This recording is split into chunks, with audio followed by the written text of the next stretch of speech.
Hey, y'all. Yeah, I'm on live now. Hey, y'all. Oh, Scotty, go have me my glasses on the counter. Look in that white box right there. Hey, Lady D. Hey, Miss Sexy Ray. How y'all doing? The black ones, yeah.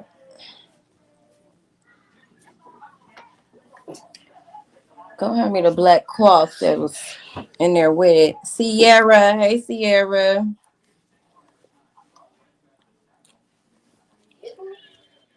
No, it's a black cloth. Put that back. Put that back. That's not it. No, put it back. LT. Hey, LT. We got Brown Baby Doll Daily Video. She say she new to the channel, or he new to the channel. How you doing? Simply Erica.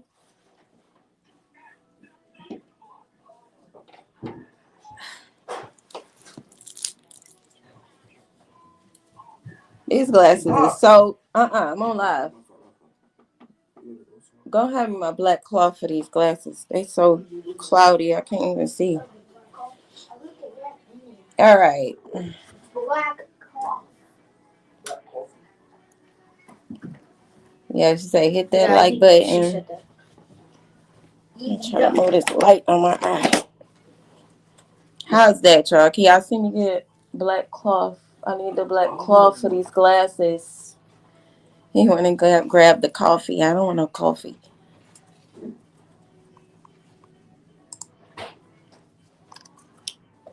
Yay. Hey, Miss Tia. Thank you. This is it right here. I finally caught you live yet. I got a scratch on here too. So there's an interview of Vari. Some of you may have seen this interview. I have not. I've been meaning to go live with you guys so we can watch it together. So I'm gonna get ready to play that now as more people come in. Okay. Make sure y'all hit that like button. Keep us in the algorithm. Thank you so much. If you haven't subscribed, go ahead and subscribe.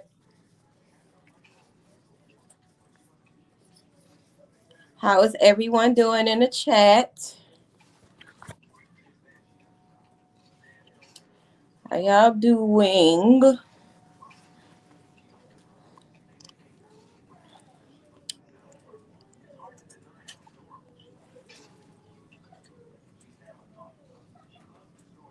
Oh, you've been waiting to catch this one? See, I don't know if this is one that y'all have seen or not, but we gonna get into it. Either way it go, we gonna get into it. My day is going. It's going, okay? Can't complain. I was trying to get some Patreon content uploaded to the Patreon community.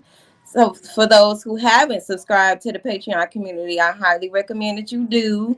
Okay, we're going to be diving into a lot of occult teaching, which simply means occult simply means hidden teaching. Okay, so we'll get into the, you know, the things that has been hidden from the general public. And we're going to get into those type of things like that. I also have a Patreon community I just started for Sisters of Isis, which is a divine feminine community where we discuss divine feminine teachings as well. There's only 13 slots open for that one. So if you're interested in either of those communities, it's on the Patreon. The links are in the description. Okay, links are in the description. If you want to just join freely at Patreon without paying for a membership, you can join freely as well. I'll upload free content there as well. And obviously paid content for Patreon only. Okay. I also have the community tiers that you can join on YouTube if you want to as well. You just have to go to the memberships. Okay. Um, with hey Sean. Thank you. You said loving the lipstick. Look, black your favorite color. I'm feeling real dark today. Okay. You say you just finished the live with Roxy, Messy Roxy. Look, she done gained a new name for me. Y'all know I'm quick to name somebody else something else. I give you a name quick. Messy Roxy. Messy Rocks. Hey, Shauna. April. Hey, April.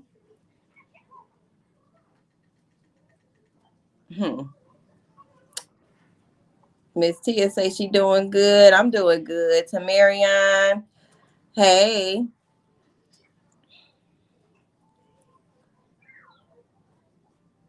Okay. Now, that's that.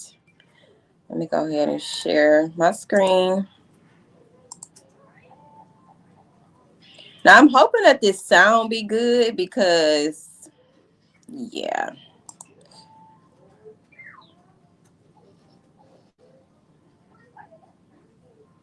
Did I just share the wrong video? Hold on, y'all. That's the wrong one. I'm trying to, okay, I see where it's at. Wrong one. I just shared myself. You say everybody messy. I don't think everybody messy, but definitely Roxy. 7 Mile Mark. Yep, definitely messy too, y'all. That Mark. Definitely messy too, y'all. That Mark. How was I'm still sharing the same one? That's not even what I'm clicking. That is crazy. That's not the one that I'm clicking. Okay.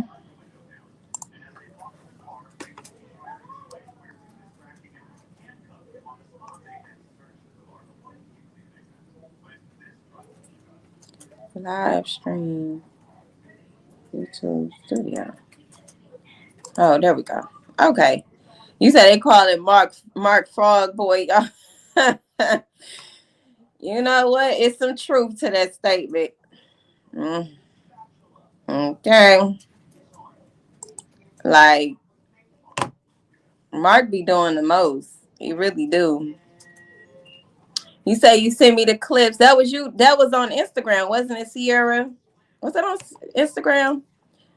I checked my Instagram yesterday.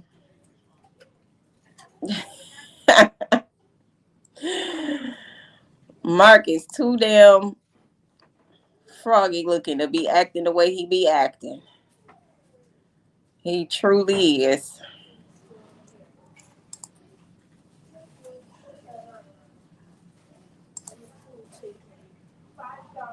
And y'all talking about somebody clout chasing. It must be him. Mark been clout chasing this whole time.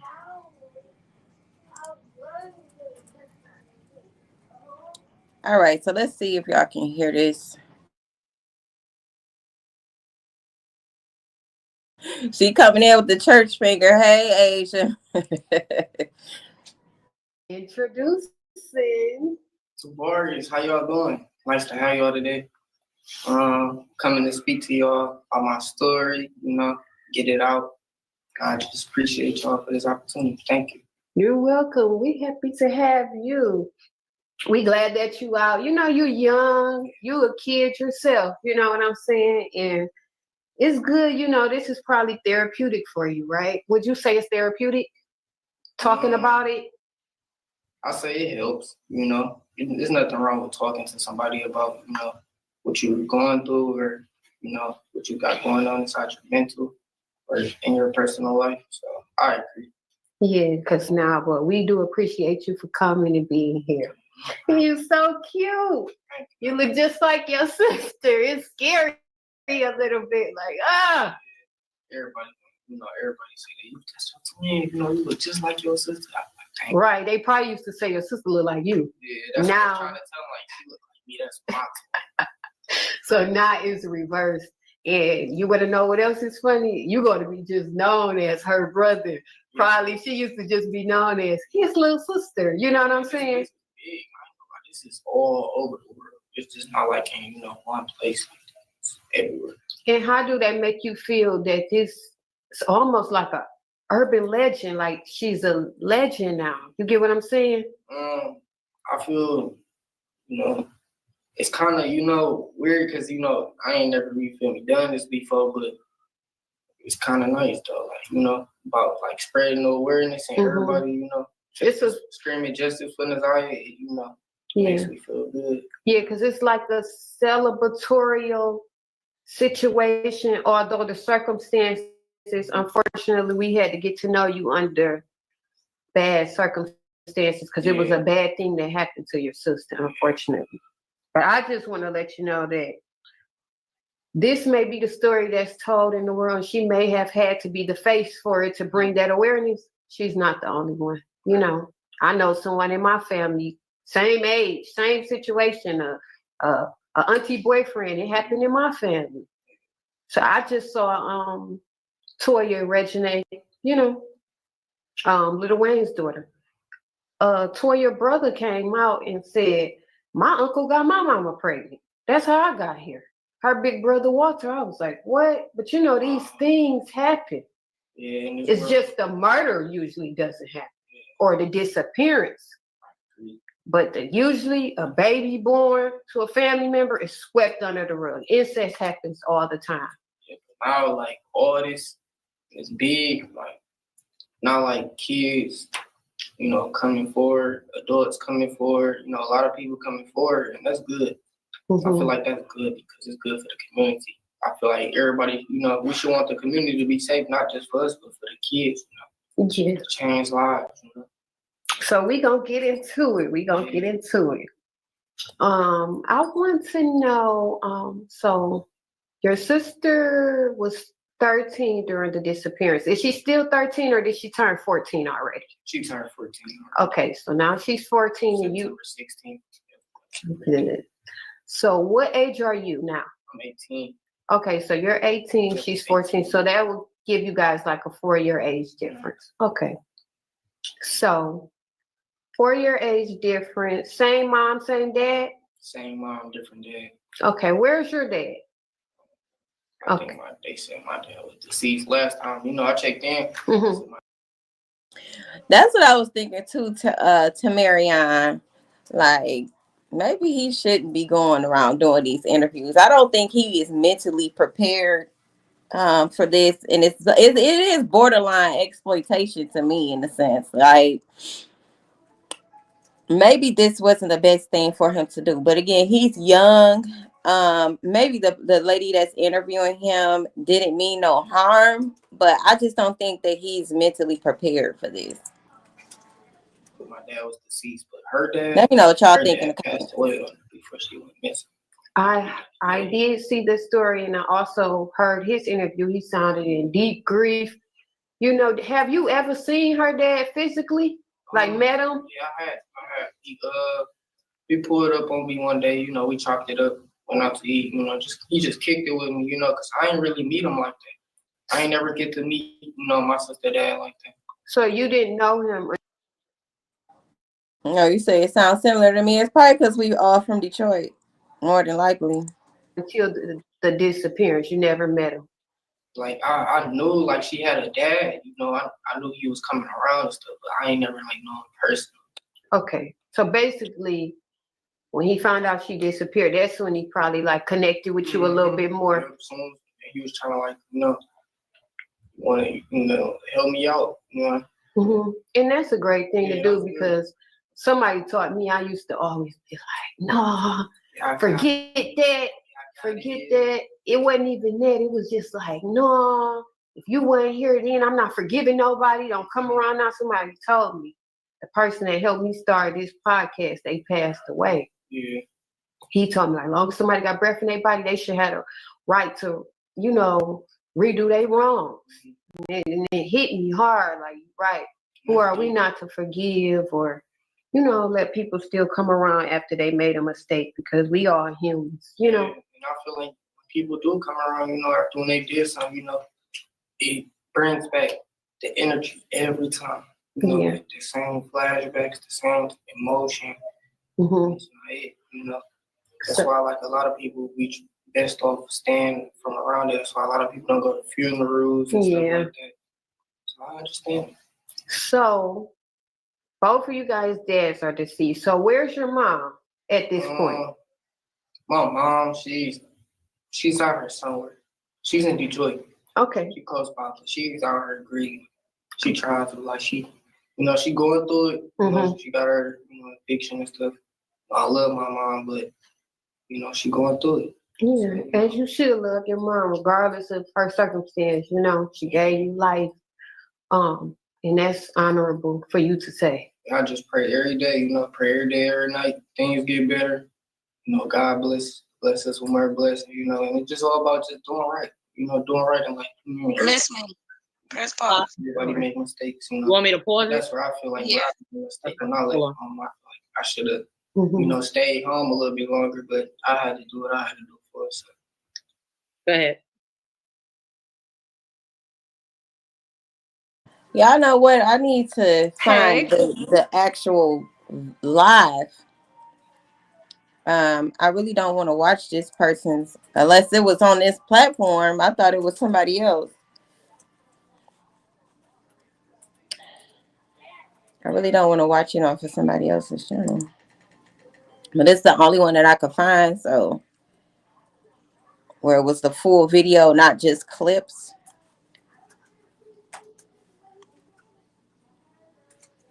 And it's kind of like simply Erica at this point that he is considered of age to go and do these interviews on his own. I'm surprised nobody's advising him not to do this. Well, in the last video, the last live that he did, they was advising him not to do any interviews. That's what he said. But what the heck going on? Maybe he should have stuck with that. What's happening? Okay.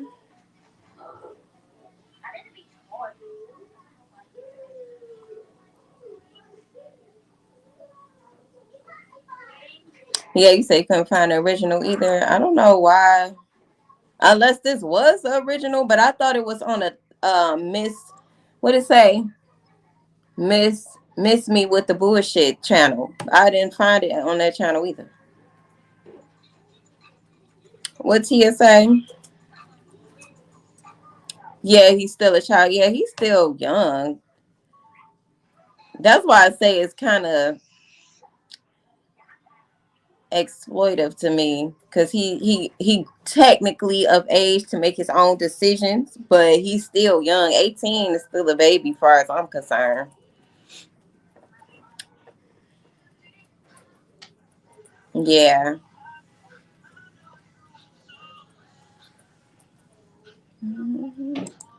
Get from back there. Okay, let me reshare the screen with y'all real quick.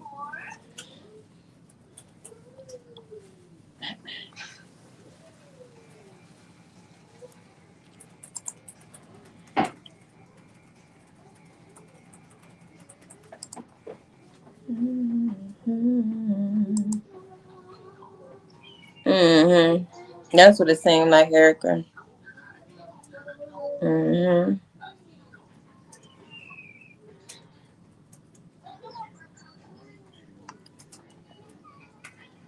It still seems like it's want to act crazy.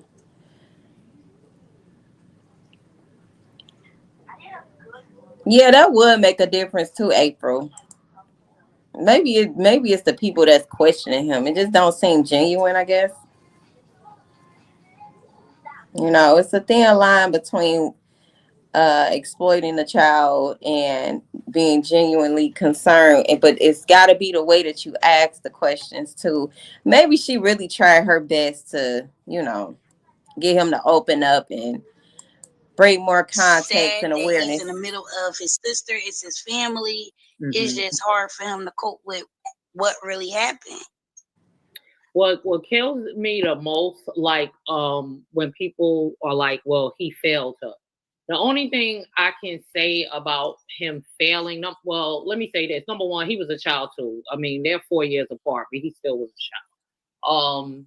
Also, what I wish he did, whatever he saw, like he did say that he had a confrontation with Jarvis before, but I really wish he said something to somebody. But on the flip side, some of these kids were saying something and nobody believed them. And now we're here. You know what I'm saying? So I'm not going to say anything about him. I just wish when he said something that the adults took him seriously. Seriously, right? Because it's especially in I don't know if any of you have heard. Well, he's gonna talk about it, so I'm gonna let him say it. You want to say anything else? Oh, go ahead. Okay. Yeah. So you regret leaving the house then? Would you say that? At the same time, it's like when I did leave, stuff was getting better. Mm-hmm. It's just the people that be around. What you mean by things were getting better? Like, like my grandma. Well, I'm gonna start off with me because I left the house. So. Yes. Like I started getting my life together, getting my own ID, which everybody should have. ID, just getting my information, just getting my life right, job, and all, just keeping the head on. Because there's scenario going around that stating that you ran away. So did you leave home or did you run away? I ain't run away. I just left home.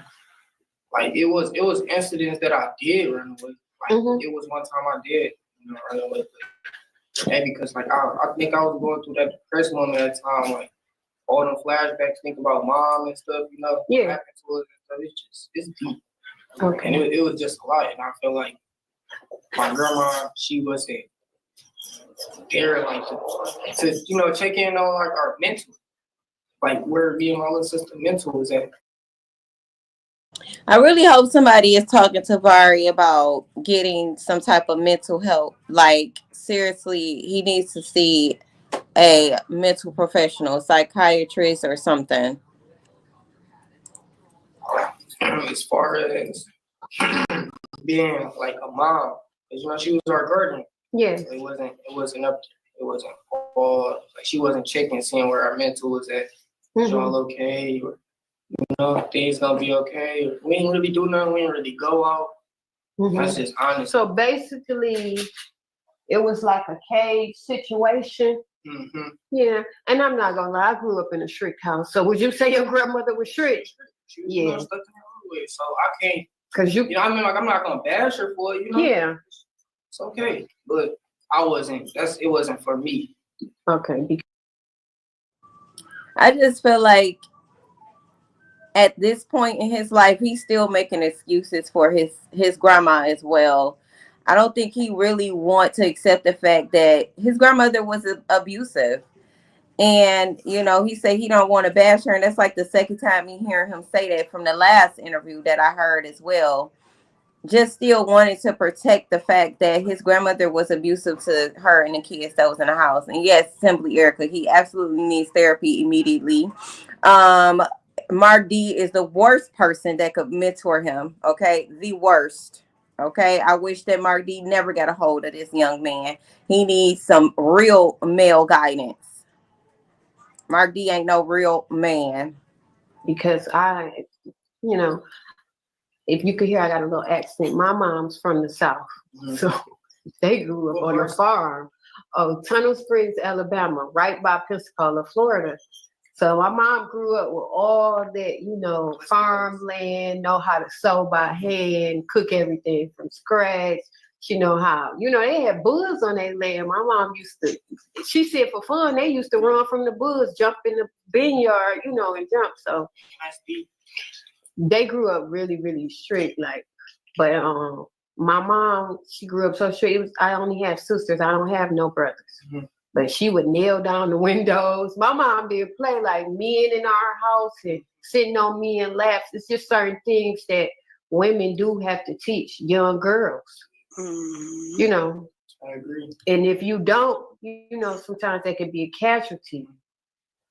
Safety can be in molestation, of abuse, you know, mental, you know, because every abuse is not just sexual. It could be mentally, you know what I'm saying? It could be a lot. So yeah. So your grandmother was more like strict then. So basically, like y'all really just was like, you know, in the house, really not leaving that much, not going nowhere, and she probably, you know, just we took our time. Mhm. Like it was mostly like take care of responsibilities around the household. You know, like me, I used to leave basketball practice, come home, clean up, you know, and stuff like that. Yeah. Do my chores and stuff. But I feel like that was taking like a bunch from what I wanted to do, you know. Where I was, you know, that's where like all my talent and stuff was at, like basketball. I was good at basketball, had nice good grades. And, I had got a scholarship, Ball State, Fair State University and stuff. Okay. And they wanted me to come play basketball. So I had that opportunity, but it was just like when I started missing practices, missing games and stuff. Yeah. Because I had to be at home, take care of stuff at home. Mhm. Yeah, I lost it. Okay. I'm sorry to hear that, but you can always probably try to, you know, regain that back and go back if you want. Yeah, my head is on like something like more level, like I'm on a different level now. Like I don't know if I want to, you know, play basketball no more. You know, Okay. maybe you know, it's still in me. I can still ball. So you still got it. Summertime, I go to the court, ball and I go hoop with my group of friends and stuff. We text each other like, yeah, y'all ready to go to ball duck Saturday? And we all meet up. Okay, I gotta see this, then. I gotta see this. Might have to put something on FanDuel and catch you out there one day. And we could probably film it too. Okay. Just have this one day we could come out and just we'll let everybody know, like, look, we filming today, so everything we gonna get on camera. So I know everybody gonna boy, we be on camera. Everybody. Okay, right. Everybody want to show out. You know, it's like when that girl come to practice. Yeah, you know how it be. But yeah, I've been just taking it day by day, you know, with this whole situation with my sister. I didn't come out and talk immediately because the detectives and, you know, they wanted us to stay off social media as much as we can because they was messing with the investigation. So now, were you interviewed by the detectives? She did ask me questions. I answered her questions. But you wasn't interrogated. It wasn't, you know, they just asked me questions like, have you seen your sister? Or do you know anything? You know. Okay. You know, What's the basic standard questions when someone is a missing person? Regular procedures. Yeah. Now, however, dealing with the home situation, let's go back there. So, in the home with your grandmother, is it just you and Isaiah Harris that only stays there at this time? No, it was multiple children. Okay, so it wasn't never just your grandmother with just you and your sister living there. Okay, so now this is where the bigger picture come into play here. So when you say multiple children, so this is where your auntie must live there, right, with her children. And then she had 2 other children that she adopted. Oh, so she had 7 children. I mean, we had a household. There was a lot of us. And then my other auntie come over, which is her twin. You know, she bring her kids over. So family, it's a lot. It's a huge family, so it's a lot of kids there. So there's 7 children with your auntie who lives in the residence, correct? Okay, so it might be more because my auntie was living there, but she moved. She got her own house. Okay. I think she got that kind of confused. I think Shannon has 5, and then Annette, the grandmother, adopted Vari and Naziah, and then she had 2 foster kids. So Shannon did not adopt anybody else or have any foster kids. But what he's saying is the 4 plus the 5 plus the other 2 from Marquita, the twin, would be at the house often. Okay, so the other twin was living there as well with her kids. Her 2 kids. Now they have their own house. Okay, so how many kids does that twin have? 2. Okay, so Then now we're looking 5. at 9, and then you 2, so that makes 11. Mhm. 3 adults, 11 children. How many bedrooms is in this home? It's at least about like 5, 6. Nice little house. She got a nice house. It's decent. Okay, when I was listening to Naziah Harris' father give his interview, he said whenever he went to the house was clean. I mean, up to par. He said he would have never suspected anything. Yeah, we kept the house clean to make sure we stayed on our chores. We did our chores ourselves too. Like it'd be days when she didn't even have to get on us about our chores. We just keep the house clean. Okay, so the aunt that's kind of under interrogation now, her name is Shannon. Is that correct? Yeah. So when did your other aunt kind of like leave the home? Were you still there when she left the home? What, you talking about like my sister? No, was your auntie, Shannon's sister, her twin sister, was she still living there when you left the home, when you ran? They was still living. Okay, so everybody still was living under there when you ran away. Mhm. So what age were you when you ran away from the home? I was small. Because you're 18 now, so 15, 16. 15, 16.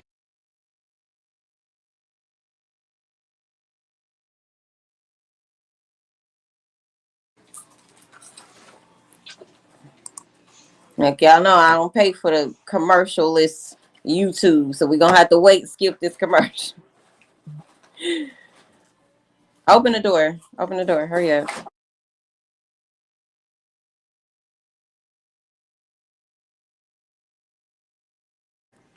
Commercial free. All right, we back on now. Is it out there? Mm-hmm. Get it.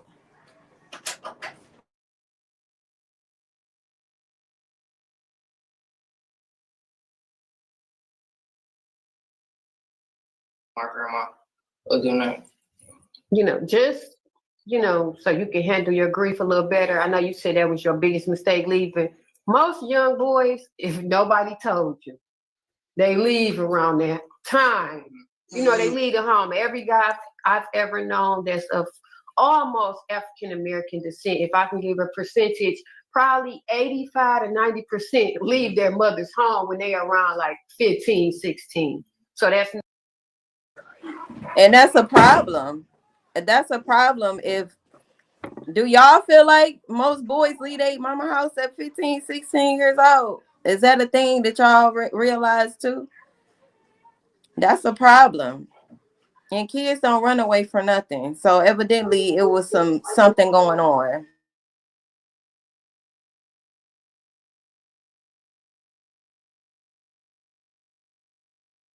not out of the norm.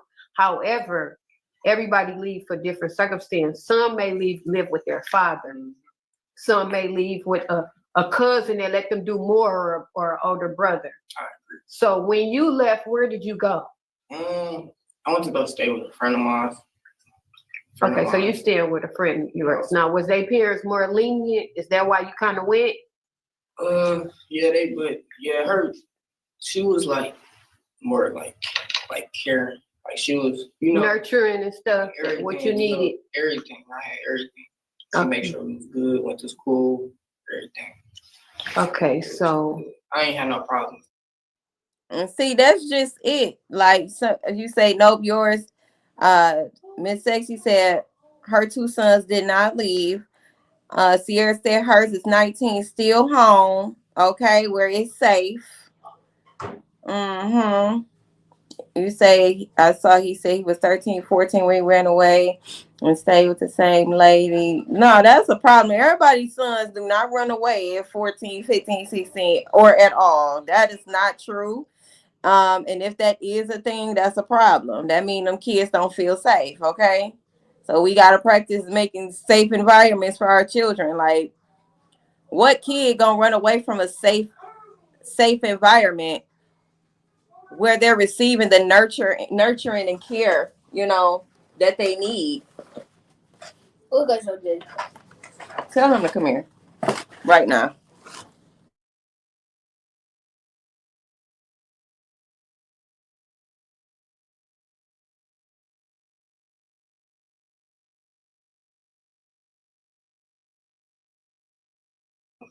Okay, so you had more like love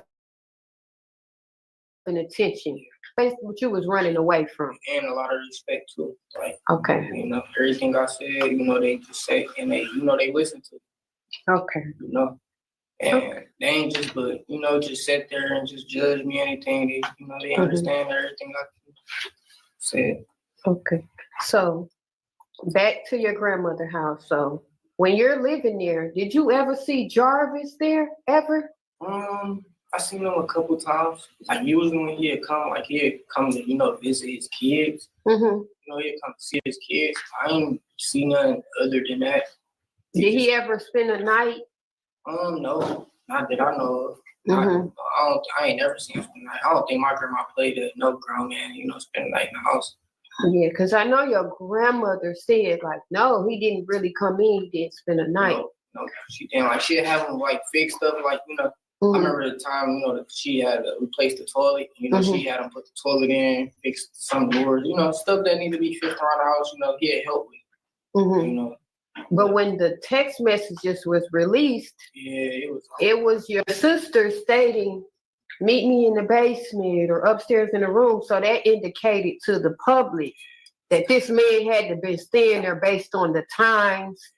We don't know if your auntie was like sneaking him in, because most, I grew up with 4 sisters. I don't know either, but it's like, me hearing this whole situation and hearing the messages, he grew there. Yeah. And it wasn't even just like now. It's just, you feel me? It was a couple of years later too. Yeah. And it was fresh to me. So when I heard it, it was like, it broke me. I'm like, dang, this big, this big. It's bigger than ever. But me feeling like that towards like my sister, like, dang, it's just like, I wish she would have came to me, you feel me? But she probably knew how I was gonna react, I probably would have, But it seemed like what you ran to, that's what she was looking for. When you said you ran away to this other home, you was getting love, attention, caring, it was respect, it was people listening to you, you had someone to talk to, versus her, she must have lacked what you lacked. Because it seemed like she was trying to get it from him, because not all of the texts were sexual. It was just saying, I want you to love me. I don't want to lose you. Like, she was running looking for love, and unfortunately she found it from somebody that was a pedophile monster, basically. Yeah, but she dang, this crazy. She came to me and she was like, she had talked to me times and times, like, we'd be in school and stuff, she likes when somebody, you feel me, sort of like let me know, like, cause that's just big bro. Yeah. All up in that, all in the business. She told me, she had a couple, you feel me, boys that she dated, which is her age, you feel me, that was in her grade, and she knew them since they were like little, so it's like. So you only knew of childhood, child play boyfriend, puppy love. You never knew it was serious. You never knew your sister was having sex, being molested. Even, did you know she was pregnant? No, that's what everybody keep asking me. Like, do you know your sister was? Hold on, I just gotta say something real quick. Kimbella, you don't, everybody in the comments too as well. You don't find it weird that he's using the word dating with a 13-year-old? Right. He said she dated. He knew a few of her boyfriends. Her Right. age. Right. So, yeah, it's an issue in that household. That's not normal. Like dating I her do think age. she probably was a tad bit grown for her age, very like probably mature than we are thinking, but it doesn't justify what happened to her. Maybe he just. I'm really trying to feel like, his stance, or maybe try to see it from his perspective. Maybe he was,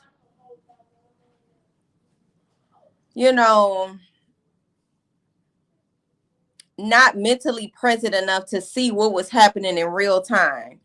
Maybe he wasn't putting two and two together like how we think he should have, like how you not see certain things, or how you knew something when he said that he seen Jarvis in a car with Naziah. He knew something was going on, right? So maybe he not being as honest as he would like, and maybe he's still trying to protect someone. And that someone that he's trying to protect is definitely his grandmother. I think he has mixed feelings about his grandmother. I think he know how she was and how she ran her house and the things that he's seen, that he still has some type of deeply rooted fear of what his grandma, like, I don't know. Like, is this something that he's afraid of exposing? Just seems like he's still holding back to me. But Right. she definitely was on another level than an average or typical, what we want to think is average 13-year-old girl. Right. And the sad part about it is none of that is her fault. It's what she was seeing around her.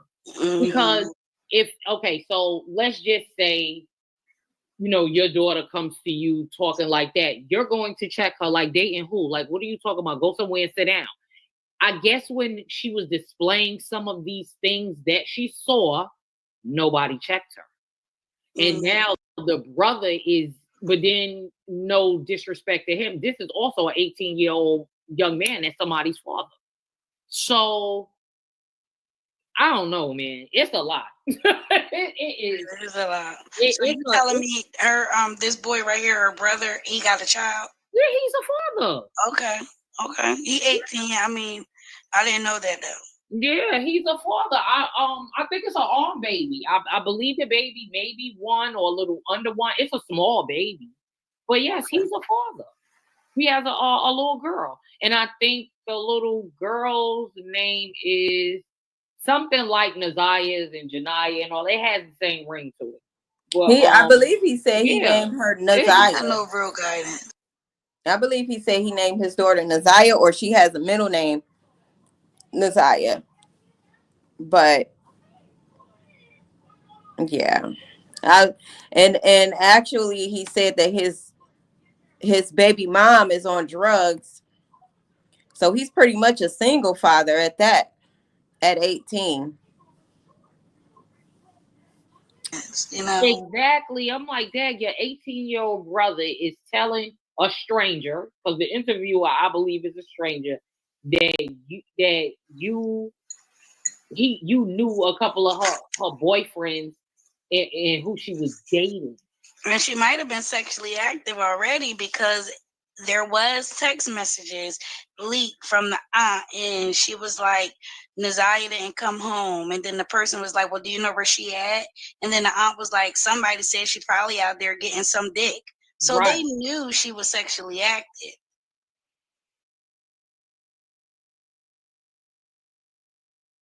Yeah, once you try to come for hoodie, you can't go back to regular.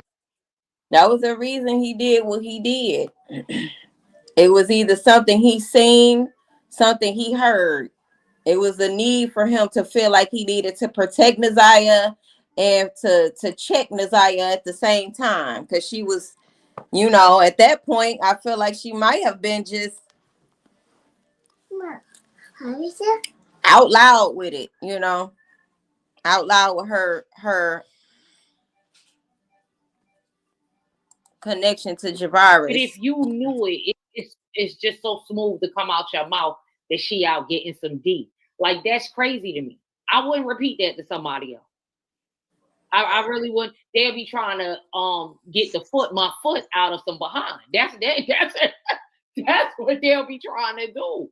Like, I don't get it. That everybody around, the only people I can say that was like honestly angry would be Janelle and the other cousin. Even with Roxy, I don't know, because I still did not come across why her and Mark D are no longer working together. I found, like, you know, her post that she made, but I really wonder what happened with that. I don't know. Let's get to it. No idea. Mm-hmm. When I looked inside the TikTok video, because somebody sent it to me, they said, go look at your sister's last TikTok video she made. I went to go look at it, and I didn't really see none of it, like, because she had a coat on. Yeah. So I ain't really, but when I looked at her face was puffy.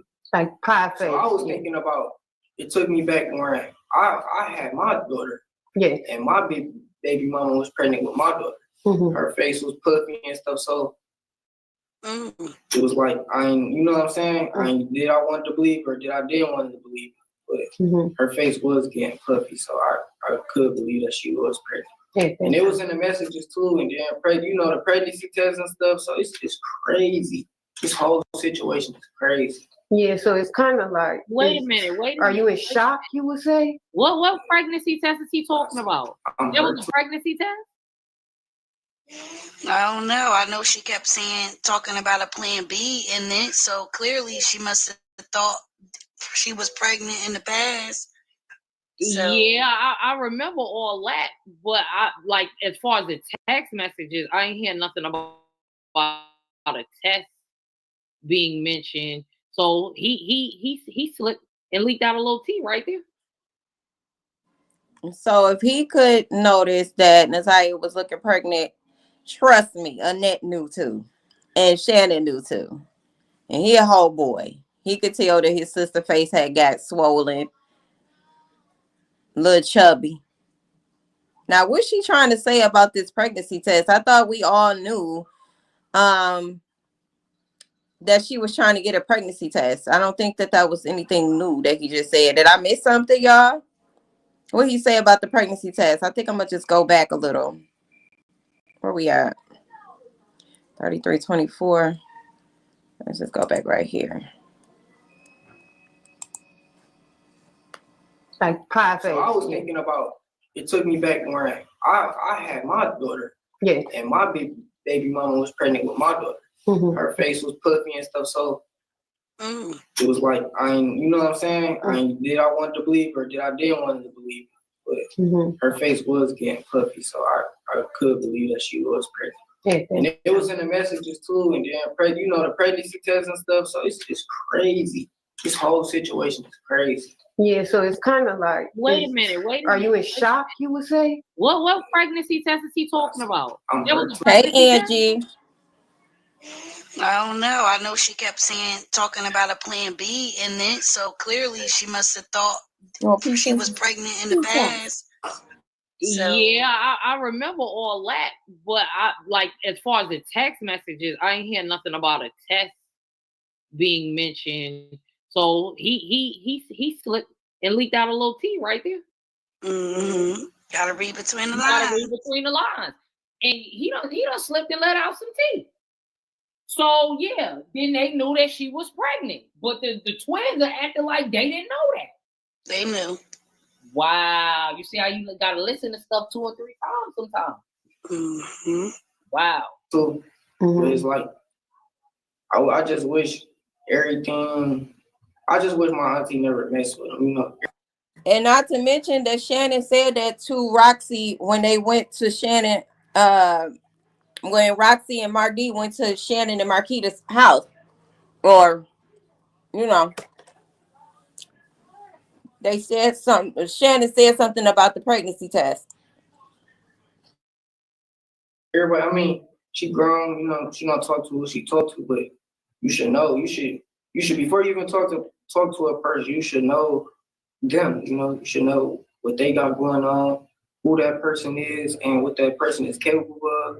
You know, and that's just real with anyone like that come around. Yes, because I saw your auntie state, out her own mouth, say, yes, he told me that he went to jail before for being a child molester. Mm-hmm. But she said, I gave him a chance because society gave him a chance and I was 19. So what do you got to say about that? I feel like she should have just left him alone, you know? Mm-hmm. I can't see female just being with a pedophile, you know? It's crazy. So the thing is for me, to your auntie, society doesn't have to house Jarvis. He doesn't have to live with them. He doesn't have to be around their kids. The judge don't know Jarvis. It's not living with Jarvis. They stuff paperwork, you know. Yeah, so he's released until the world, society doesn't have to house him. Yeah. This whole situation, I just wish, I just wish I was there for my little sister a little bit more than I was. Because don't get me wrong, I was there for my little sister just to clear everything up, And my little cousin, my cousin, nobody knew about none of this. Like, I know my auntie, she was, putting out reports and stuff, but I ain't never know what the reports and stuff was about. Because, I was little. I didn't really pay too much attention to that stuff. Yes, because that was going to be my next question. Did any of y'all know before she passed that he was convicted pedophile before all of this? No, I did. If I would have known, I would have, I feel like I would have took my sister with me if I would have known, you feel me? When he was coming around and then the kids being in there, it's a lot of females in our family, so the kids and then, the little boys and stuff, it's not cool. I would have took my sister with me and I would have, try to connect with my auntie to see, what resolution could she come up with. Because I also stated that his fiance that was on the stand, she said that Jarvis was very good with her kid and would take her kid to his shop. So did you ever go up to his shop? Did he ever teach you how to change oil, tires, anything? I did go up there like during the summer, like one time. Mm-hmm. I went up there with one time, because I used to go walk to football practice and stuff like that, basketball practice and stuff. So I used to play. Okay, hold on. So you all do not find it weird that here is a young man that only been to the auto shop one time, but yet Jarvis got all the little girls over there. And look, obviously we know ain't no boys really go up to that shop. He claimed his sons, Jarvis' sons, went up to the shop, and maybe his so-called business partner, the man that liked to beat on pregnant women, Cordell. Obviously, we know they didn't have too many boys up there actually learning how to do man things on cars. Obviously.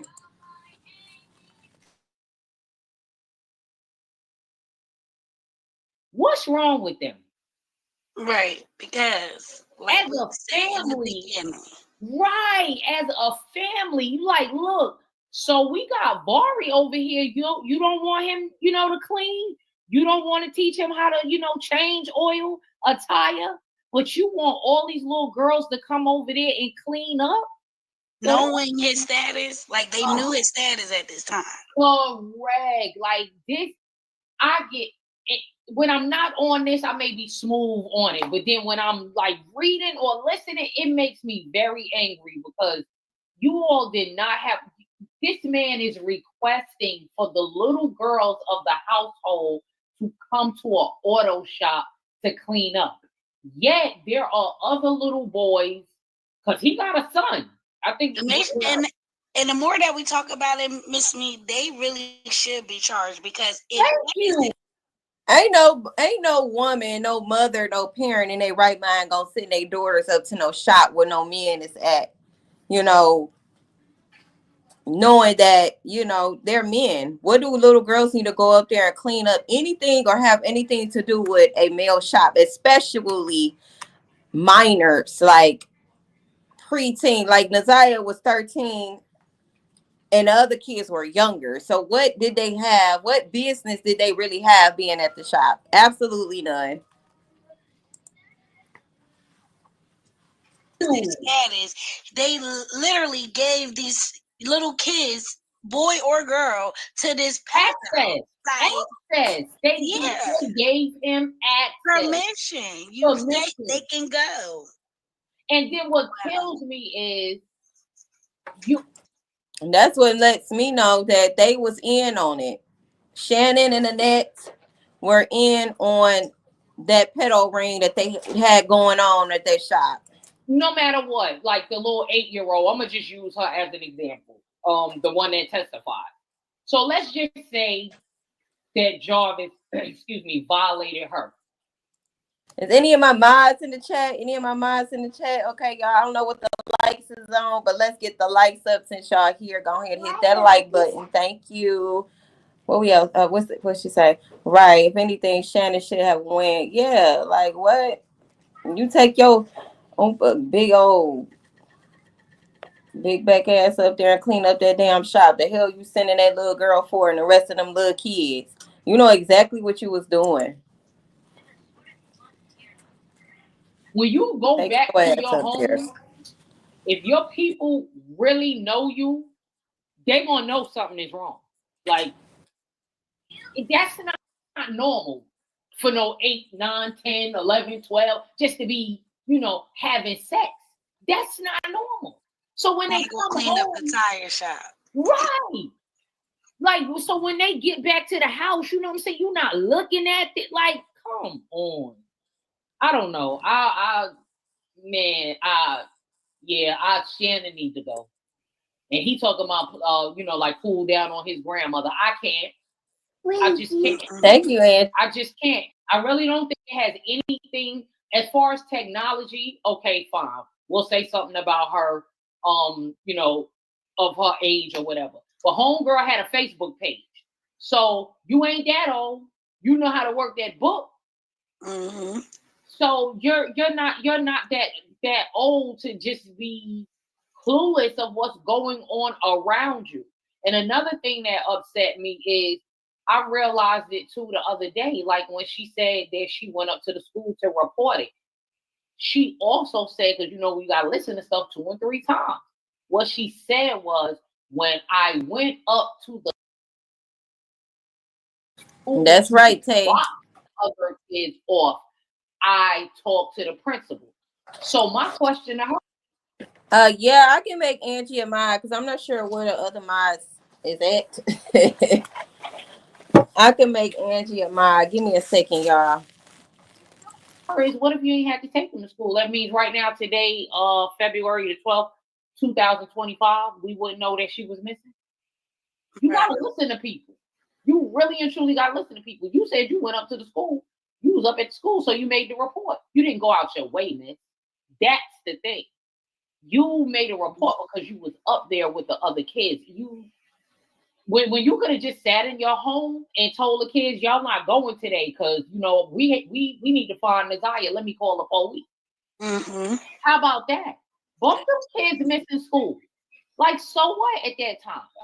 And if she's missing, why would you send the kids back to school? How do you know somebody at the school ain't snatch her? Boy, they slow. They slow as hell over there. I can't do it. They are really and truly slow. Let's get to it.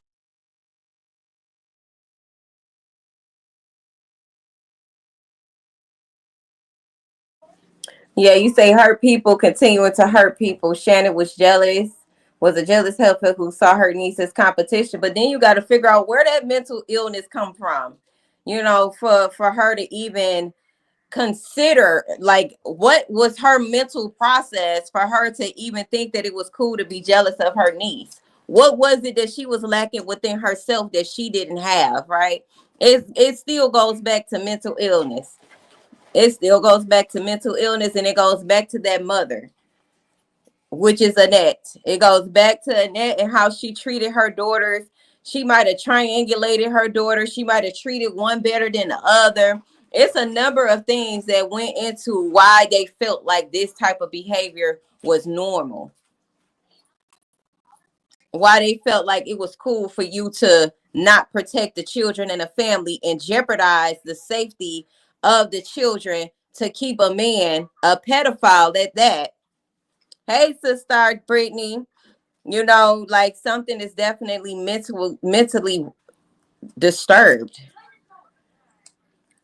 I'm gonna be right there. Gonna tear them up, and they think they got it bad. Then like, and I said like physically, don't run up on the grandmother or Shannon, this, that, and other. But miss, the preliminary trial is having hamburgers thrown on you. It's going to get worse, unfortunately. Fortunately, it's going to get worse. Right. Society is angry, and no, I don't want this lady to be physically harmed. That's not what I'm desire back.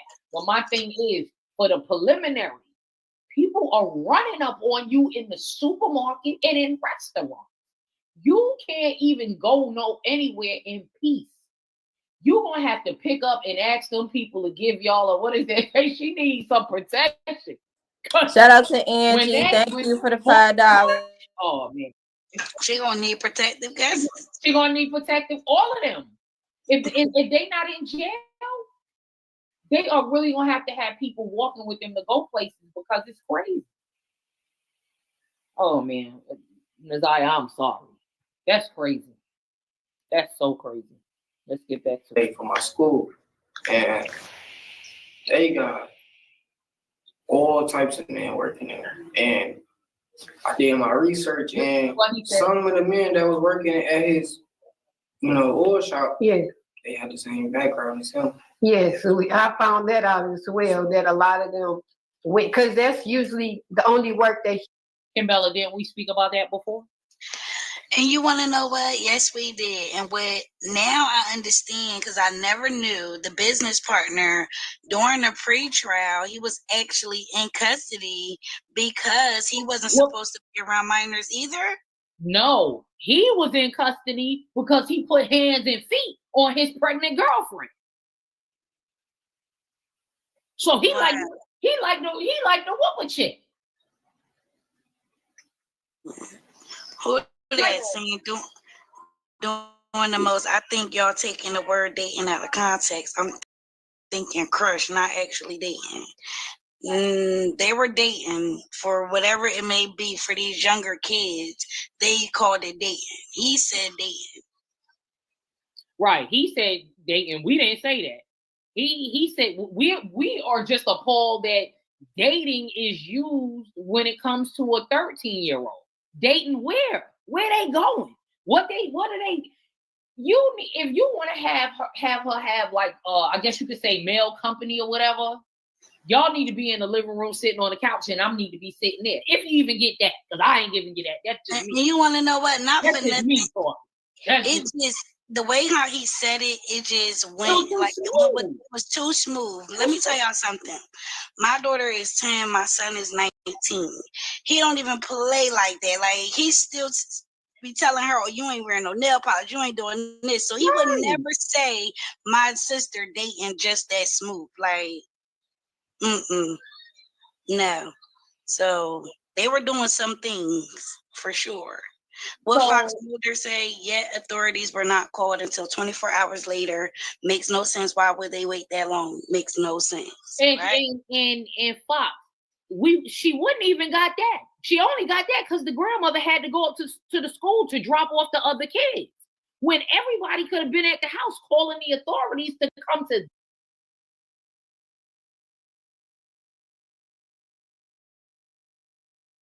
that address.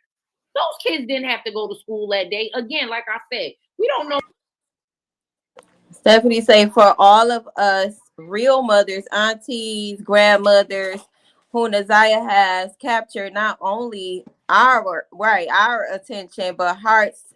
This is deep and real, right? She belongs to us. Definitely want to fight for her, right? Definitely want to fight over her. Break them out. That's how I feel too. Like, I feel like I've adopted her as a niece, a cousin, or something. Like, definitely. Know if somebody snatched her from the school. Let's just say John don't have nothing to do with that. We don't know where she was snatched from. Mm-hmm. And getting back to the what I get what you're saying, doing the most as far as the word dating and crush, but the way he said it, oh, they were of age, because he could have just been like, oh, she used to like some guys her age. And I get what they saying too. I guess a brother would have been like, I guess she had a little boyfriend or whatever. You know, any boy that's protective over their sister, I don't think that the way that they describe it would come off like they was in agreement with it.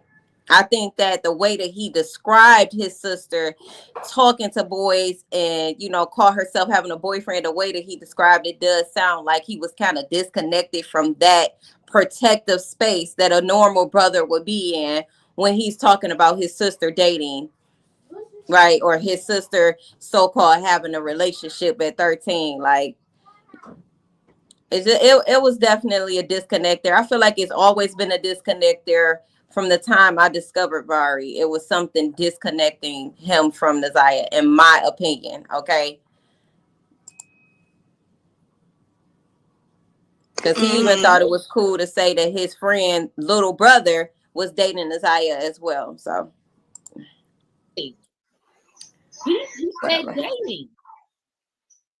That's just crazy. Like, I would never say that about a child. Like, oh, he's at least until probably like 17. That's just me, 17, 18 years old. At 13, to me, dating is going out doing things. And yes, of course, if y'all want to get physical, but everybody's of age. She's not of age for that. So I'm not going to say that she's dating. It's just so sad.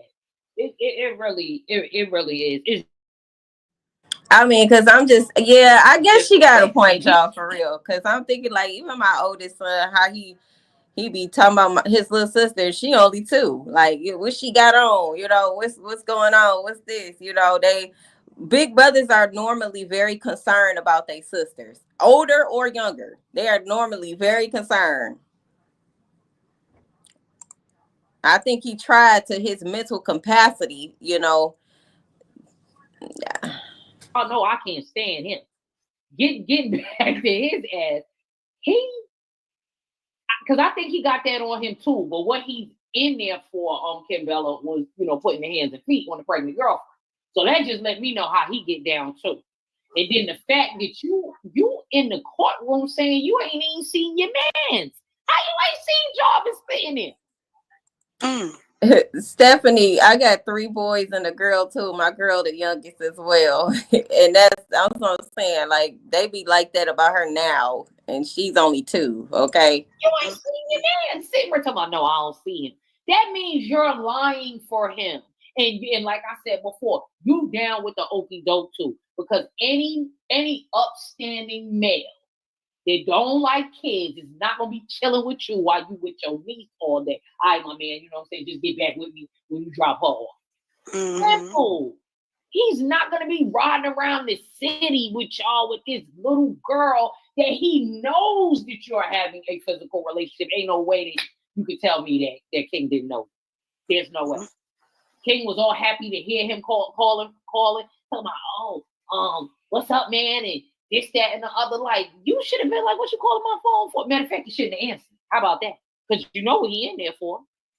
Well, what they could possibly put on him, because at the time he was in there for the gun charge, I believe. But you know what was coming. Don't call my line. Do not call my line. Don't call yet. Don't. No, I'm not giving you no commentary. Not like, this man want to put something on the books.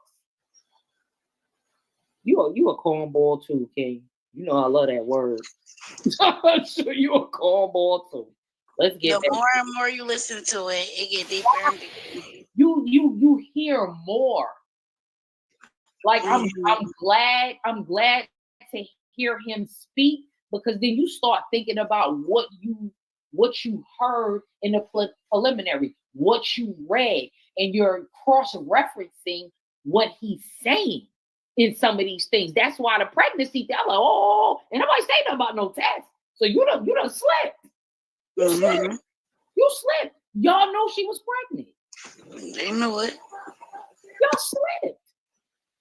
Like, Just for the record, again, we did hear about the pregnancy test. Naziah clearly asked for a pregnancy test in the text message.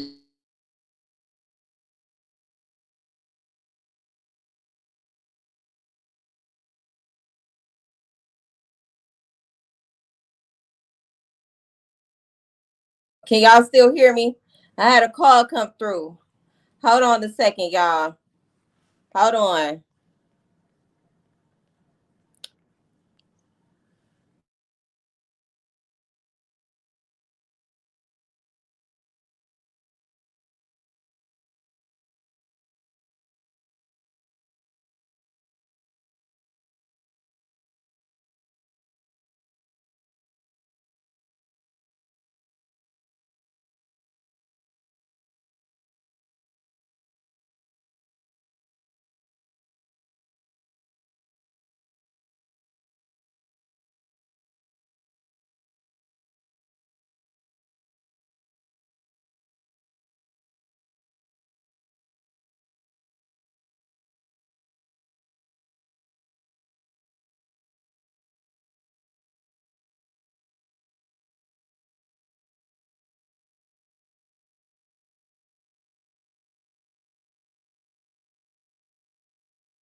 All right, so sorry about that. I had a call come through.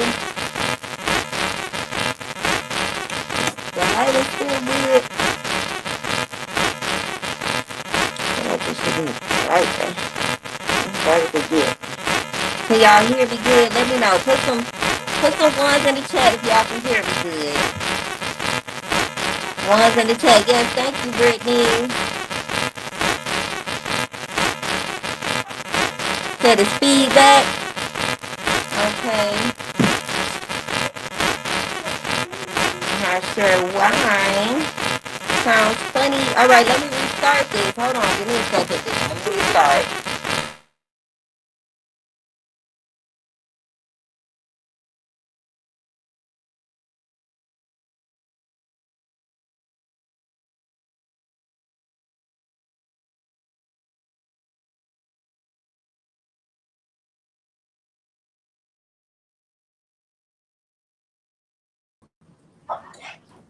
It's girl.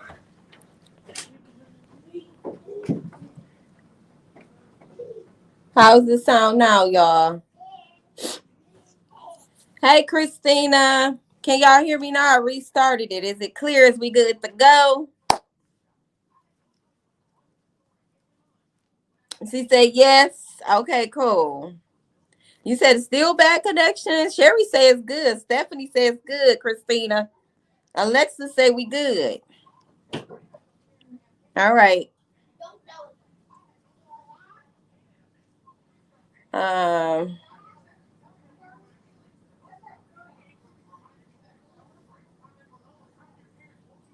right, cool.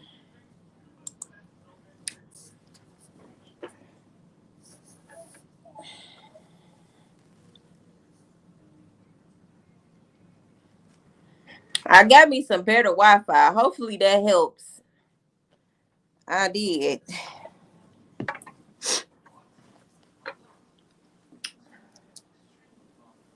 Now why this video ain't playing? You say King seemed like he loves female. Uh-oh, y'all, hold on. Come on now, what's the problem? Oh, I forgot I had the sound off, y'all. My bad. Because they need that, especially if there's no father in the home. Right. Especially if there's no father in the home. Like, y'all stay on these little girls' necks with that. They need y'all. Lowe's They females. really Yeah, probably so, Michelle. Mm-hmm.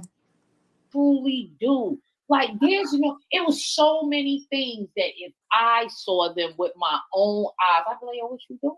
Like, yo, sit down. Like I done talked to some people like, oh, you wrong about the TikTok. Y'all can say what y'all want.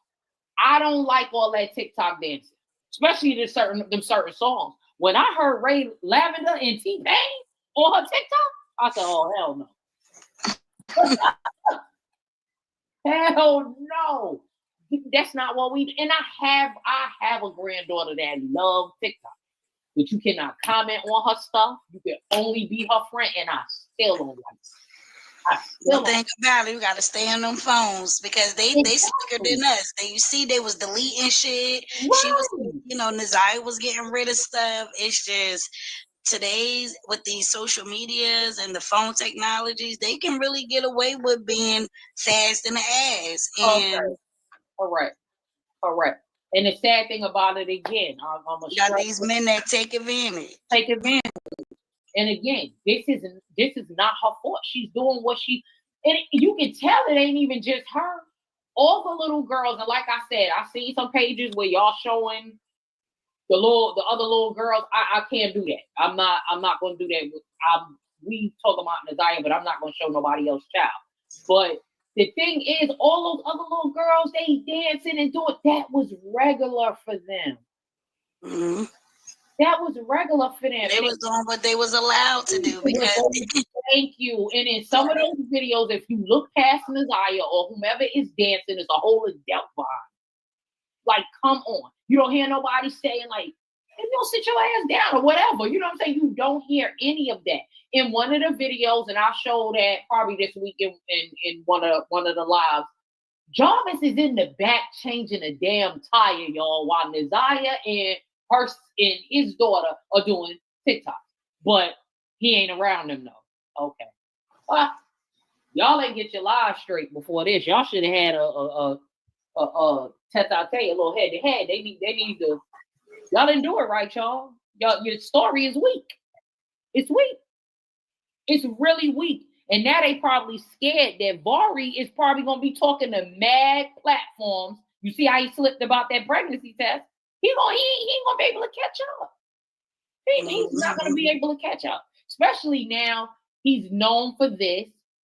Somebody got him like some studio time. He was in I think it's not Raw Waves. I think Still a Baby. Some studio that they use. He over there, you know what I'm saying? He getting him a little jewelry and stuff like that. It's sad to say, I'm not gonna say that he's gonna forget about his sister. Yeah, that's just it, Michelle. It's learned behaviors. Children are a product of their environment. So whatever the adults lead the child to believe is normal and acceptable, then that's exactly what they're gonna do. So here, take one back. Y'all get out my room eating. Like now. Right now.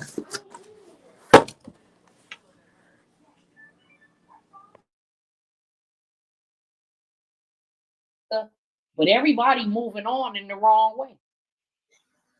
They moving on in the wrong way. And they gave him a job, which is good. But I don't want the people to lose focus, especially now since Roxy said she's not gonna say too much until the hearing. Yeah. Oh my God, they got so many commercials in this video. It's crazy.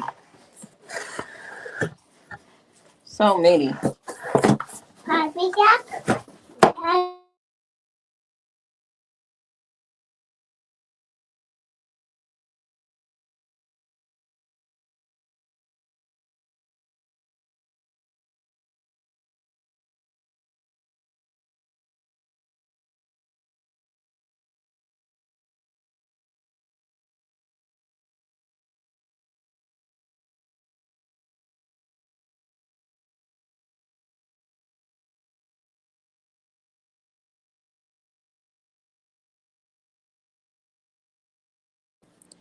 You say 3 out of 4 cases in the news now had previous CPS cases. Guess what? CPS don't give a damn. Not here in Michigan.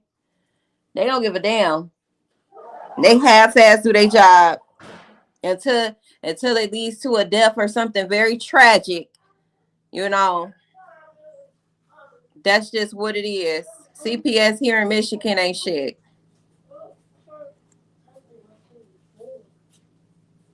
Same thing with the so-called family court system. It'd be the same thing. You go in there, you complain about, you know, the living conditions of the child or the other parent, what's going on over there with the other parent and how they're mistreating the child. You can come with all the facts, all the evidence. None of that actually matters. They claim they have laws and standards that and guidelines that they follow, right? Just like CPS got standards and guidelines that they follow. And if those guidelines are not are being met according to their right guidelines, then as far as they're concerned, the child is in a good condition. As far as they're concerned, the environment is in a good condition. The system is not built to love your child. The system it's a system, right? So in order for the system to change, we as the people, the actual people, has to make changes and have to make them make changes. And black people can't come together to do anything on one accord. So I don't see how that's going to happen.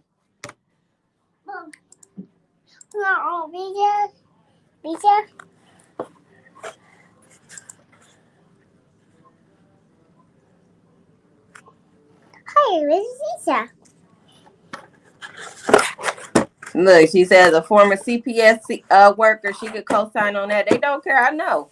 I've tried to contact CPS multiple times about certain things. They don't do shit. They don't do absolutely nothing. But we, the people, these jurisdiction systems and these court systems claim they doing things for the people. When they say they doing anything for the people, they talking about them. They are the people. They don't care about us and our children. They don't. And guess what? We signed over our rights when our children got social security cards and birth certificates. We agreed to their system and their laws when we got birth certificates and social security cards. Okay. So the system was created to push their laws and regulations that don't have nothing to do with the well-being of the child. It's about money, power, control. That's all these systems is created for, and to keep us suppressed. That's it. So we even going to the police, going to CPS, and going to the court system, they all in cahoots with each other. They all in cahoots with each other. It's no real justice in this system.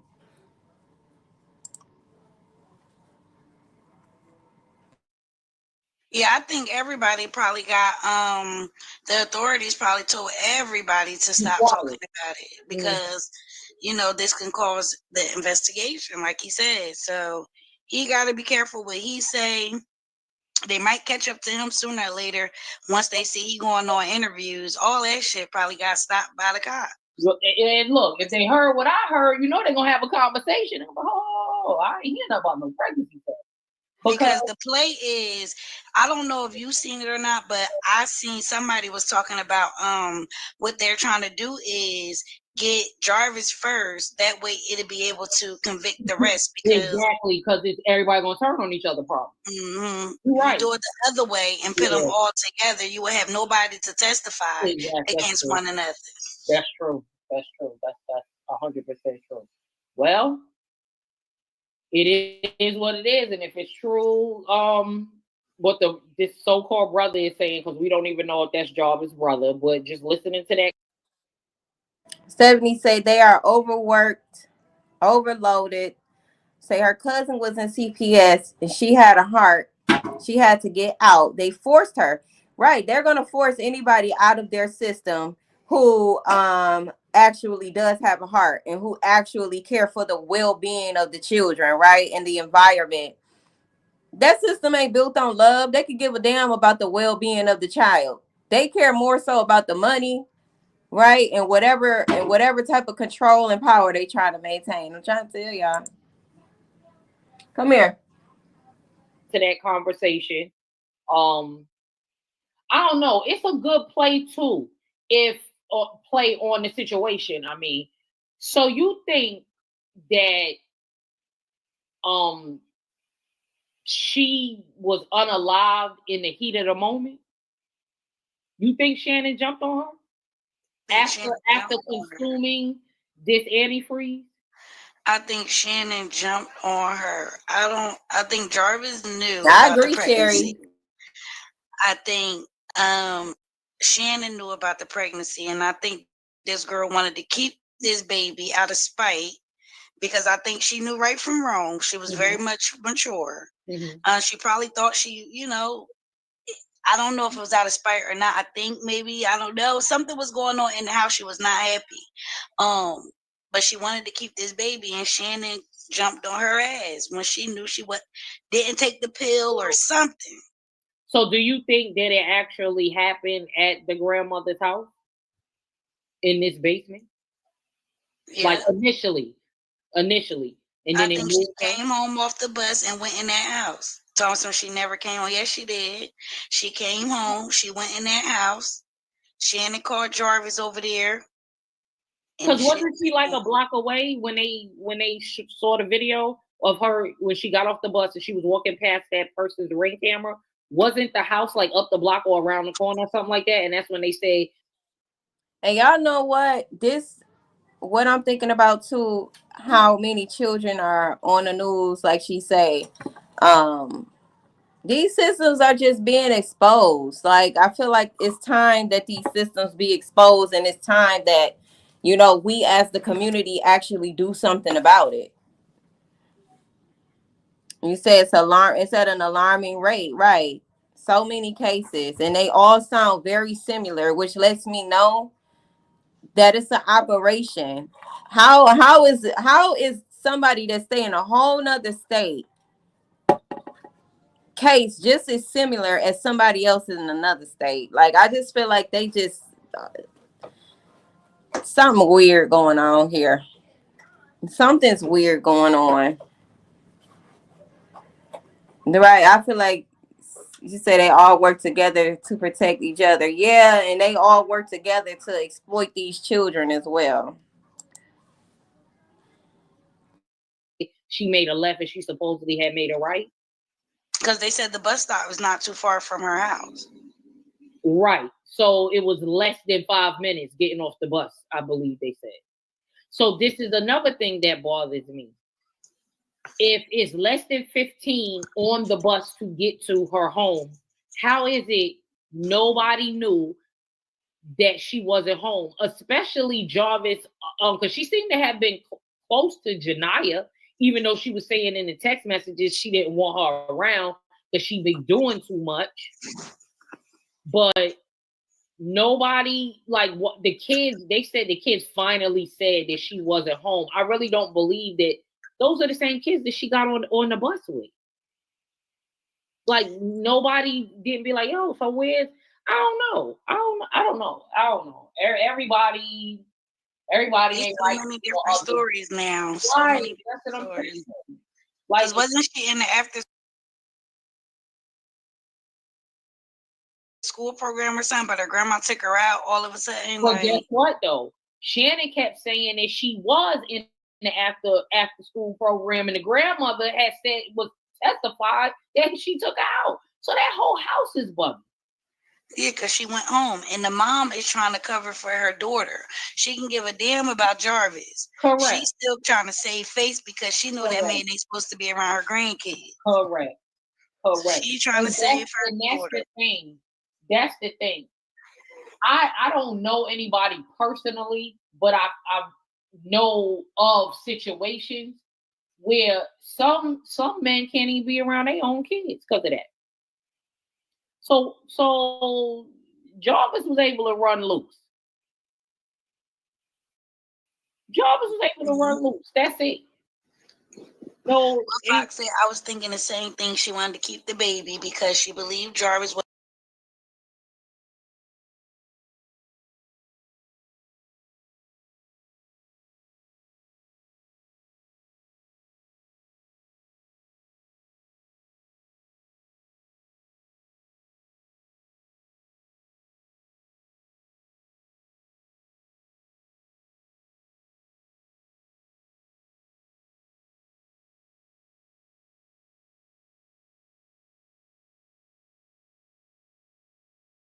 I don't know what happened.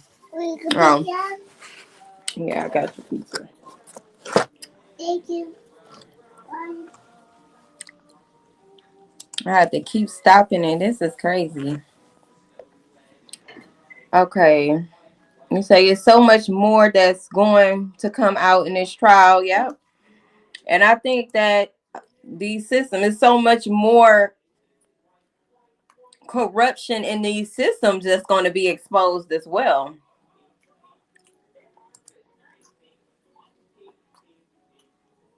Because these systems are very corrupt. Thanks everyone for yeah. Thank you. Tunnels, train, planes, automobiles, they do more than most realize. Absolutely. Yep. You say it ain't coming fast enough, right? That's what I said. Like I'm so ready to see how this gonna play out. And if any more convictions is going to come with this case, because there's no way that Jarvis is the only one being locked up. And the way that Kim Murphy said what she said at that at one of them press conferences, the one I played in one of my lives, when she like, oh no, basically we're certain that we got the one person guilty of this crime, and we got the evidence to show. How was the evidence that they got only pointing towards Jarvis and not Annette and Shannon? Like they not seeing the evidence that everybody else is seeing. This got hair on it now. That's trash. Yeah.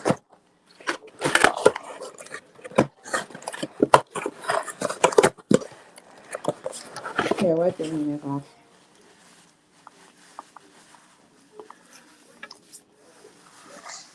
No, judges don't carry the day in cahoots with the attorneys. Y'all want to know who run the jurisdiction system? It's the attorneys. Y'all think it's the judge. It's not. It's the attorneys and the prosecutors. They go back there and have meetings together. They all in cahoots. I don't care what nobody say. And I know this to be a fact from my own experience, okay?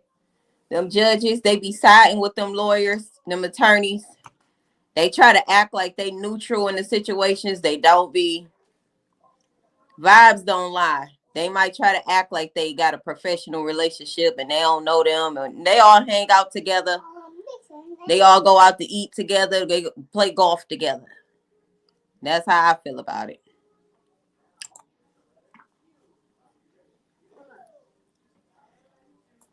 You gotta do it too. You say, yep, most all went to school. Yep, they went to school together, got social clubs. That's it right there. That's it right there. I'm telling y'all, when I went to court trying to advocate for my son, and his father had a lawyer, and the vibe between the lawyer and that judge, I'm like, they know each other. I didn't stand a chance because they already discussed this case before they got on the Zoom, right? That's how it was given. They was already siding with each other, and I'm like, the judge talking to me like she know me in a situation before I can even explain the situation. You get what I'm saying? So that means that they had already discussed this case before we even got on live to discuss the allegations that I'm saying and looking over the proof that I provided. They be lying. Okay, they be lying.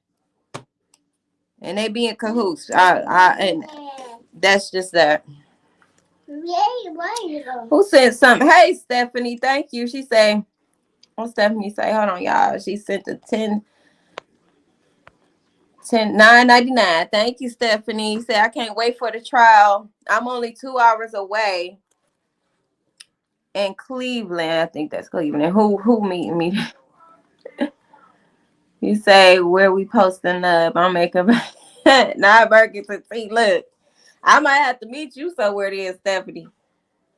Oh, we might have to meet for sure. You saying family court judges don't know the case, so they go by what attorneys say. That makes sense, Michelle, because that's exactly what happened. That makes total sense to me.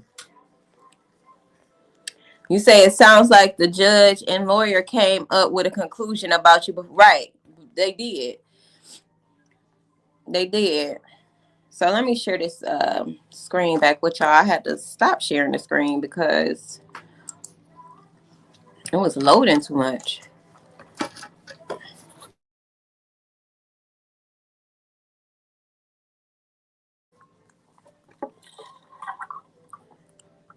And then they be defending the parent that's lying, the one that's abusive, the one that's trying to alienate the child from the actual good parent that be there. It's crazy. You say they overcharge the good parents most of the time not to help them money grab, yeah? No, you already got one.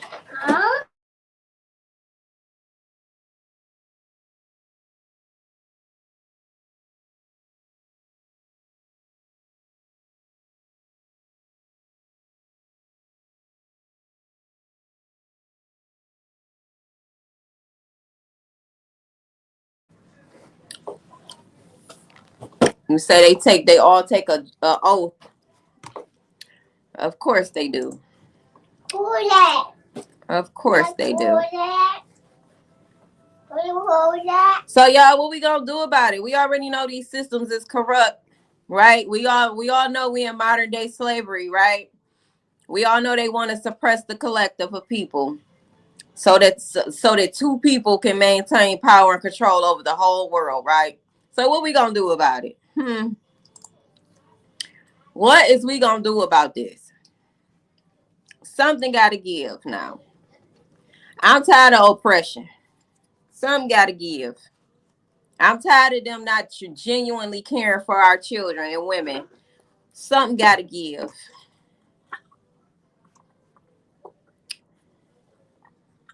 You say they only charged a virus because they needed the women in that house to testify against him. Okay, you say plea deals be the protection for the cover-ups. I agree. I ain't gonna hold you.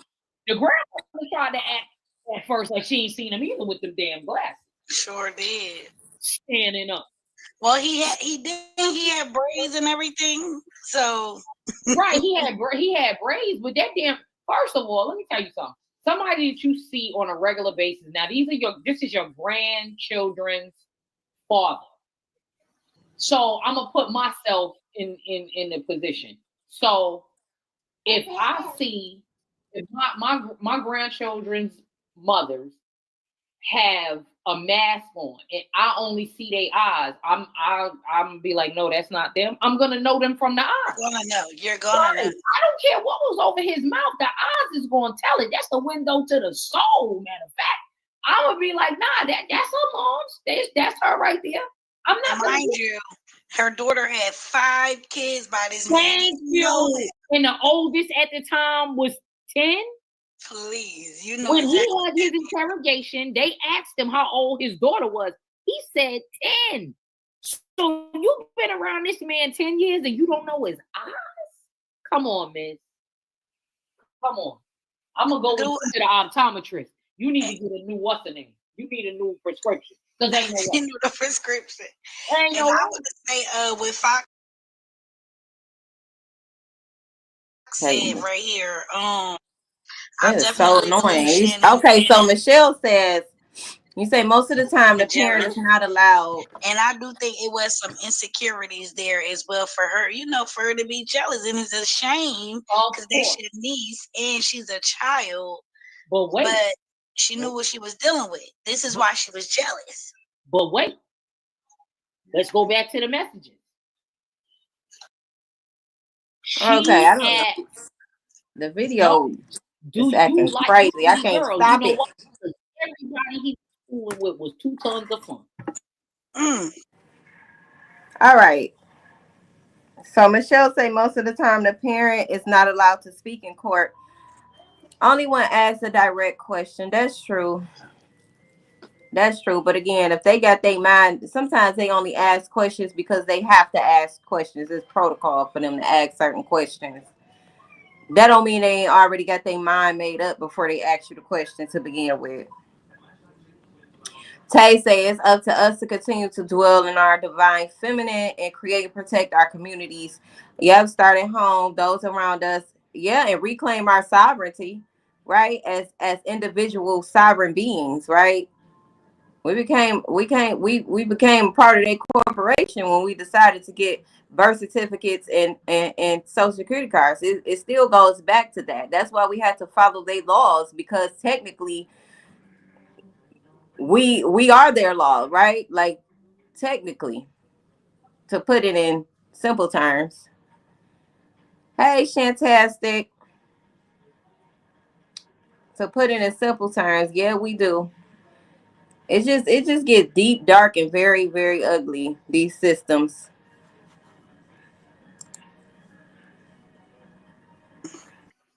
Mm-hmm. Yep, April. Yeah. And it ain't nothing wrong, because I'm not skinny. I'm not Donatello and Raphael either. But there's nothing wrong with that size. But that should tell you what this little girl was on. She was the women. Shannon was in competition with her, and she was in competition with all of them. She begged this man not to deal with nobody but her at 13 years old. That's crazy. That's crazy. And this is years. I'm feeling like I'm having to keep stopping, because Stephanie said we got to make sure our kids are running things early, raise lawyers, doctors, farmers. We got to make sure that we get out of this system. That's what I'm saying. What are we going to do as a community to get out of oppression? The work system is still a system of oppression. The school system is still a system of oppression. The so-called jurisdictions are systems of oppression, right? To keep you mentally enslaved. They went from physical slavery to mental enslavement.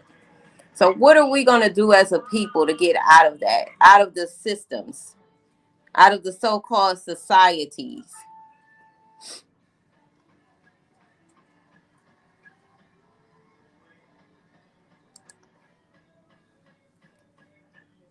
I ask myself that all the time. Instagram profiles of Naziah. At least 5 TikTok profiles. So, and she was much younger than what's going on around now. Alicon say they hate to say it, but we're not getting out of the system. Well, the first system to get out of is the mental slavery. For one, you got to be able to recognize the system of oppressions to begin with. That means you have to be a critical thinker and you have to question things. That's number one, right? Become your own sovereign being and your own individual person, instead of moving like a collective slave, a slave, a collective of people. You know, most people don't even challenge the system, even with the way that they think. They don't even want to think outside of the system. They don't question nothing. They go along with the okie doke, and they don't feel like there's anything more that they can get out of life. You know, so I do feel like the more we question things and the more we push back to these systems mentally, right, first, and then move accordingly, then go off grid and start your own communities. The system is only going because most people believe in the system. No, you're not getting no more pizza. You got one right there. No, much younger. There's no way y'all ain't know what was going on. And they said she was smart and everything, but just as a parent, what's the thing your mother used to say back in the day when you singing a song? I know mine did. You better know that schoolwork like you know that song. You know what you remember? You better know that schoolwork. Like, I don't. Let me tell you something. Somebody is gonna hear me in the background talking about, you better put that damn. I don't care if you posted or not. Put that phone down. Get in there and get that homework done. I don't know. I guess it kept them busy to do fuck shit themselves. That, you know, TikTok was keeping her busy. Instagram was keeping her basketball. She's a gymnast and a cheerleader.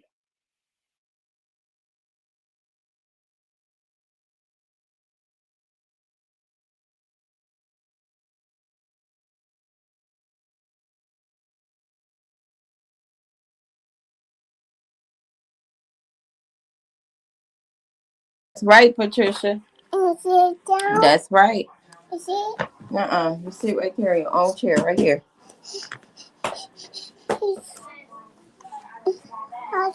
No.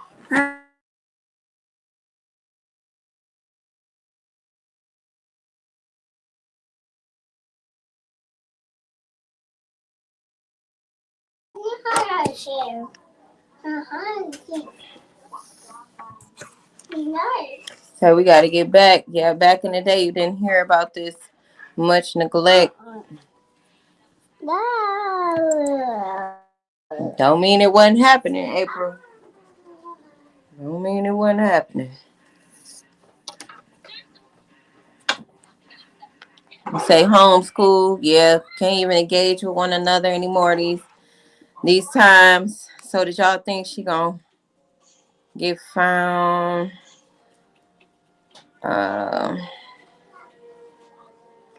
Yeah, I'm over this loading. I'm over it. I am over it right now. I don't understand why it's loading like this.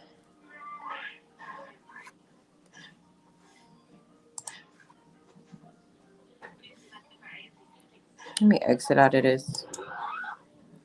Close.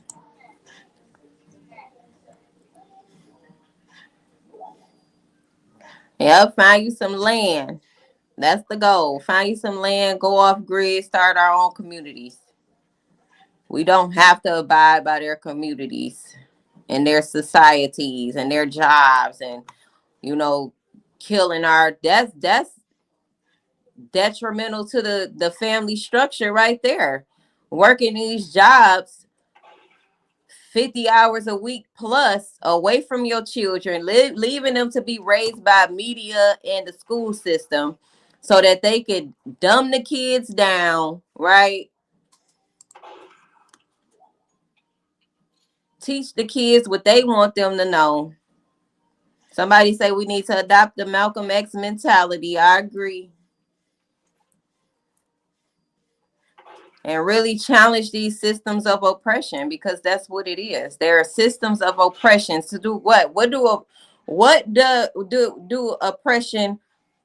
What is the purpose of oppression? To keep you enslaved. And she's been missing since January 9th, 2024. Yeah, we definitely need more like-minded people. Yeah, people that got a warrior mentality, that's not easily moved, right, or easily influenced back into the systems and the societies that's been created by way of oppression. We need people that's gonna stand 10 toes down, because it takes a lot of mental power to do that.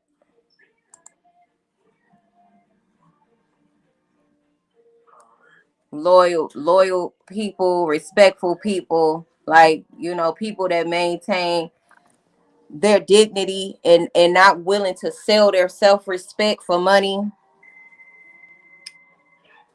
You say, I'm going to put my future child in private school. Your boyfriend have been talking about kids he wants before he turns 40, he's 36.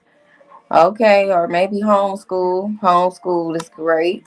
You don't have the patience. Yeah, I get that too. Definitely got to have the patience. But see, that's where the community will come in at as well. We'll have people in the community that love to teach children, you know, that teaches our children how to have respect and how to critically think, right? Schools that's more, what is it? Is it neurodivergent? Schools that are just more into individualizing the student versus creating a collective mind that's easily controlled by the oppressions, right?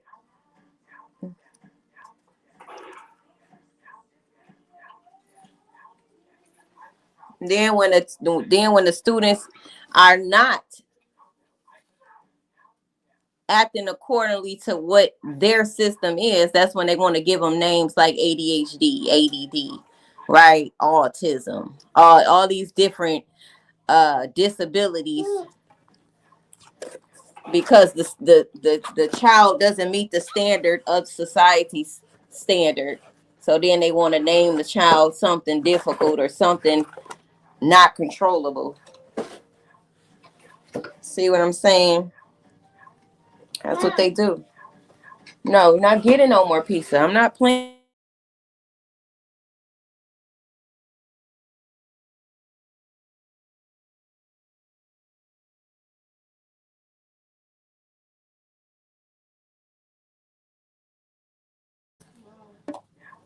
That's the detriments of having a patriarchal society, where you have these systems that's operating out of power and control. That's what it's all about.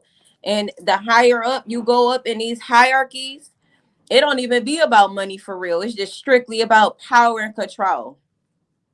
Strictly. Because they know money, the concept of money itself is an illusion. It's just to keep people slaves.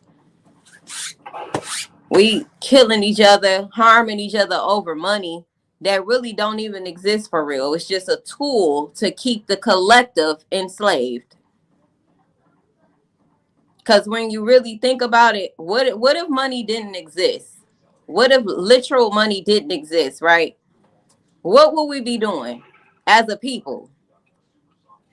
There are literally people in the world that don't have money and they're still surviving and living and thriving. So what are we really doing?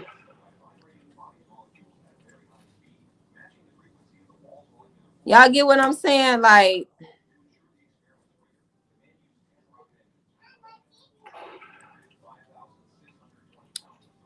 say every time you go to the laundromat, we pass that car shop. Yeah. Mm-hmm. What you mean, where them people at? The people that don't have money? Money is literally a tool to keep us enslaved. Period.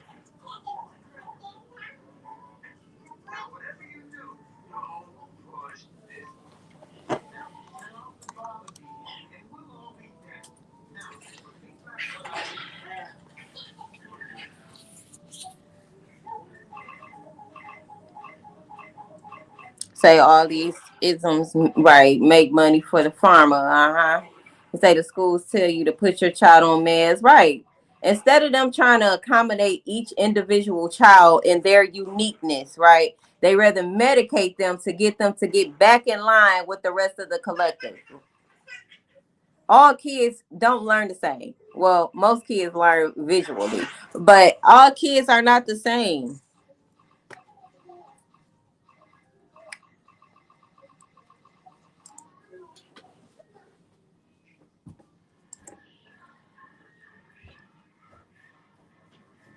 Mom, Hmm. can I have the rest of the ice cream? No. It's only a little bit. You hear me, Mom? I gave you an answer already.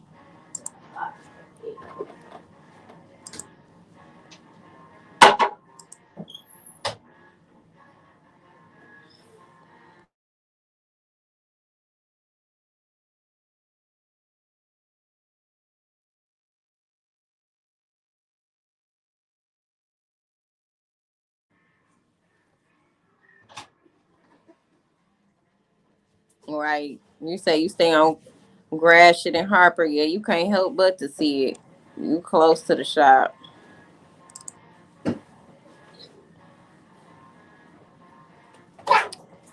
Hold on, y'all. Let me change this to that one right there. You say, I feel as if people don't look out for each other no more. Right. They don't. They don't care. say when you was a kid, it was always somebody watching you. You knew who knew your parents. Say the neighbors, excuse me. They told. That's how it should be. That's how it should be. And then he's like, look, I don't We want lost that I don't though. want to give her Media. no. It's media. Media plays a huge role in how community is formed, right? It's like the lack of respect in our community is detrimental. It has been detrimental. Deep. Like you, man, ain't no way you talking to a 13-year-old like that. Y'all really having conversations like y'all the same age. Either you two was 13 or you two was 42. Like, come on. I want them to just play the video. Getting 3 hots in a cot personally right now. I don't. Already loading like crazy. But what I want to know is, I watch a lot of like little crime stuff.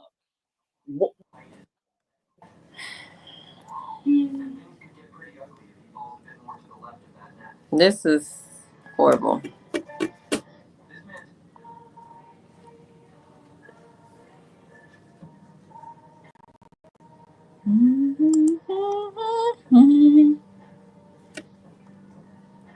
I'm trying to play the rest for y'all, but it's acting stupid. So at least 5 TikTok. They talking about everything but the interview. So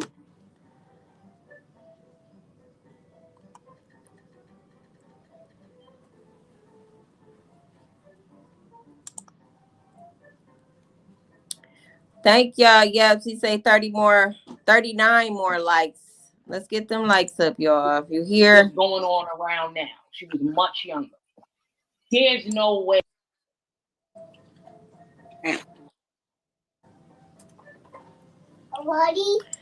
Every time I try to fast forward, it goes to a commercial. Like, what the entire is going on? Leave it there. What are you trying to do? Yeah, leave it there. Mom, a pie? Papa? Mom, a party?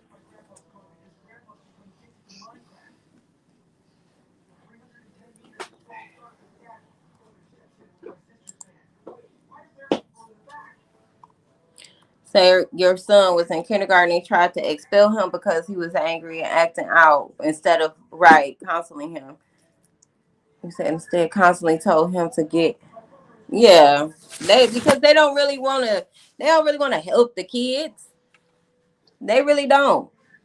They want them to take some medication, shut up, and get in line with the rest of the kids. They don't really want to take the time out to help our children. That's why we need our own school system.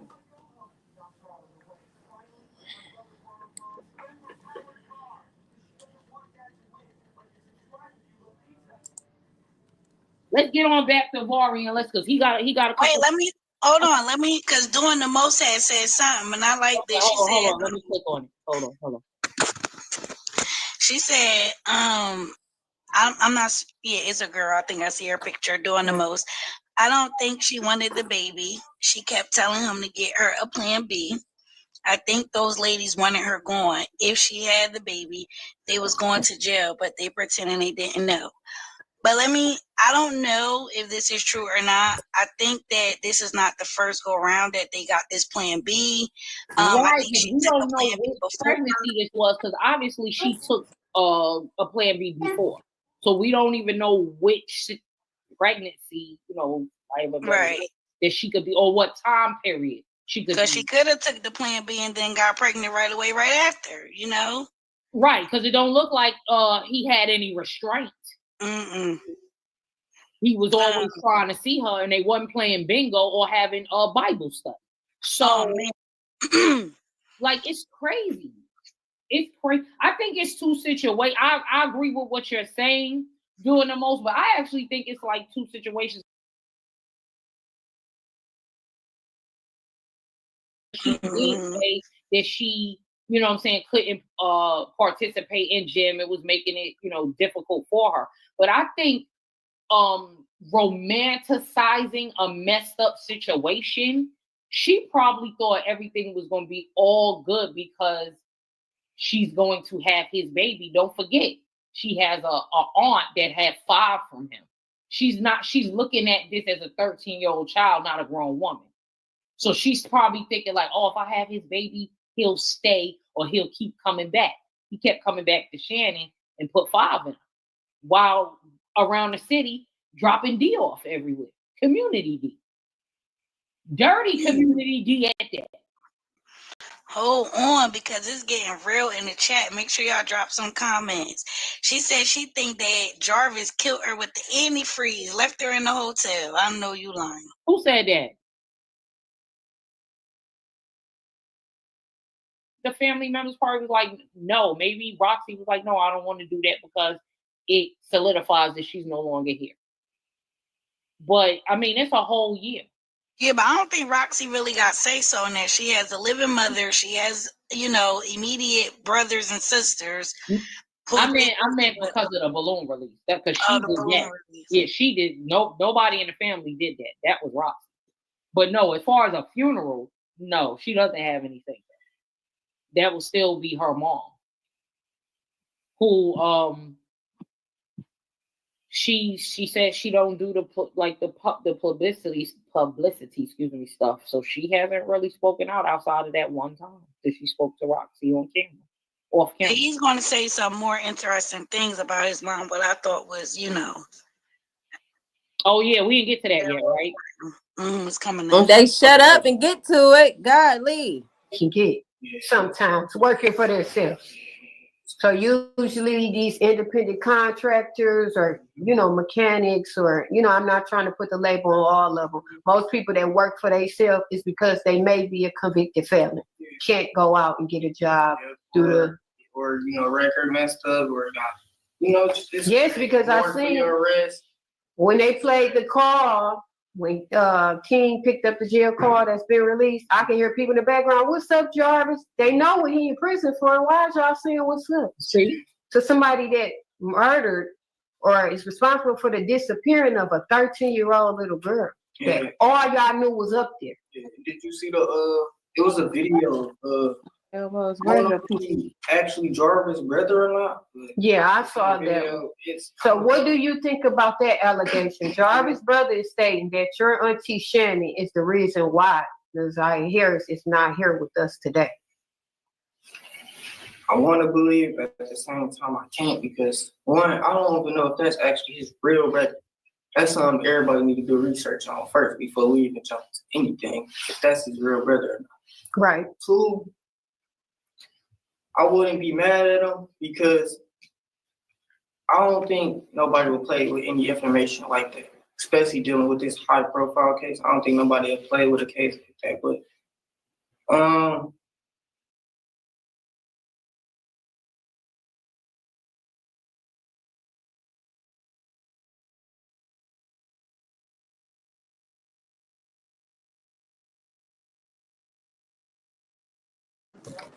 Stephanie say, but yes, no men around her for sure. Don't even get to meet at my house alone. Some women don't have them type of standards though, unfortunately.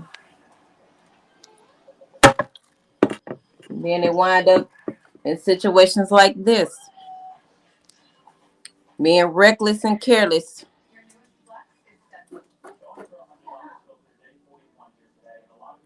Say, I don't think he meant to. I just think Jarvis had to get rid of the baby. He came on there and he was just like, he was saying like, yeah, they Shan know. And yeah, Shannon beat her up bad. They must have contacted him. Yeah, that's the case. Jarvis must have contacted him. So this could be a play of clear my name, put it on the auntie. Or this could be a play of I'm telling the truth. Yeah. I know what really happened. Yeah, I'm trying to get this over. I'm trying to get it off my conscience. Hey, Ash. But it is stated that he does have a brother. I think we know he have a sister because she got on the stand and that was honorable of her. What do you think about his sister, Jarvis' sister, getting on the stand, saying that she actually did see your sister, Naziah Harris, with him the day that she went missing at that mechanic shop? She was just, I felt like she should have just reported it. You know, how would you let it get so far along? You know, like, I feel like. Do y'all, I really want to make a poll question. How I do this, y'all? I really want to know, like, do y'all think that Jarvis' sister, Tijuana Butts, didn't know who Naziah was?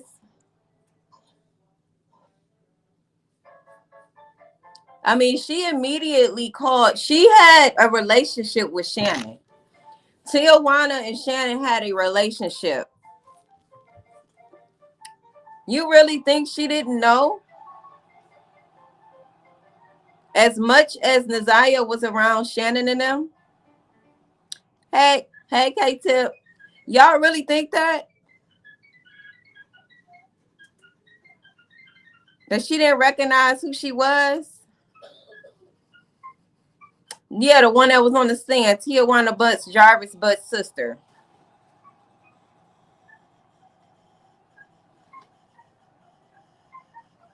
She was acquainted with Shannon and Shannon's kids. And I have picture to prove that. She was definitely around. So it just really hit me when he just said what he just said, or the question they just asked in regards to Tijuana. It's like, wait a minute. She's seen Naziah before. She can't, I don't believe that she never seen Naziah before. Maybe she didn't know. But again, if she spent time with Shannon and she over there with her nieces and nephews, them the ones that she did know. Shannon kids is the ones that Tijuana knew. I know she said she didn't know a lot of Jarvis's kids because he had a whole army of children. However, he said, because how was she to call Shannon to say, right, that's what I'm saying. She immediately called Shannon. So her and Shannon was acquainted with each other enough for her to call her. So, and Shannon been around. She's been with Jarvis supposedly over 12 years, at least 12 years. So she's seen Naziah before. I don't believe the bullshit. If she have. She's seen Vari too. Anybody see something weird, you know, you go with your gut, report it, do what you do. Yeah. It's whether if you're right or wrong, it's best to, for safety, I say. I'm gonna say that, safety wise for you know, kids and everybody. Because I just can't see it. So what is your relationship now with your auntie Shannon?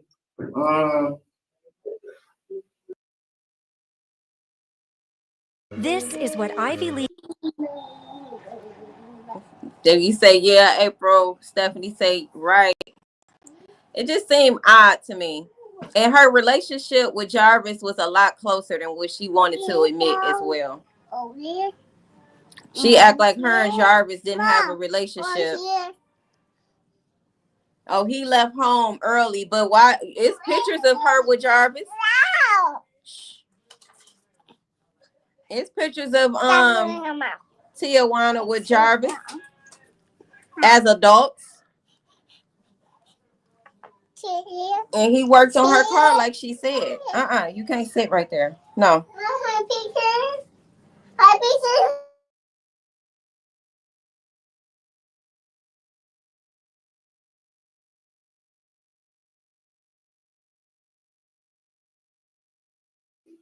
Honestly, I love her, but I can't love her for, you feel me, dating you know, a molester and took my little sister out the world that was close to me, so I can't forgive her for that. Do you think she need to be? Yeah. Honestly, I love her, but I can't love her for, you feel me, dating you know, a molester and took my little sister out the world that was close to me, so I can't forgive her for that. Do you think she need to be brought up on charges? It's deep. It's really deep. Do you think she knew? I feel like she knows something. Hold on. I ain't gonna take up too much time. I'm not gonna take up too much time. This where he lost me right here. You close to your sister, and she asks you, do you think she should be brought up on charges if she did anything or, brought this on? And you sitting around humming and hawing? Man, ain't that much love in the world. Ain't You close to your sister and then back that up with that statement. He lost me. Go ahead. What you was about to say? I was gonna say I'm lost with you. I'm lost with you because at the end of the day, I thought he was gonna come on here like in more furious, like more angry. And he's just trying to still save face for his family, and I don't understand why. And see, that's my thing again, where I feel like the whole family is sick. Because we need to be seeing some videos or something like this where somebody came out, look, I went over there and I jumped on. You know how people, when they get angry, you see how they doing the grandmother? I'm surprised that a family member that like know that this is 100% wrong is havoc is over there. Like they can't even be in the same room together. Mm-hmm. That's what kills me. You were going to say how close you was to your sister. And this woman asks you if she's responsible. Do you feel that she needs to be brought up on charges? And you, it's deep. Deep like hell yeah, I don't care who go down. Everybody involved should go down. That should be his energy, but he like chill on my grandma. Chill on my grandmother. It's really my aunt. But you heard it. You hear it. Chill on my grandmother. It's really my aunt. And then when the lady asks you about your aunt, you come on, man. You gotta come a little better. It's deep. Yeah, we know it's deep. Well, yeah, we do know it's deep, but at the same time, he is a child. He was abused. He's traumatized. We already talked about Stockholm syndrome. That's when it's a person being abused still has some type of respect for the abuser in their mind. Like it's a psychological breakdown. So he probably got mixed feelings, mixed emotions about who should go down, right? Who was really involved, to what extent were these people that so-called raised him was involved in this case. And, we can't expect him to think logically like we would outside looking in when he was in the situation. He was a product of this situation as well. So that's why I say I hope he really get the mental help that he needs. Really. We definitely know it's deep. Well, so what y'all supposed to do if you find out that your aunt unalive your sister, what y'all gonna do? Just go to counseling? That's what y'all gonna do? Y'all gonna go on? That's how half of you feel like yeah, then half of you feel like no. Like which is either yes or no. Right. So y'all gonna go to counseling. Y'all gonna go on other platforms. And if you forgive your aunt, I need to know how and how did you get to that point? Right. Now, we know what forgiving is in a biblical sense. It would be for him. But honestly, how was the aunt touching him? Was the aunt? Hold on. Bella, bring it on. Put the popcorn in the chat. Put the popcorn in the chat. Say it again. I didn't hear you. Listen, it was the aunt doing something to him. Because what is it? Why are you halfway in, halfway out? Right, Jessica. You put your left foot in, you put your left foot out. You see that? Yeah. Wow. I can't wait either. Oh, I ain't even think of that. Because you sure humming and hard a long time. I'm telling you. It's deep. Like we don't know that. Let's move on. This is something else. You playing yourself out there like you don't care. Mm-hmm. You know what I'm saying? Even though I know my people don't really deal with the internet like that, but they be on Facebook. I know they do. I know they be on Facebook, but they not trying to, you feel me? Nothing. I don't know. What was your reaction when the judge said, as her auntie, You sat up here with no emotions. Mm-hmm. Yes. Jarvis Brooks' sister cried the whole time. I sat there. She was very I emotional. kind of broke down. You feel me? When the judge told, when I watched it, and the judge said, "You don't have no emotions." And she said that about your grandmother as well. Yeah. No emotions. It was like they didn't care at all. It was kind of deep, but I feel like at the same time, people, you feel me, trying to control their emotions. Like I feel like I wouldn't even want to break down in court. You know, I'd probably like do it closed doors, like when I get home or something like that. Yeah, I can understand that from a man's point of view. Yeah, when it's all said and done. But from a woman's point of view, yeah, like you said, from a woman's point of view, a lover, your kid's father, and your young niece who is a victim, someone that has no control over what goes on. Well, he's not a man, he's a child, so to ask him a question of how he would react is irrelevant, really.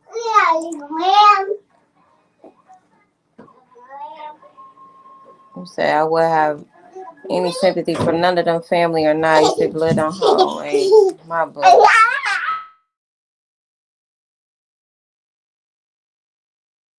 She's a child. She can't think for herself as an adult, but you made an adult decision to bring this into her life, and you showed no emotion on the stand. You act like you was irritated, you know? I agree. You know, I love my grandmother, but, you know, just feel like she needs, you know, open her eyes a little bit more. There you go. He love his grandma. That's why we pick up the vibe that he not really gonna go against his grandmother either. You know, regardless of the fact, he still has a respect for her, even though she's abusive.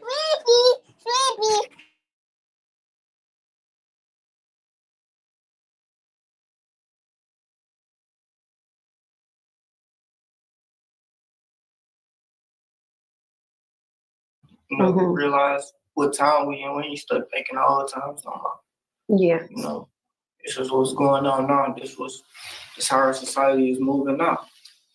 You know? So do you think, based on, there was one specific text message I want to bring it up because I really don't want to bring up any of the graphic ones, you know, that was out on your sister.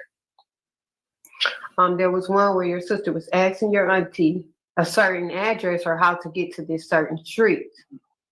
Your auntie gave her that information how to get there, knowing they said that was a street that Jarvis used to be on. So do you think your auntie had an inkling, or she?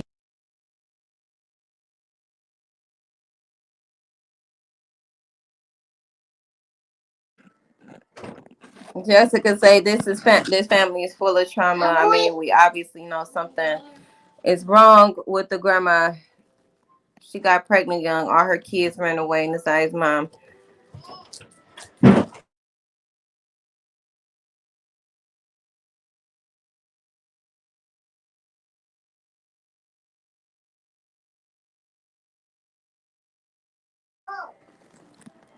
I've experienced Nasai.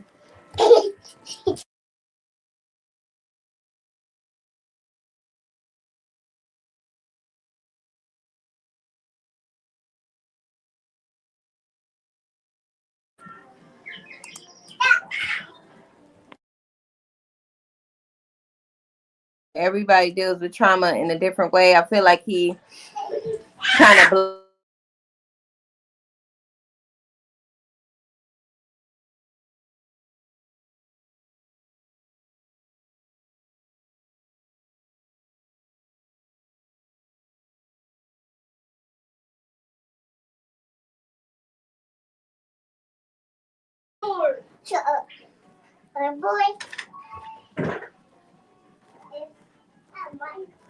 yeah.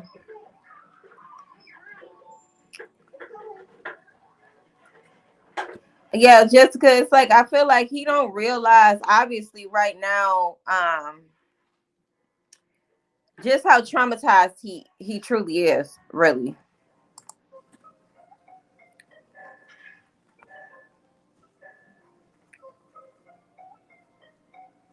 I just hope one day he see it and he is able to heal from it.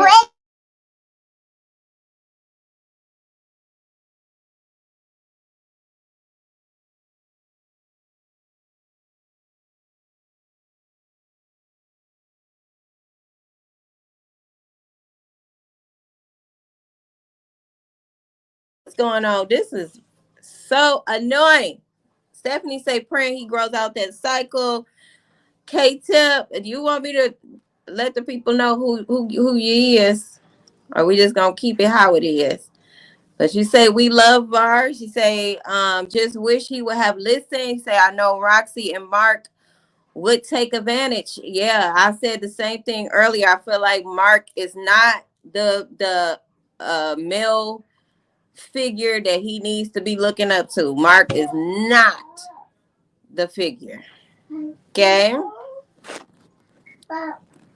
Simply Erica say maybe he believes his upbringing was normal. Right. Obviously, you know, that's what trauma does.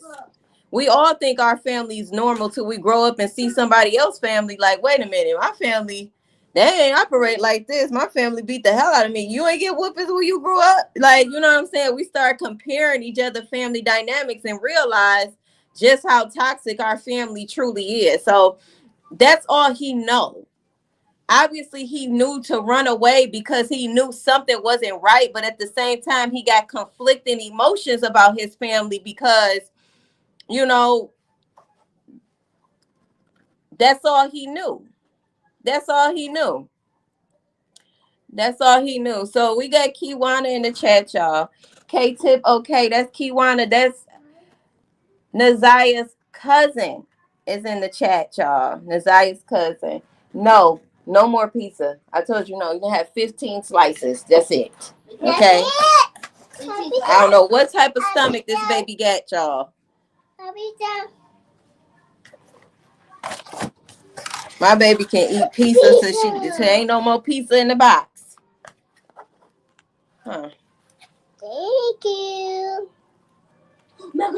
Oh, look, she's talking, thank you. Come here. Hold on, y'all.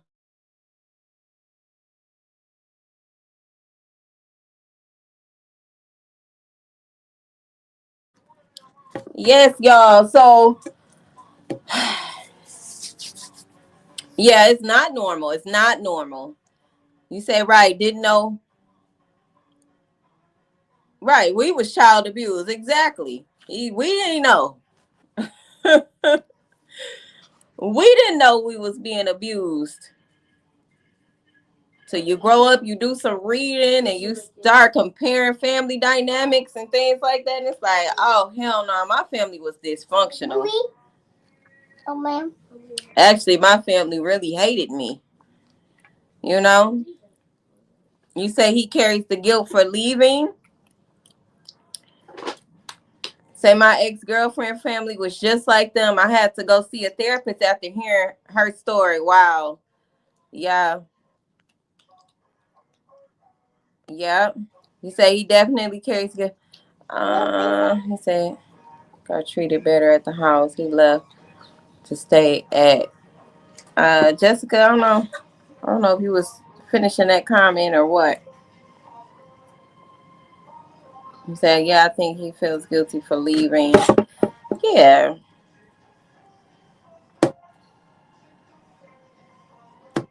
And you know, it's like it really wasn't his responsibility, but I get it. It just should have been a safe environment to begin with. Obviously, these kids was carrying too much weight than what they should have been carrying to begin with as well.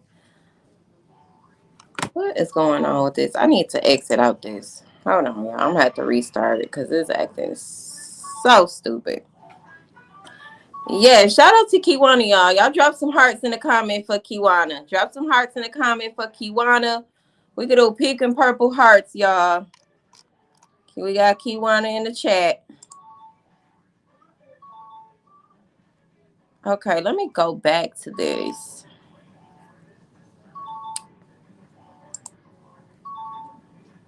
Okay. YouTube.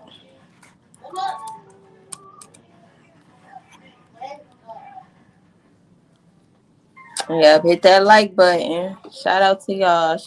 Thank y'all. Because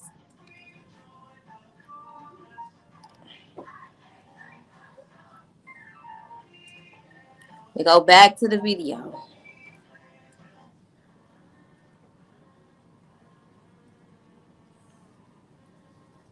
Why they will blame her. Oh, that's interesting. Can't wait to the 7th. Yeah, me either. Sit down. You say there is still hope for this young man. Yeah, he definitely need the right guidance and some mental support. Definitely.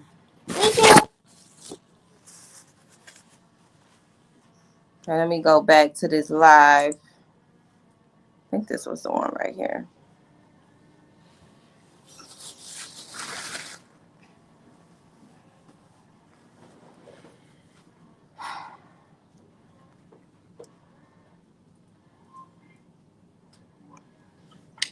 It's just a lot, y'all. It's just a lot.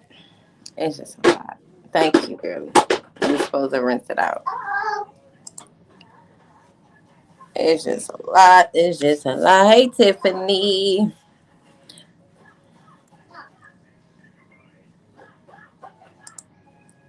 So let me connect y'all back to this video. What TV, Mom? Watch.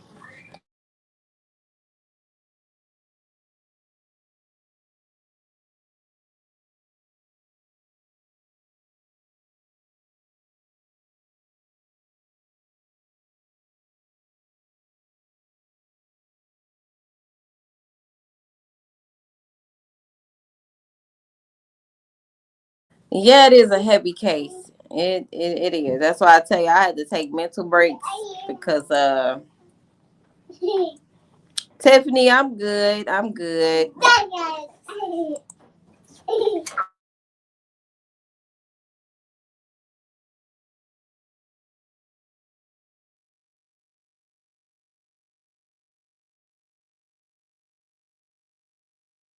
They all agree to it. I ain't gonna hold that back from them. They did agree on me with that. But so far, I don't. So you think she knew? I think she knew, and I just think it's hard for her just to, she's scared. I see. So it looks like she lost a lot of weight. Did you notice that? They've been saying that. Yeah, because the twins and them, they did go. The twins used to go work out with each other. They used to have days where they go with each other just to go to the gym and stuff. Okay. But significantly, since this. Just off the record, I do think they had some type of weight loss surgery. I don't think they was that damn disciplined to go lose their weight like that. They definitely had some. They said they dropped a lot. It looked more like stress weight. Do you think it's stress, or they naturally just trying to work out anyway to lose the weight? Because one is smaller than the other. It looks like Shannon is small. I feel like it's both. Shannon more stress. Marquita more, I feel like neutral.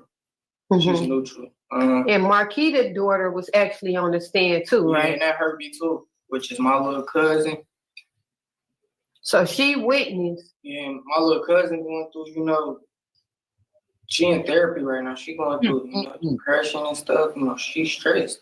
She feel like it's her fault, She should have told. Yeah, she feel like she should have told, and she's trying to kill herself, all types of stuff. So that's why her dad got her in therapy and stuff now. So he doing good with her with that and stuff like that. So appreciate him with that for doing that for her. But now, have you been to any of the court dates? No, but when this next trial come, I will be there. I couldn't do it. It was too much at the time. Yeah, because a lot of people lose it in the courtroom. I did see her father saying he almost jumped over, did this, he had to be kicked out, thrown out. This one daily mistake can ruin you. Yeah, I hate this video. I hate this video right now. Like, it's so many commercials. Y'all say perks or coke. God, Lee. Maybe so. They did look like they was on something. I ain't gonna lie.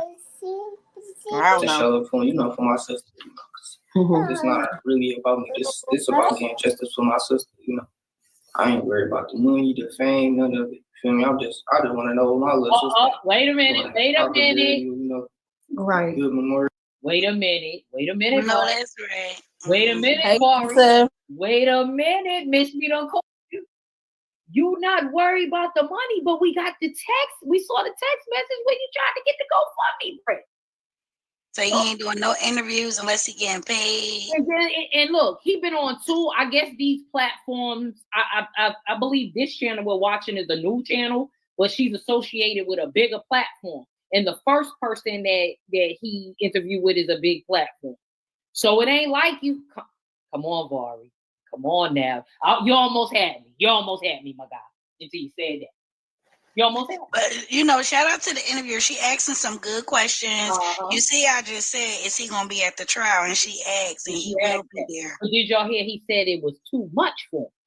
So who was getting kicked out of pretrial? It was the 8-year-old's father, Marquita's daughter's father. Oh, I didn't know that. Yeah. I seen his. We should watch his video live one day too. Yeah, we need to do that. Yeah, because he went live and spoke about some things. Oh, and yeah. When he did that, when that went down, and I listened to it, that further let me know that's probably why Jarvis was back there hiding behind the lawyer, because he knew that those people over to his left was on his ass. And that dude, I don't know him. I only seen his face, but he looked like he probably like a tall, stocky dude. He probably would have handled Jarvis in there. They've been trying to get some goddamn bail money for him if they would have let him go.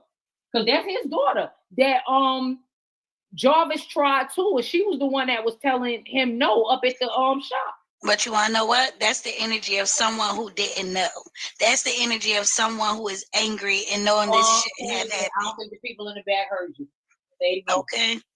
That's what the grandmother should have been doing. Instead of lifting up them glasses, she should have been pointing her finger and say, oh, yeah, he right there. Thank you, Tiffany. Shout out to Tiffany, y'all. For the super chat, the super sticker. Who a person that wears glasses every day, such as myself, who goes on the stand without their eyes, y'all? Who? That is crazy to me. When she did that, I just kept shaking my head like, Miss, you over here acting right now. I'm gonna see if the Oscars can set you up with a little something, because you over here like really bugging. But hold on, Vari. You told us to cool down when your grandmother is young. Okay. Let's move on. You know it better than we do. Right. Oh, right. You know it better than us. We're going to cool down on it. Real and just, forever, have her name, forever live her name on, because she was an innocent little girl. She was groomed into something that she wasn't, Yes, it looks as that, because I saw many pictures prior to this molestation when she was younger. You could just see, I seen pictures of you and her. You could just see the light, just happy, just joyful. And then after that, it looks like it was more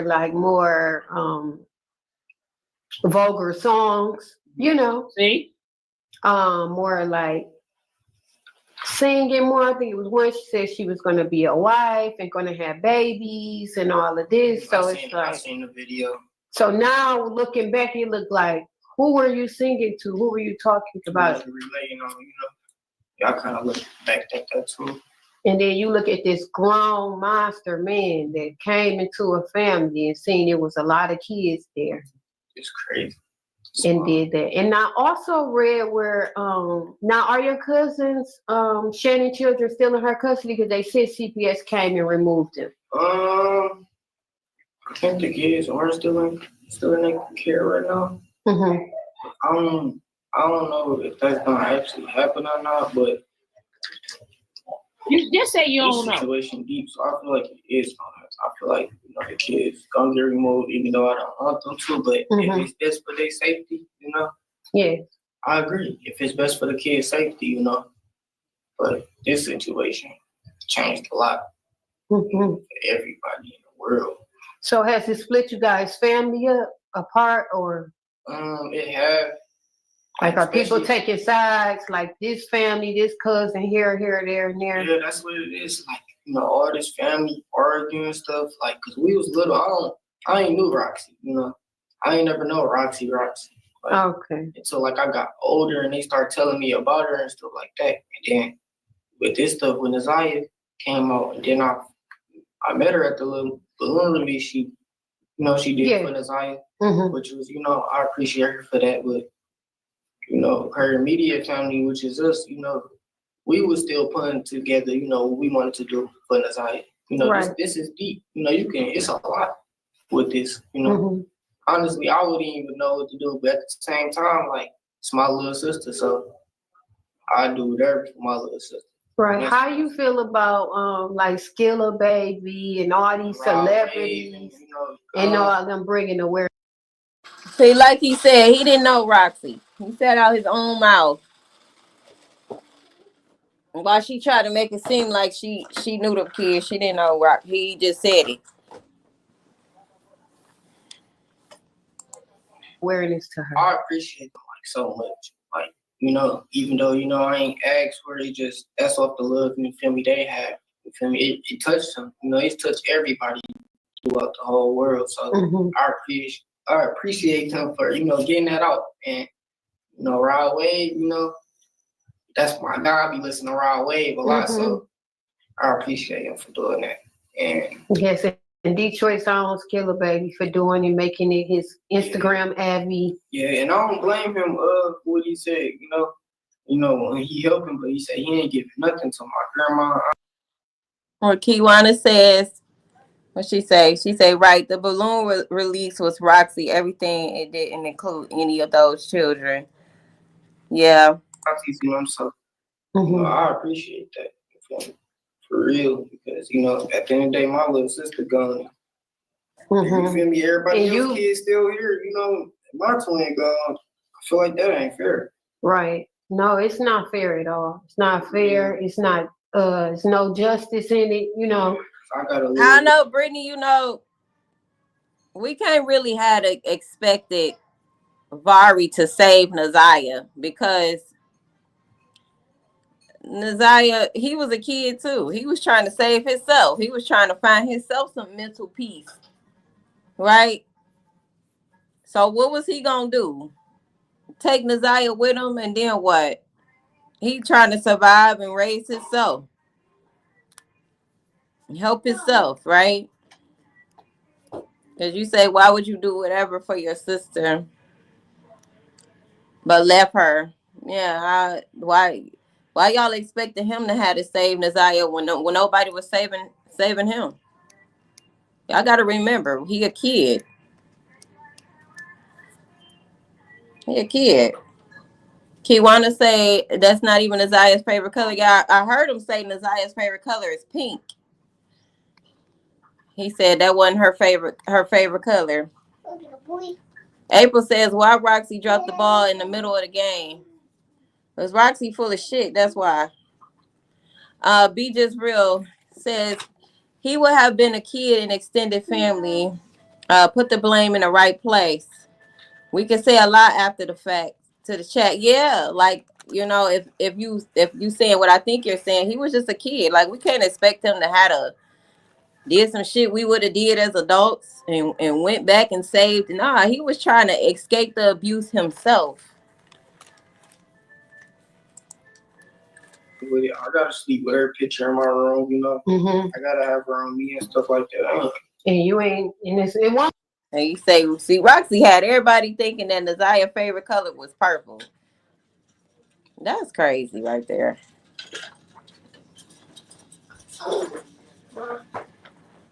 That is so crazy. But yeah, we know it's pink. Pink hearts for Nazaya. Go throw it away. Pink hearts for Nazaya. I'm gonna have to change my little banner too.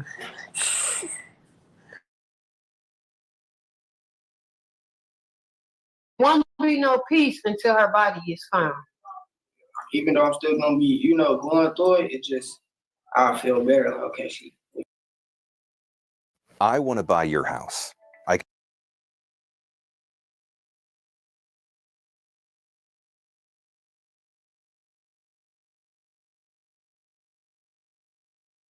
Pink hearts in the chat for Nasiah.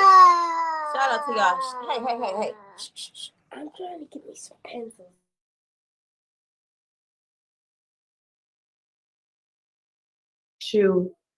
Who told you she was missing? Was there a call? Is there? yeah, it was. I got a call, like, 'cause I was gone.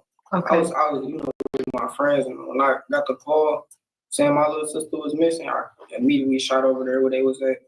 Start looking for her and stuff, passing out flyers and stuff like that. So when did you get the call? Was it the day January 9th, or is this the next day? It was the same day. As soon as when she went missing, they called me. Like, so is this at night? What time? No, it wasn't. It was afterwards, because I remember my grandma was telling me we had to wait 24 hours and stuff. I remember she was on the phone with the detectives, and I came in the room, and I was asking her questions, like, you know, what's going on and stuff. Mm-hmm. She was telling us, like, okay, Zaria's missing. We don't know where she was at. As soon as she got off the bus, it was just.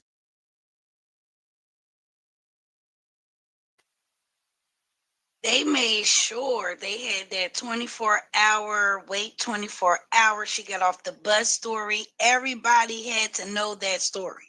Because one thing about it, everybody is sticking to their story. I just don't know. What y'all?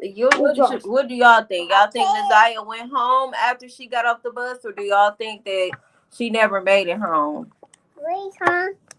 What do y'all think? And Kiwana say he ran away, and he said earlier on in this interview that he left. You know, we saying ran away, but he said he left. Okay, he did make that clear, and I know Kenya, which is Roxy's mother, said that he was put out, but he said out his own mouth that he left. Huh? It's all big fish. You think she did not go home? Okay, April says she don't think Nasiah made it home. April also said he's still a kid, teenager. Yeah, but I don't know why people think when you're 18, you're grown. Nah, when you're 18, you're definitely not grown. Or at least mentally developed enough to make grown decisions. Michelle said Roxy said she hadn't seen Nasiah since she was 2 and didn't see any of her social media till after things happened. So how well did she really know her? Exactly, she didn't know her. There's no way she had an actual relationship with Nasiah. Of course she knew of her, but that's why she didn't even know something as simple as her favorite color. And Miss Me, we can't hear you if you're talking. All I gotta say is I was talking, but y'all, something ain't adding up. That's why I stopped. Something's not adding up. Did you pick up the switch right there? Did you see the switch up? How is it? Okay, you said you ain't stayed there. When nobody didn't even know she had a brother. Why was he not in the house? Why did he run away? That's the point. He wasn't living there. So how you went in the room and said, Grandma, what? You said you didn't stay there. Well, maybe I missed something. But what is the reason for him not being there to protect his sister? Why was he not there? He should never had a choice to be for the streets. He was young too. So what was going on where he was able to go ahead and be outside and not come home? His mother wasn't there. They all was in the custody of his grandmother. Well, you heard what he said. He ain't run away. He just left. I thought only adults can just leave. Lord, this is crazy. That's why I think they probably was doing a little bit to him. Hey guys, Toby Mathis here, and goddamn commercial, golly.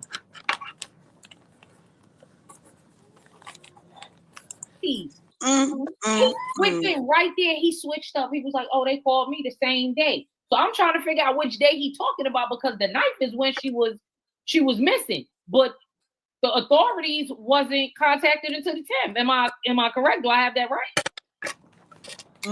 Am I missing something? Because I don't.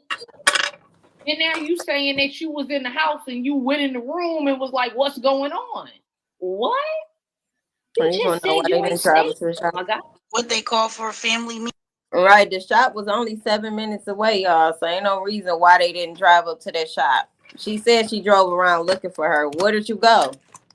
The shop only 7 minutes away. Where you go looking for Naziah? Up the street? Oh. Let me see if he talking now, because they talking. Lunch lady. Because the lunch lady said she didn't look normal, and I think a guidance counselor or somebody else,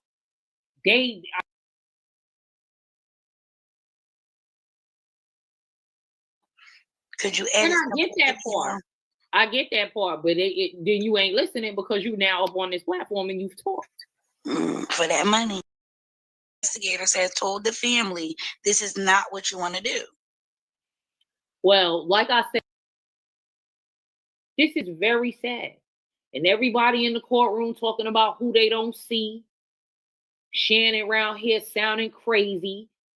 Talking about society gave him another chance. So can I. You got all these women up here, the fiance, the child, like, especially the lady with the glasses. Her son had the glasses. Like, you should have been one of the people calling. This possibly unalived child has been in your car. Then you get the car back and the bumper messed up. That's my thing. Now, see, we need to know the bumper is messed up. Did she inform the insurance company? This is how we gonna know if people really, about that nonsense. Did she inform the insurance company? Because if she did, that means a police report. Why would she inform the insurance company, the girl that drove the blue car? Why would she? First of all, she probably didn't have insurance. Okay, let's keep it all the way above. She probably didn't have insurance, and then she claimed she drove her mama car. Why would she call anybody? Like, I really want them to just play the damn interview. And if it's a police report out, what did she say happened to her car with a driver that I'm sure is not an insured driver under her policy messed up her car?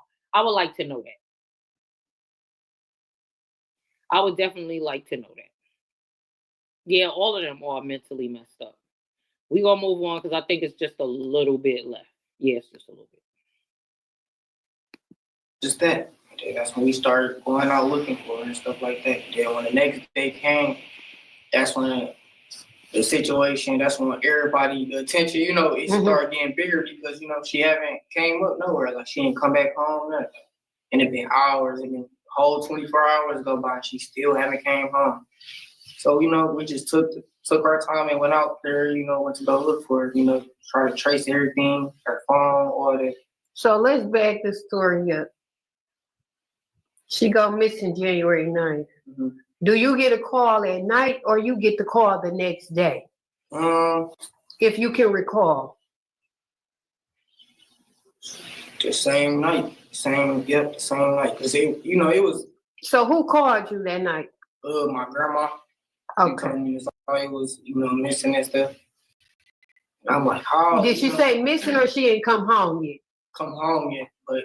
So in y'all mind, y'all thinking she probably with a friend, or y'all just brushing it off like, oh, she gonna pop up in a few hours. I thought she went to like after school, cause she was an after school program and stuff. I thought she stayed for after school program. So then we went to go look. We went up to the school. She wasn't at the school. We went to their bus stop. Last thing they said they dropped her off at the bus stop. Yeah, my grandma contacted her.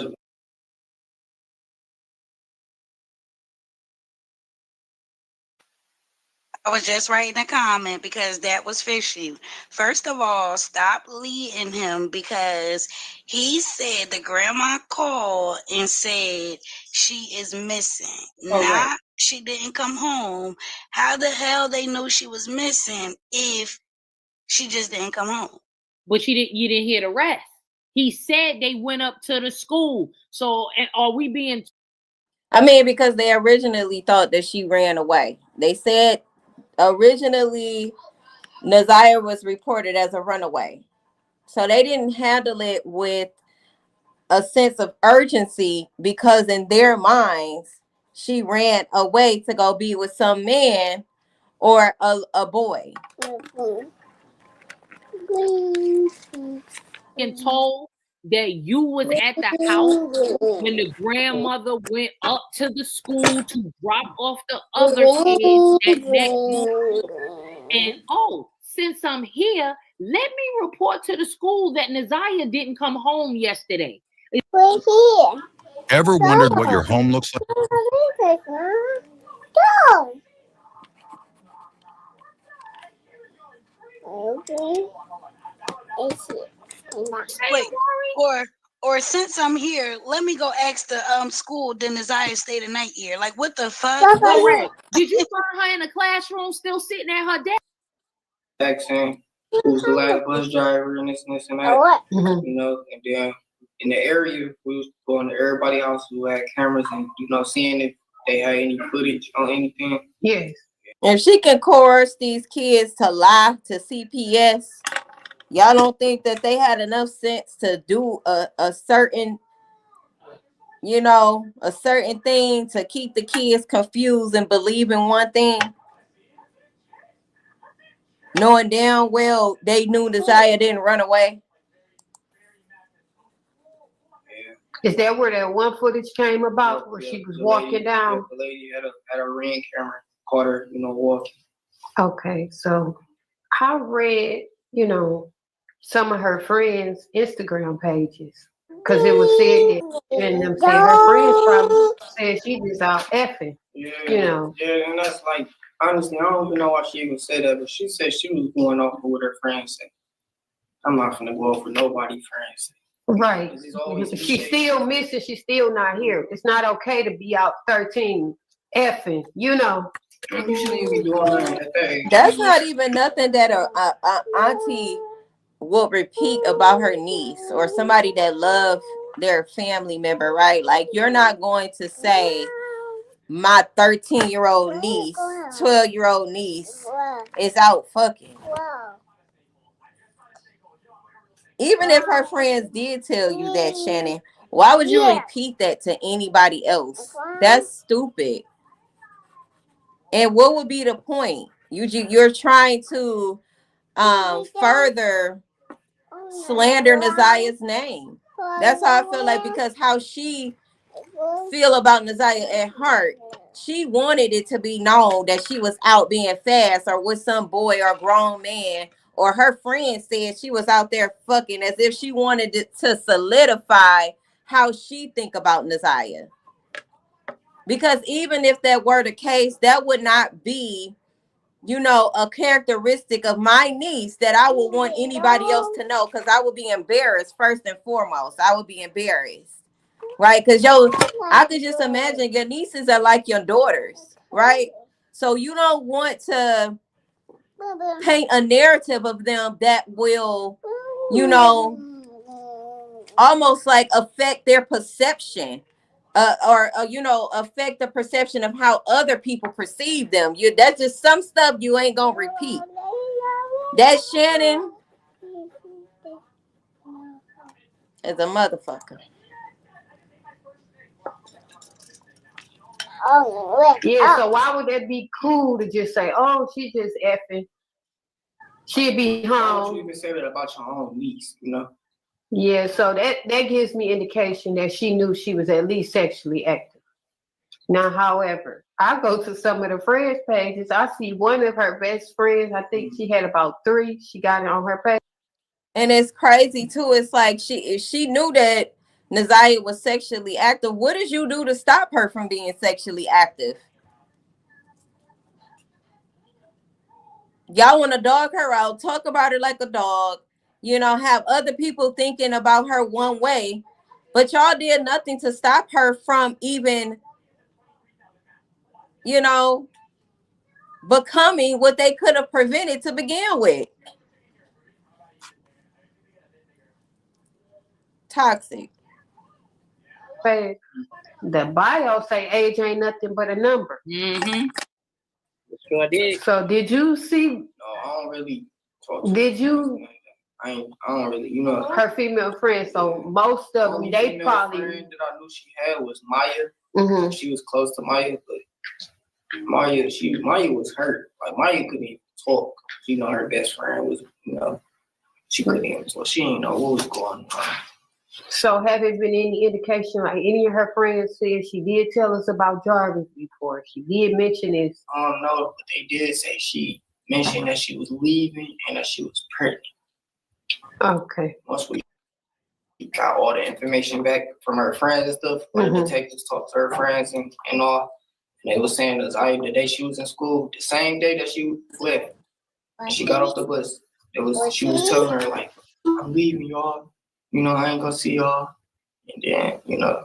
So was that indication she was thinking that they was gonna run away together, maybe? You thought? Yeah, that's what I was thinking, because the police, they had cracked down on a lot of skip houses. There was a lot of skip houses around in the area that I stayed in. The kids was going to, you know, leaving school early, going into the house, you know, I don't know, doing whatever. Are you interested in starting your No.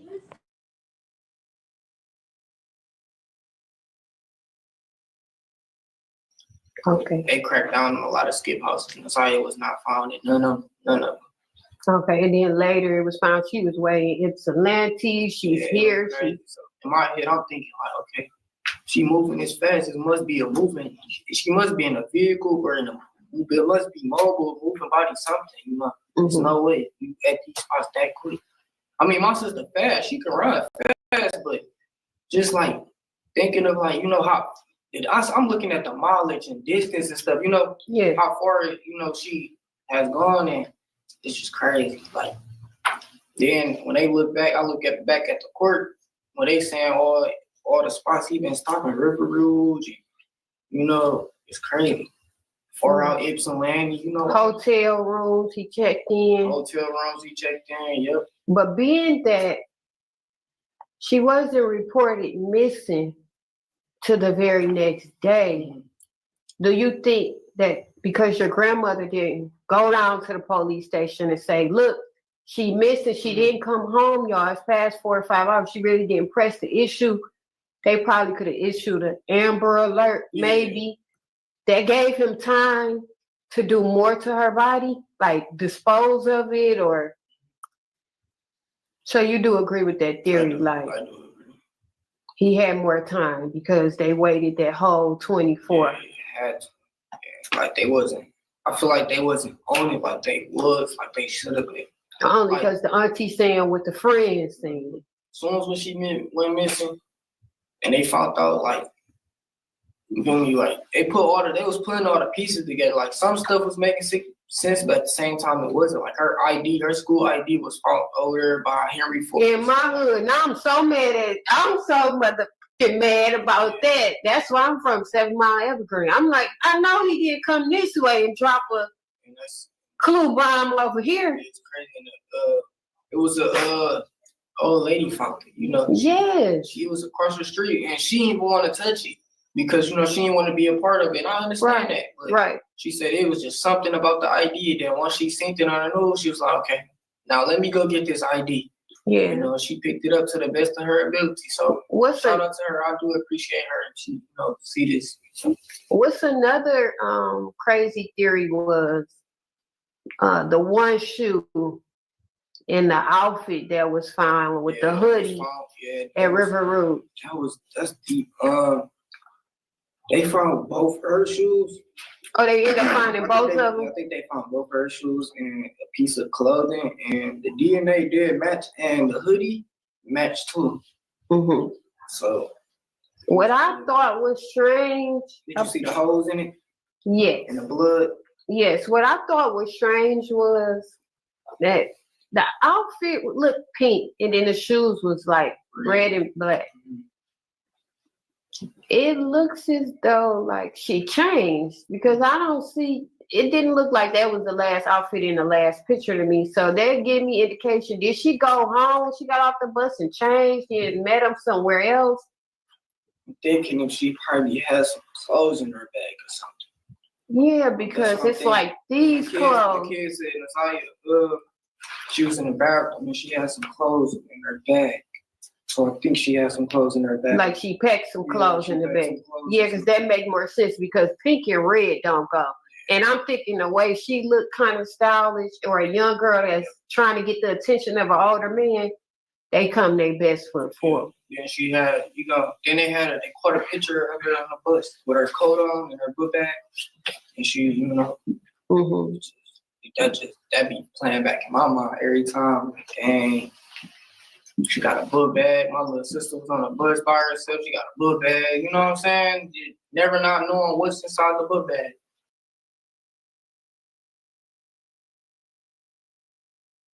Honestly, I just think Naziah cared about her appearance. I wouldn't say it was necessarily to attract the attention of a grown man.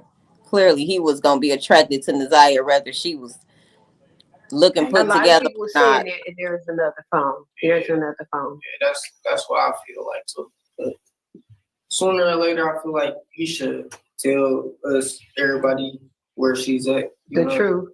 So this case can, we can get justice for my little sister, because everybody's hurting him. I don't think nobody want to live with this, Mm-hmm. It just seemed like the whole city is in an uproar. Mm-hmm. I want to bring up, your grandmother is getting harassed.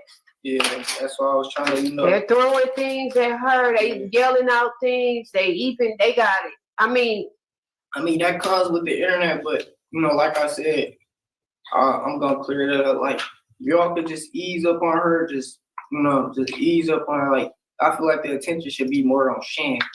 That's what y'all should be looking at right now. Like, my grandma, like I said, she was sticking her and she was blind, even though she should have been on it and should have did her job. She old. The attention should definitely be on Annette, Shannon, Marquita, Jarvis. Okay. That grandma was the guardian of Naziah. She was supposed to protect Naziah. They all knew Jarvis was a predator. Okay, a predator. They all knew that he was a pedo. So yeah. Yeah, y'all can't take that away from her. So I'm gonna just clear that up. Yeah, everybody we can absolutely take that away from her. We can absolutely, and it's people are going to harass them. Why? Because people feel like they should be arrested. They should be arrested for neglect and abuse. They should be arrested for allowing the pedo to be around the children, knowing that the children were being molested by Jarvis. Okay, remember I showed y'all the CPS report. Shannon absolutely knew that he was touching on children. She claimed her kids didn't admit to it, but she was still aware of it, the possibility. And then being the fact that he told her he was a pedo, that's why he went to prison. So it was Shannon's fault, but it was that grandmother's fault too, because they all knew and did nothing. Shannon, I'm my grandma. Okay.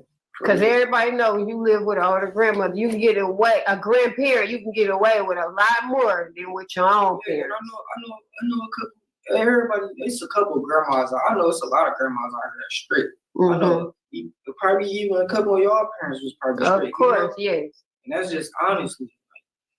And really define strict. Like I've heard that so many times about Annette, y'all. How strict was she allowing Naziah to go to the shop and be with a grown man, so-called clean up his shop and get money for it? How strict are you when this baby is going around your house having intercourse with a grown man or being sexually assaulted by a grown man in your house? How strict was Annette? Marquita boyfriend said Annette used to be in her bedroom all the time. Maybe she ain't see nothing, right? Yeah, right.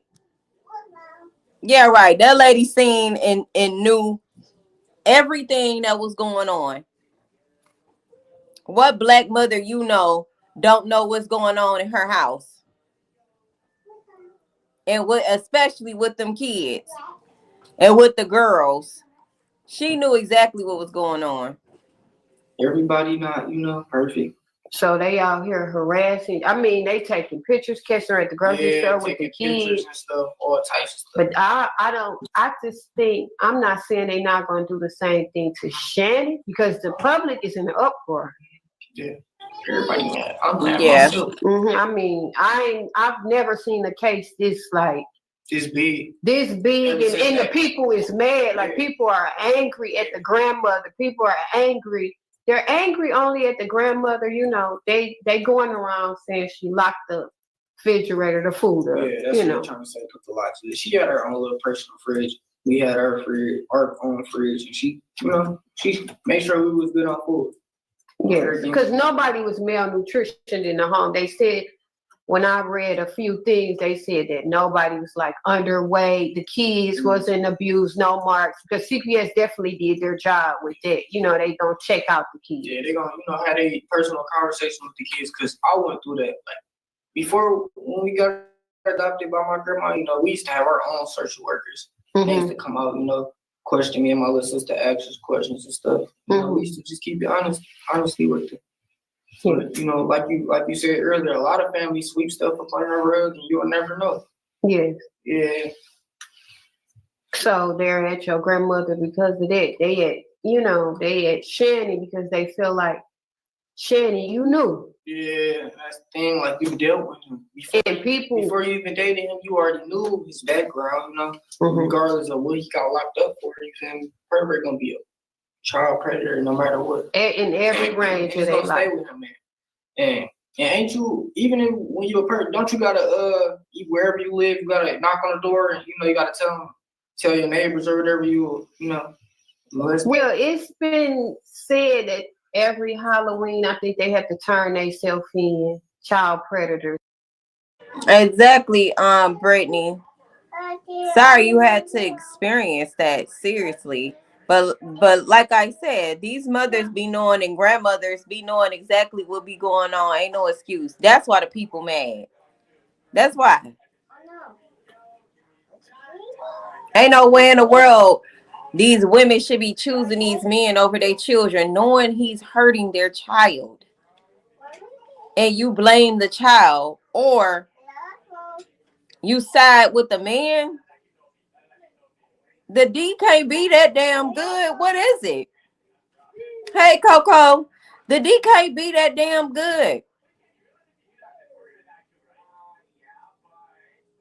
It's disheartening the amount of women that tell me that same story, Brittany. That same exact story, and will put the daughter out. So many women have told me their mothers put them out of their house after finding out that their man touched their daughter, but you put your daughter out. That's fucking sick. Hate them type of mothers. What a passion. They can't be out. They have to turn themselves into the police station till Halloween is over. If you're thinking so fucking male-centered, so male-centered that they rather choose a man over your child. Them the type of mothers that don't need to be mothers. Why do they have children if you're not going to protect your child? Stop. Leave it alone. You're not gonna protect your. What the hell is you having kids for? I will never understand that.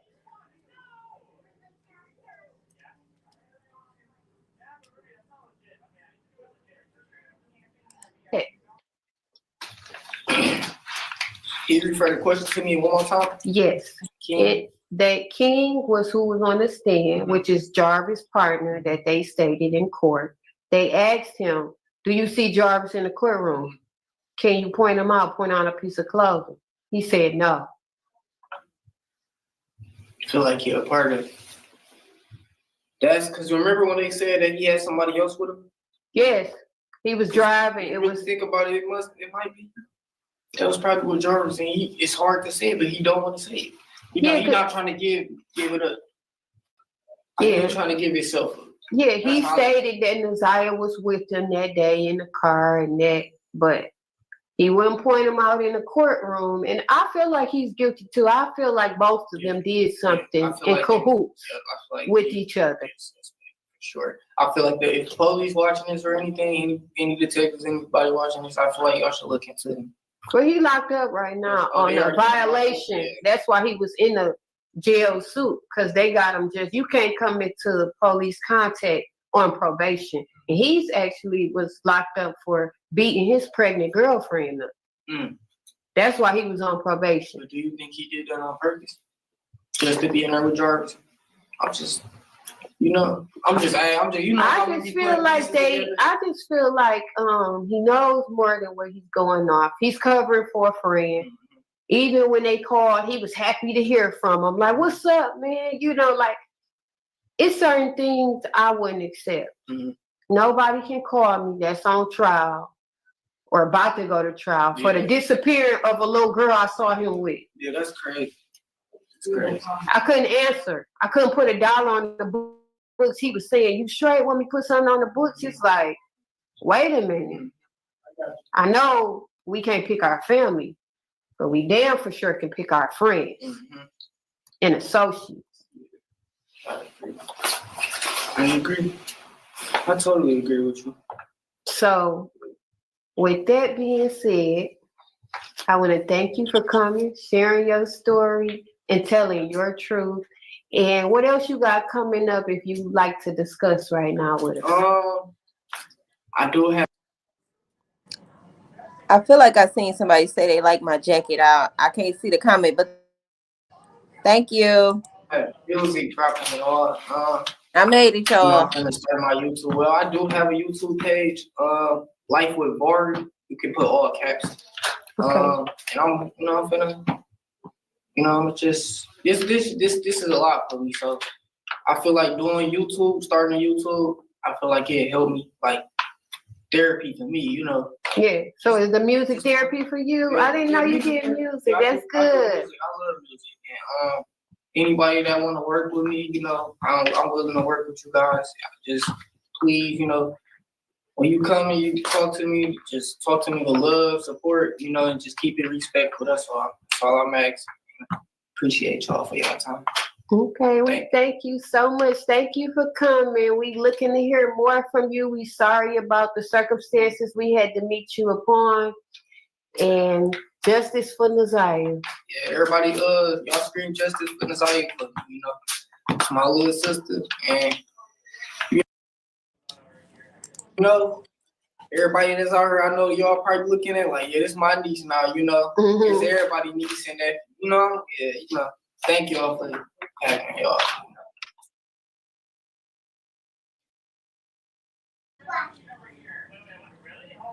And you say she ain't accomplished much with them questions. Obviously, she was trying to get more information that a lot of people probably want to know, I guess. But we've definitely adopted Naziah. It says cloud coming in, shaking my head, not promo. Yeah. Say amazing.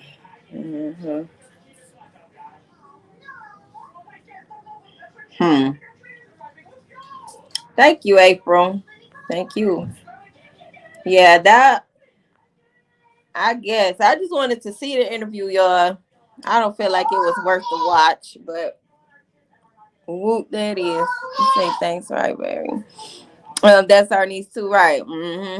We've adopted a Naziah for sure. Yeah, you speaking in the past, not present, so I agree with y'all.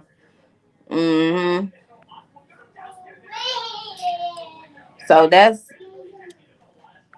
that. So what do y'all feel about the interview besides the fact y'all think that the interviewer didn't accomplish anything? What do y'all think about what Vari expressed? You say he's not ready for interviews. Yeah, I think he probably should like hold off on doing interviews right now. You feel like he said so. Well, what is it that y'all would like to know? I see the comments a lot. Like, we already know this stuff, or Y'all don't have any new information, blah, blah, blah. What is it that y'all would like to know? If it was a question that you can ask, and I've even asked the community in the community post, what is it that y'all would like to know? Because at this point, all of us are waiting for the trial. At this point, April says she think he did the best that he could, right? Well, what the mental capacity that he has. He said Vari trying to hold on to the little bit of family he got. Yeah, maybe so. You say he wasn't in the home. He can only speak on upbringing. Right. And according to Vari, he didn't know what was going on. Or he's withholding information, or he knows more than what he's coming off to know.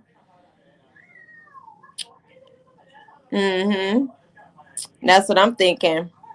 It's just some stuff I feel like he don't even want to say because of his loyalty to his abuser, which is that grandmother.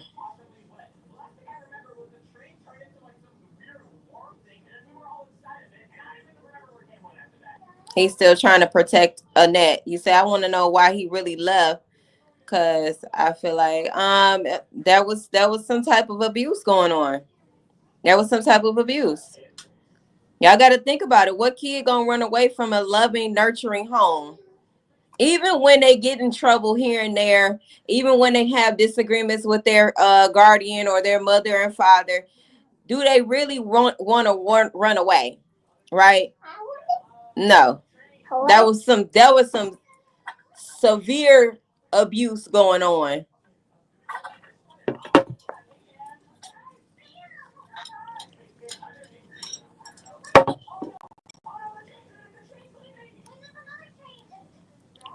Like I said, right? That's what people do when they're traumatized. It's like that's all he knew. Of course there was abuse. He wanted to separate himself from the abuse. But that still didn't take away from the fact that he loved or have some type of love for his grandmother, because at the same time that she was abusing them, she still was taking care of them enough, doing the bare minimum. So in his mind, he felt like she did the best that she could. So he gonna make excuses for the abuse, right?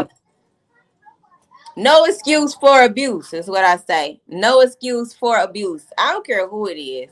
You abuse me on any spectrum, I'm not fucking with you at all. If I think back in my mind and I go reflect back on my childhood and I realize that you abused me in any way, shape, or form, whether that's physically, verbally, mentally, spiritually,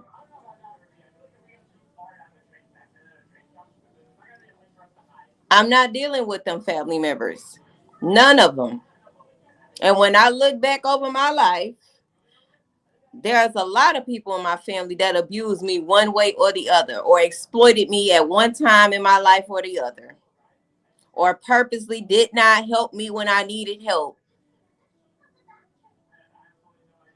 Society tells people they need to be loyal to their dysfunctional ass family because society is dysfunctional.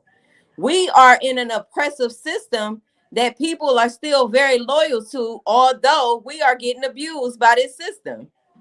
The family dynamic is ran the same exact way. This is a system full of narcissists that's ran by narcissists. Our family dynamics are ran, and the caregivers in the family are fucking narcissists. And then we get so traumatized and so abused by our family that we try to convince ourselves that no, they really didn't mean it like that. They're just strict, right? We try to get them names to justify their toxic behaviors. That's what we do. That's what traumatized people do. They make excuses for the abuse. This is why I tell y'all, we're not making excuses for abuse. We're not sweeping shit under the rug because it was our grandma and our grandpappy and your mammy. We're not making excuses for them. Y'all already know how I am. I don't think that you should deal with nobody that purposely abused you. And when you got old enough to realize that your parents did the bare minimum, fuck them. They knew exactly what they was doing. I'm not going to ever tell somebody, oh, that's your mother. You got to respect your mother. She abused you. You don't have to respect nobody that abused you. I don't respect none of their ass.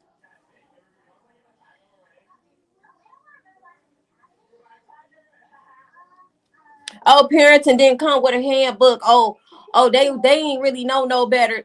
Okay. I didn't know no better either. I figured it out though. I knew how I didn't want to be treated, so I did something about it. So I don't regurgitate them same toxic behaviors when it came to my children. It's literally no excuse for abuse. So what handbook are they looking for? Either you gonna abuse your children or not. That they say that, oh, it ain't no handbook bullshit when they're trying to justify their abusive behaviors. Because what handbook is you looking for?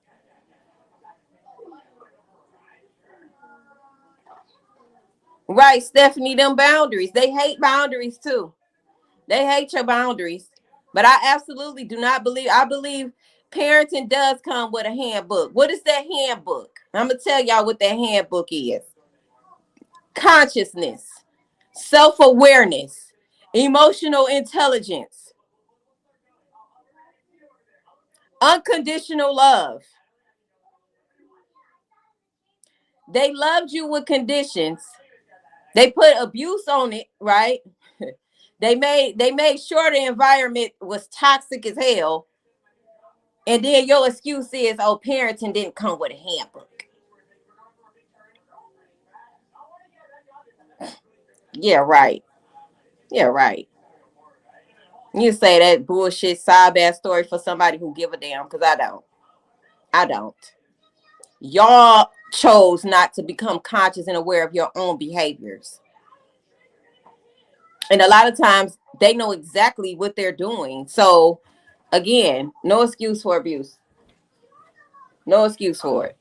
I'm not even going to try to wreck my brain trying to understand why a parent will be okay with abusing their child.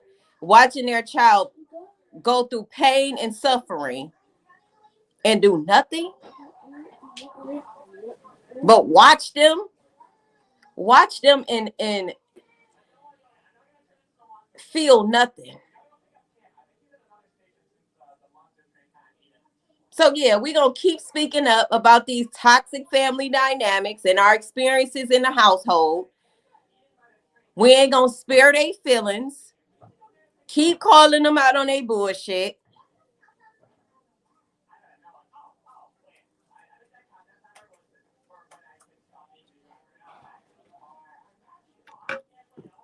Stay connected with the real conscious community. In case you need a pick me up or you need some mental support, because you know these narcissists love to make it seem like you crazy. They love to make it seem like how you think is wrong, right? The fact that you want to address the abuse, they try to make you feel like you crazy. What you mean? You know, that's what they do. They want to make you feel like you crazy for wanting them to be held accountable for the way that they treated you. Nope. Come on over here to Spiritual Detective Channel. I remind you every time. Fuck them. I feel nothing when I say that either, because I know how these folks is. These what we like to call narcissists. I know how they is. They are not humans. Yeah, because it's not okay. As long as people cradle them and coddle that bullshit, their behavior's gonna stay the same. We not coddling no bullshit. Absolutely not. You say if some abused people go hard trying to win mother and father's love. Yeah, they do. Guess what? They never get it. They never get the love, the recognition, you know, that they deserve just for being the child, just for being a child to their parent. Why should I have to work to get your love? Fuck you. Actually, that's how I really feel. Gotta work overtime to get your love and you never satisfied. No matter what I do, you never satisfied. Oh, okay. Guess what? When you do call them out, though, what they do? They cut you off. You ain't even got to set no boundaries. Keep telling the truth. They're going to get sick of you. Keep telling the truth. They're going to cut you off. They're going to make the boundary because they don't want to deal with the bullshit. They don't want to deal with the truth, right? So they're going to cut you off anyway. They're going to isolate you from your family. Yep. They're going to alienate you from everybody that will listen to them. They're going to alienate you. So then you'll find yourself by yourself. Because then they would have been convinced everybody in the family or anybody attached to you, they're going to try to convince them that you crazy, right? I'm here to tell you, you ain't crazy.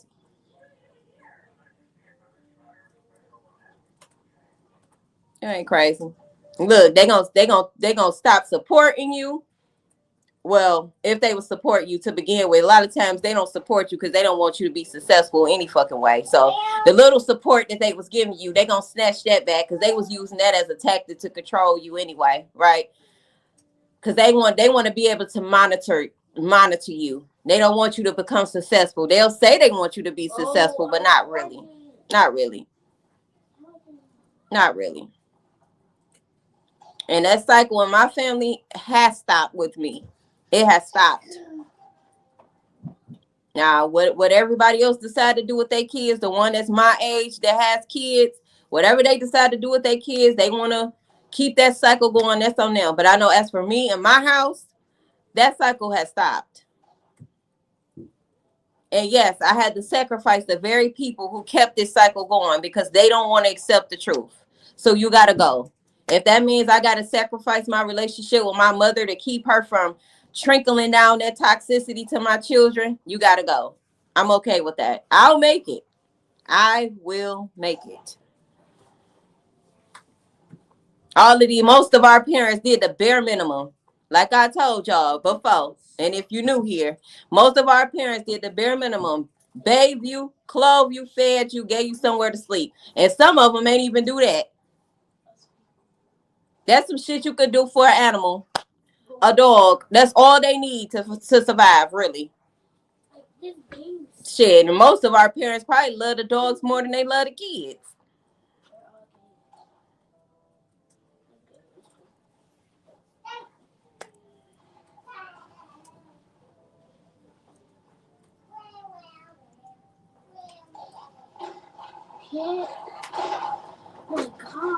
Good. Yes, good for you. Is it Sade or is it Sade? I don't want to say that wrong. But she say her dad was top tier, yeah. Like my family made me feel like I was an inconvenience. How am I an inconvenience to you? You had me. You said you laid your ass down and made me. I didn't ask you to make me. What is wet? What are y'all doing? Wet. Wet. Hey, come back in here with that pizza. Come here. Come here.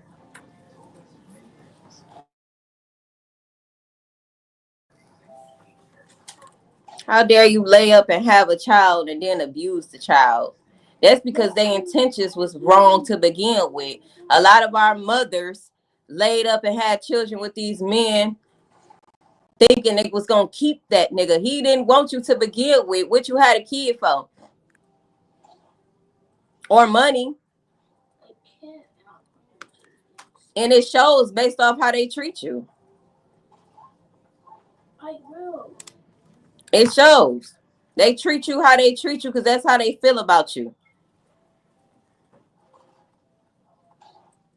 That's why we be confused and growing up confused, like trying to figure out how is it that our mothers can have us and hate us at the same time. You had these children and you treat them like you hate them.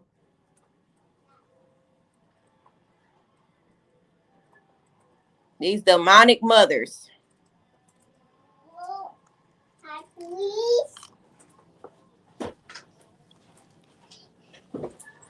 Say exactly with no inexperienced parents. Because if you love your child, right, you have the best interest for your child. That means everything that you do for your child is going to be to contribute to the success of that child. It's no comparison. It's no, unless you want the child to be better than you were, right? But other than that, a parent who wants their child to be successful is not going to be jealous when their child is actually successful. I want my children to be successful. Therefore, if they got problems, then I create resources for them so that they could be successful. I don't withhold my support and resources from my children because I'm afraid that they're going to outshine me. That's mental illness.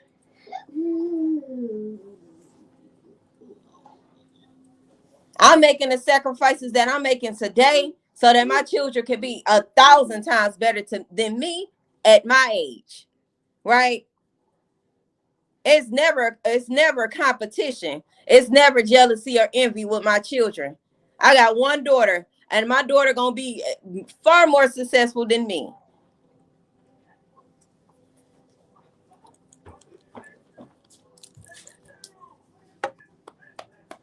Make them everything you are not. Absolutely.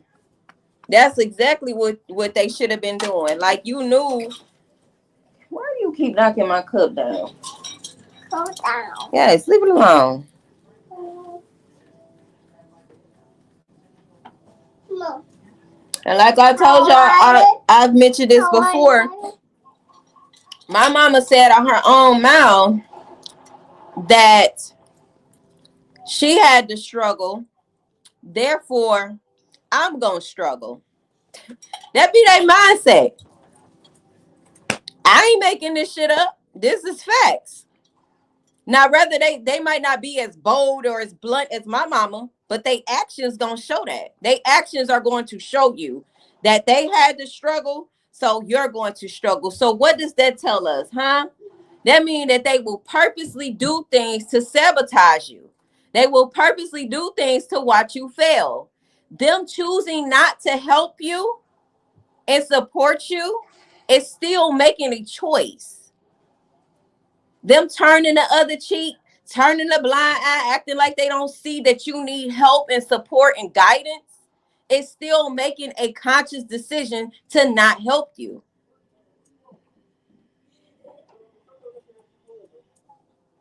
Ain't no excuse for that. Oh, we try to come up with all type of excuses for our parents to justify.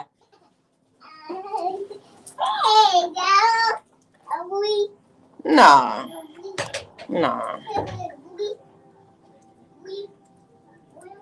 Say your mom said the crazy. Did she said that too to you, Tiffany? Yeah, she definitely said it because I was asking her. I'm like, at the time I was staying in her basement and I had just had a baby, and I was asking her, like, why won't you help me? Like, if you can watch my kids for me, I can at least go to work and I can save up what I need to save up, get back on my feet and get out of your house. Like, you don't want me here anyway, so won't you help me get out? Hey, stop. Stop. Why won't you help me, And her response was, I had to struggle, you gonna struggle. That was literally her response. And I promise you, she have done just that. To the point where it got like now it's like, I don't even want to call you. I'm not going to call you. She's dead.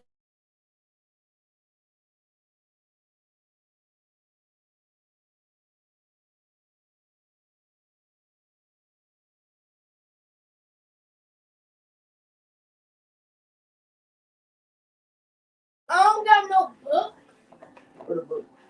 Right. That's exactly it, lady. a normal parent will say, I had to struggle so you won't struggle, not I had to struggle so you going to struggle. That's pure jealousy and envy.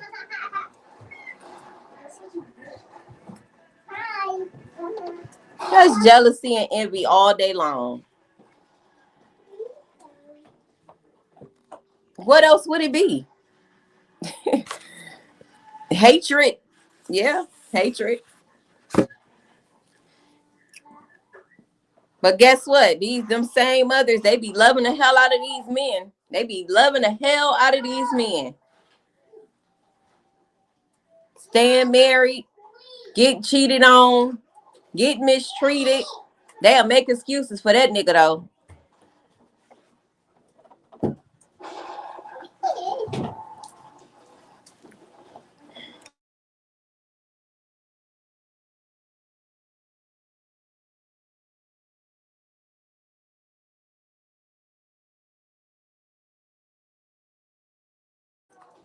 Hey, guess she been dead to me. They better, yeah.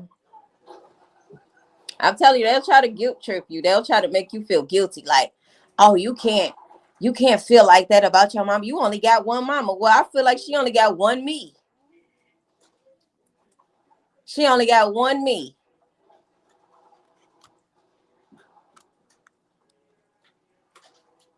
And my mama look at her taking accountability as her kissing my ass. That's how she look at it. Cause she say, I ain't kissing no ass. This ain't about kissing ass. It's about you having a relationship with your child and taking accountability for the way that you are as a human. What you do with that pizza?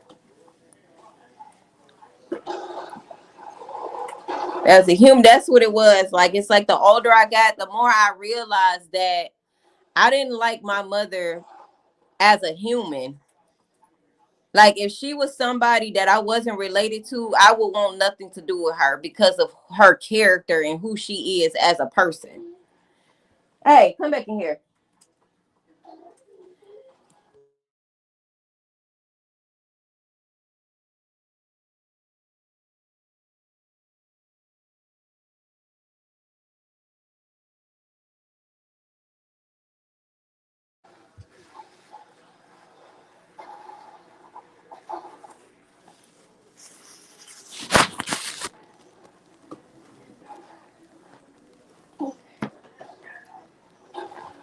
They say, yo, sometimes some of our parents was our worst enemy, our biggest bully.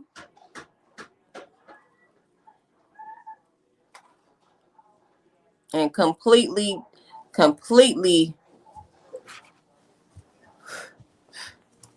traumatized our mental health.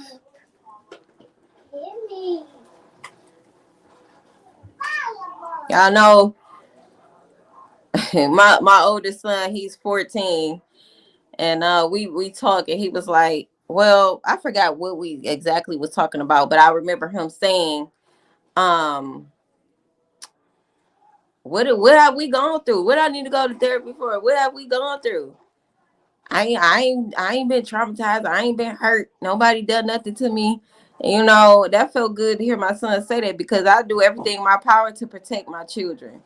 Right? I do everything in my power to protect them from being violated, harmed, abused by predators. You know, talk to them, make sure that they know that it's an open communication between me and them.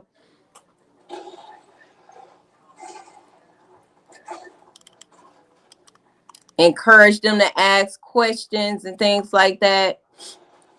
That's a good feeling to hear your child say that, though. Like they ain't went through nothing that's super detrimental and traumatizing. But communication is key. I found that communication is key with your children. You have to communicate with them. You have to create a safe space for them to feel okay to bring up topics and not feel like they're going to get judged or attacked. Coco say it's sad to hear. Thank God you had great parents. Thank God you had great parents too. Don't feel sad for me though. I'm telling you my experience and what I know. Everybody didn't have the perfect parents. A lot of our parents are highly dysfunctional, which most people are. So I really want to know, what are y'all examples of having a great parent? Because ain't nobody trauma free. You get what I'm saying? Nobody trauma free. So what is your definition of a great parent?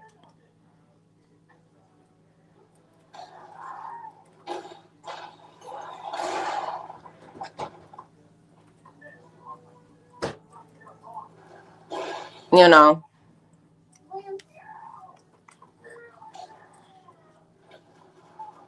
we all had to get to the place where we became conscious and aware of our choices. But all of us have had to deal with some form of trauma, whether you realize it was trauma or not. No, move back. A door. You need to put a door. You need to close. You know? Say, Tiffany, say yes. Yeah.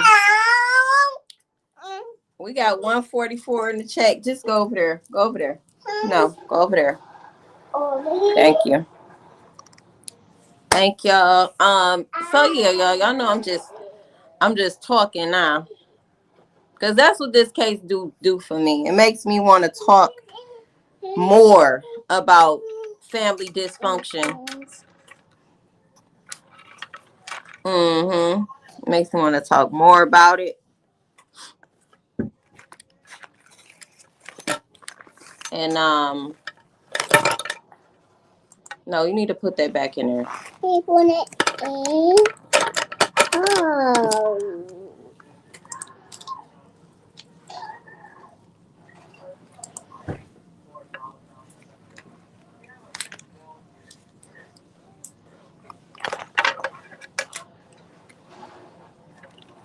Oh.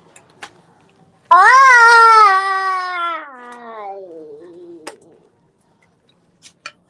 Here. Huh.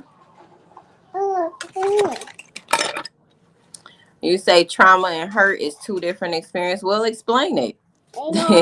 Y'all be looking to try to prove me wrong and tell me what you agree with. I'm not looking for you to agree with nothing that I say. I can really care less, honestly. Now, if it resonate with you, that's fine. But I say what I say because this is what I believe. Whether you agree with it or not, it don't really make a difference to me. Because at the end of the day, I don't just speak my opinion. Y'all got to do research when you talking to me, right? You can't say trauma and hurt is two different things and don't back that up. What do you mean? What is the difference in that? Hurt is trauma. Hurt comes with trauma. Trauma comes with hurt.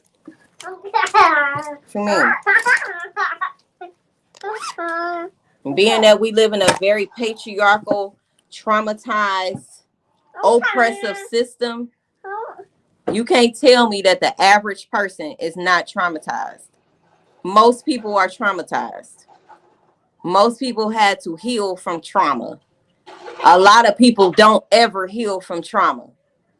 A lot of people think that because you obtain all materialistic things, that you somehow doing well in life. Why is it that people that have all of the materialistic things inbox me?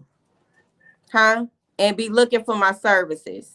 Because they realize that materialistic gains means absolutely nothing if your mental health is not right. Right? So this is not about going back and forth. This is not even that. Like, what are you even talking about? I can give a fuck if you believe and think what I think, or, if you, none of that matters to me. It literally don't.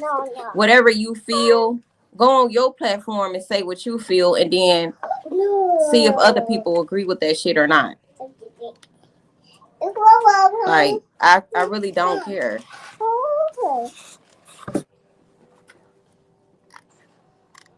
No.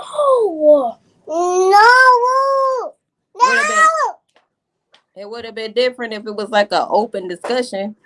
But you come in saying I really don't agree. Like, okay, yeah. You say thank you for having this platform to talk freely, safely about family trauma. Absolutely amazing. Absolutely. Brittany says yes, it needs to be mandated in schools to speak on these topics to young children. Absolutely. And with the first thing we need to do is get rid of the religious system. We need to get rid of the religion system because that has been a detriment to all family dynamics. All of them. It has drawn people crazy.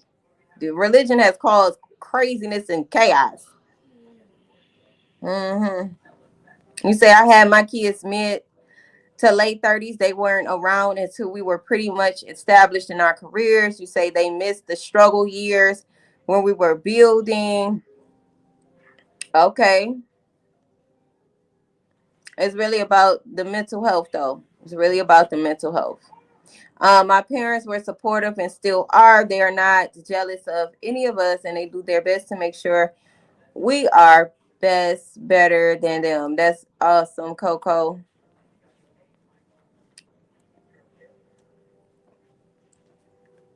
Okay, what else is here? Coco says, and I'm not negating anything you went through. I just saying it's sad to hear. Okay, my parents supported me emotionally and financially as long as I needed them to. Okay, that's cool. You say, yeah, rid of religion. Absolutely, we need to get rid of religion. That's one of the biggest problems there. She said, excuse me. Give her the paper. I'm trying to write popcorn. Okay.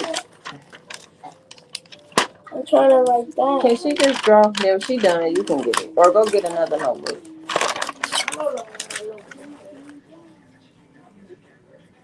How come I know what bird? Get out.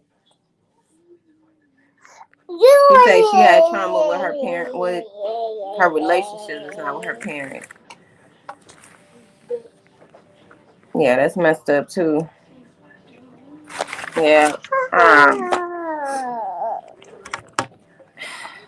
Why is this not working? Like, where's my stuff at? What's up? Yeah, that's just unfortunate. Like, that's Michelle. That's because most people are truly traumatized. That's what happens. Or in a state of unhealed.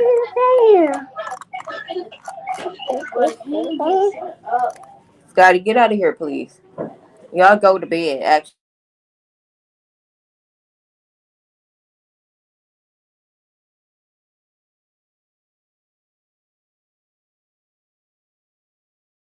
Everyone in her family can't be trusted. You feel everybody in her family can't be trusted? Why you say that, Yolanda? Why you feel like that?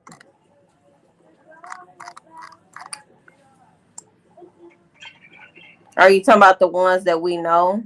Like we know in the media?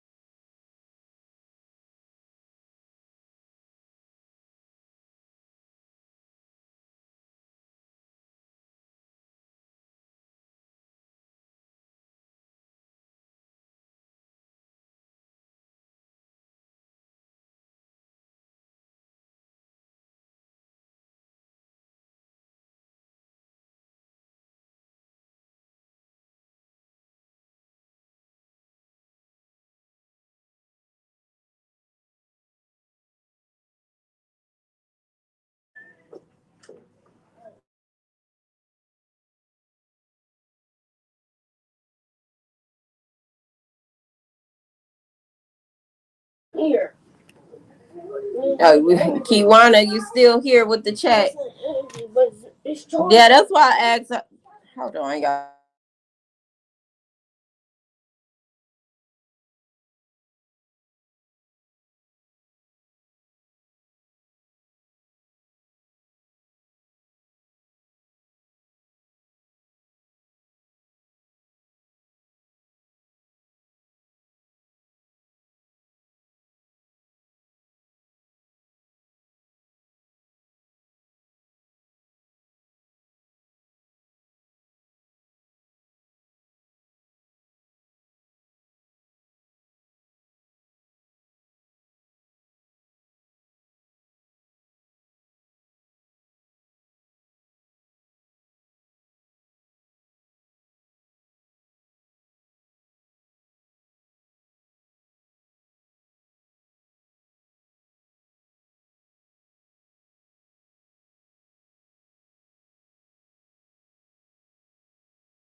You say, I just don't understand why the people was in the house with her lying and coming clean. Yeah, you talking about the immediate people that had access to Nasiah. Yeah. You say, you feel everybody. Yeah, they can't be trusted. Of course, Shannon and them can't be trusted. Of course. So can I go lay down? I don't know how to get this off my screen.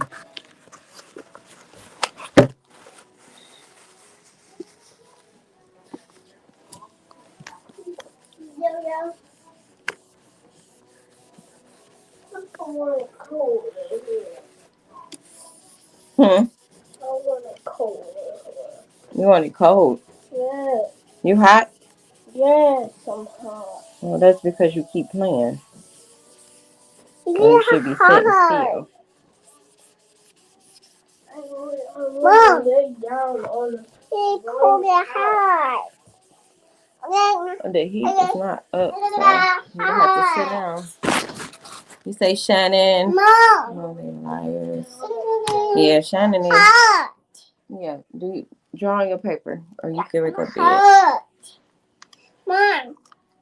Hot. Mom. It's hot. You hot? Okay. Me too, go. It's really not hot. That's because y'all playing. It's not that hot.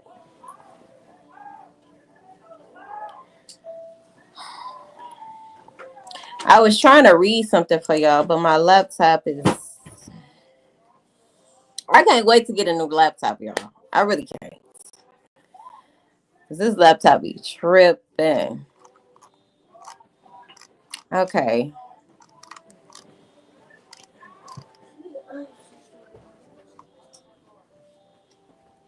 Mom, if Cassie throws his laptop like 2 times, it'll break. Give it here. I'm gonna put it up. Because it already has a crack on it. And if that crack's makes. You say it's getting ridiculous. I look at her messages all day. Yes, it is. It is very ridiculous. I just pray all truths come to light. All truths. Right? All truths. All those involved get dealt with as well.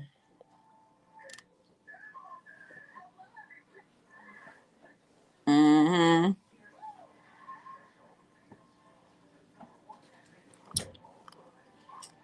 So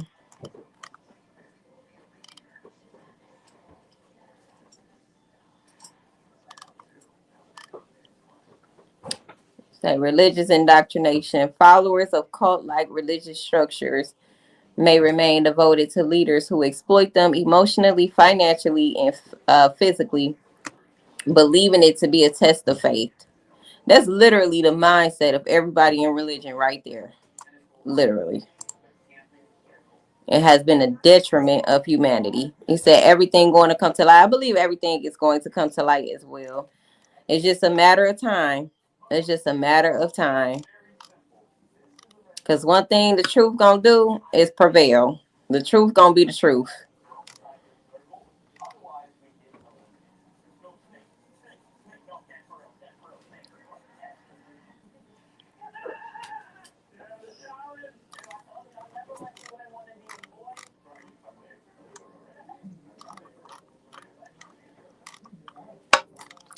So, yes, y'all.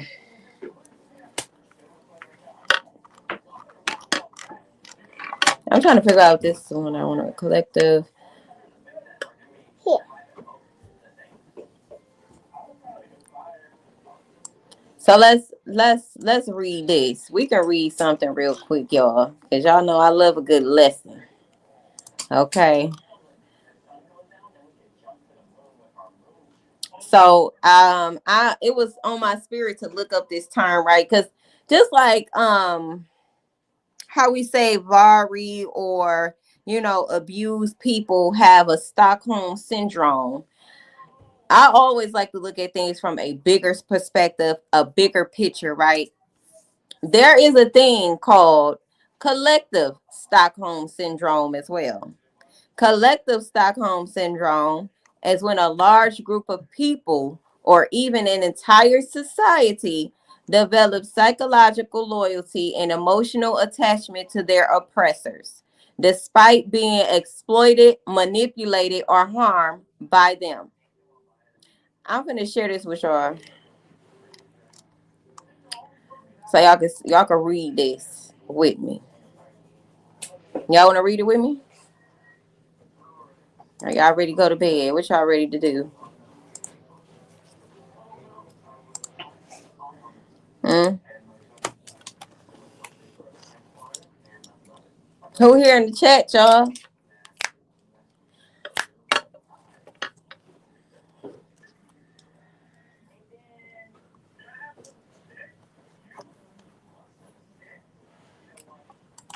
Y'all here? Y'all here? Y'all want to see it? Okay, I'm going to just share the screen. So, this is what I searched for. Oh, shoot. Hold on, y'all. Yeah, y'all be here for it. Okay. So,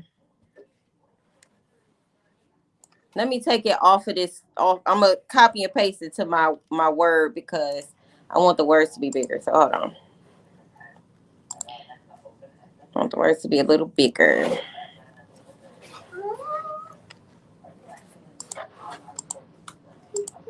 No. Mm-mm. You done. No. No. No more. You are done. You got pizza right here. Come eat this pizza. No. Don't. You better stay out that box. Okay. Here we go. Try the box. I like to make the words big. Okay. Probably not that damn big. Okay.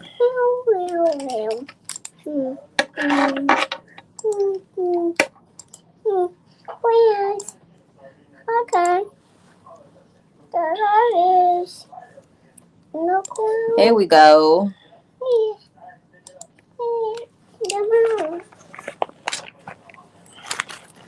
All right, so this is called collective Stockholm syndrome. Okay.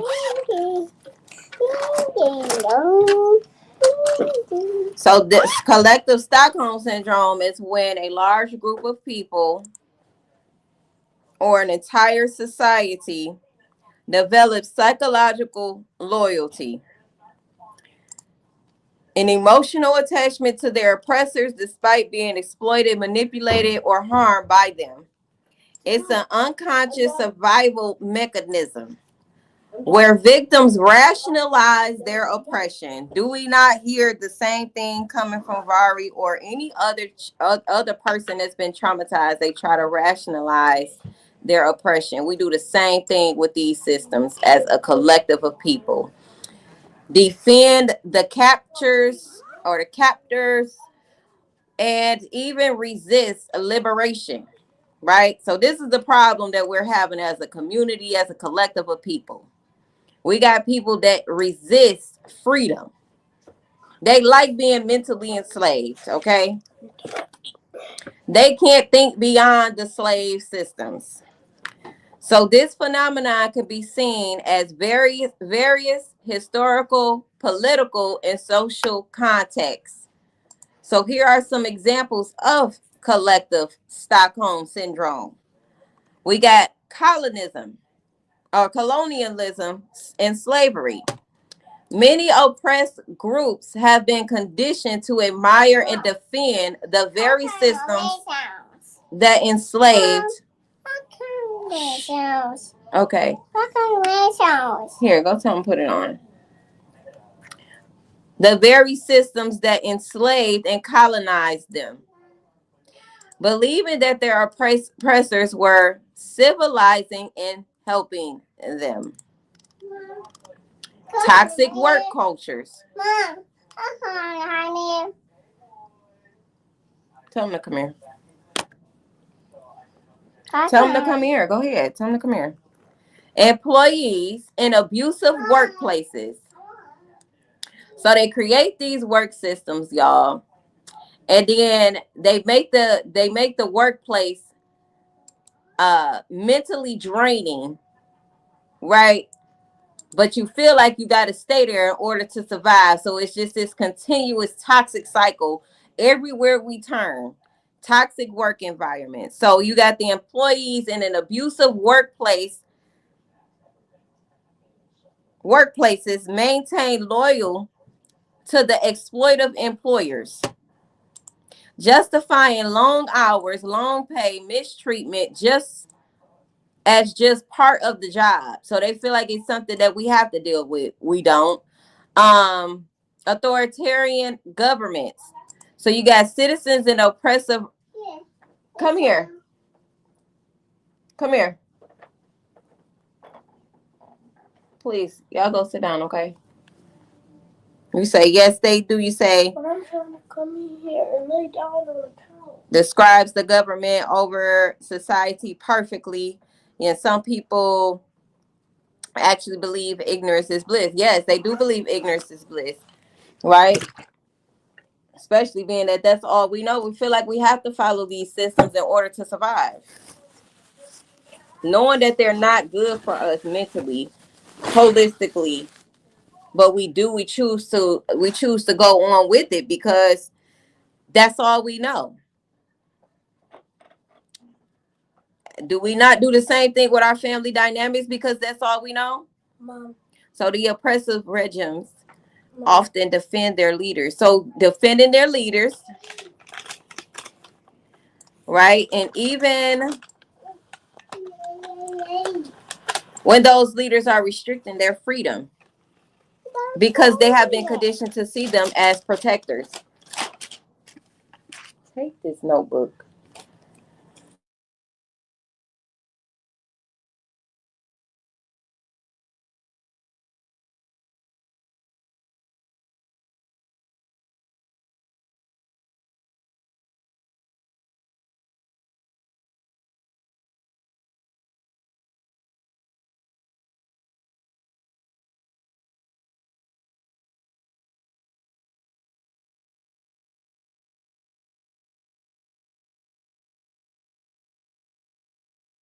Yeah, we are in the matrix. We definitely in the matrix. So we got religious indoctrination. Followers of occult-like religious structures may remain devoted to leaders who exploit them emotionally, financially, or even physically, believing it to be a test of faith. Then we got the family structure. Victims of generational trauma often protect toxic family members, making excuses for abuse and maintaining loyalty out of obligation. This is literally what I was just talking about right here. Making excuses for the abuse. No excuse for abuse. And that goes for all of these right here. We got to realize who our enemy is. It's these systems, right? The workplace, the government, religion, and then the toxic family dynamics that learn all of its ways from religion. And then you got society. Society tells the family structure how to be, which is all things toxic in most cases. Not all, but most cases. So collective Stockholm syndrome is deeply tied to psychological programming, fear, and learned helplessness. Breaking free requires awareness, deprogramming, and the courage to challenge long-standing narratives. Y'all see how the numbers will go down in the people that be here in the chat because most people want to be where there's messiness at. You start talking about some shit that's going to help free their mind, guess what they do? Tap out. Lead a chat. Motherfuckers don't want the truth. Motherfuckers want to stay slaves. So I try to bring this information in a way where I could deal with a real life situation that's going on that we all know about, so that we can collectively talk about what the real problem is. Yes, we can watch the news all day long and look at how many children are being abducted, how are being abused, how many women are being killed by these men every 4 hours, right? At least one woman dying to the hands of a man every 4 hours. This is why I talk about what I talk about, because I need people to come in. Y'all be messy as hell. That's why y'all be coming into the chat, because y'all thinking, oh, this finna be a messy ass channel. No, it's not. I'm finna get your life. I'm finna free your mind. But see, most people want to keep their mind in bondage. They love that. They love it. You come around here, I'm gonna free your mind. I promise you, if you want it. Only if you want it, though.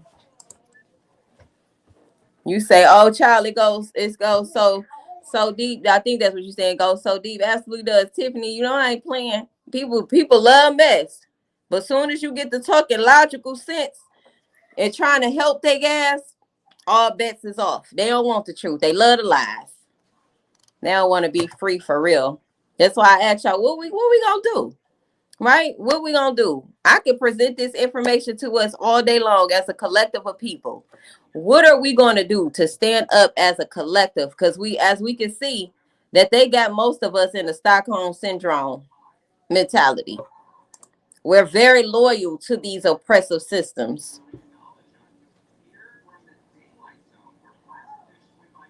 You say people getting ready to have a dose of reality with Trump cutting education. What'd you say? Medicaid, food stamps, Social Security, Section 8. Good Lord. Student loans. Now, why y'all think he doing that? Why y'all think he gonna do that? What will be the reason? You know they trying to create another system. The system only gonna create more oppression. So they stop all of that. It's because they have intentions on creating more oppression in some way, shape, or form. You say they don't want to be saved. No, they don't, Coco. They don't want to be saved. So sad. Somebody said something about Harriet Tubman earlier. I saw a glimpse of that comment, but I don't know where the comment went. Somebody said something about Harriet. Look, I'm the spiritual Harriet Tubman. I'm here to free the people, but they don't want to be free. You say new system? Well, yeah. The karmics gotta go. The karmics, they definitely gotta go. Their problem.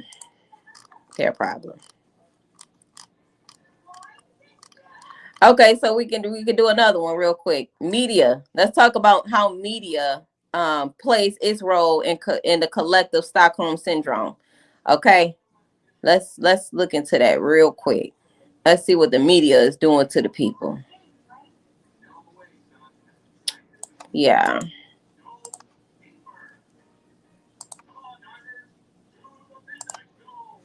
Let's look at that.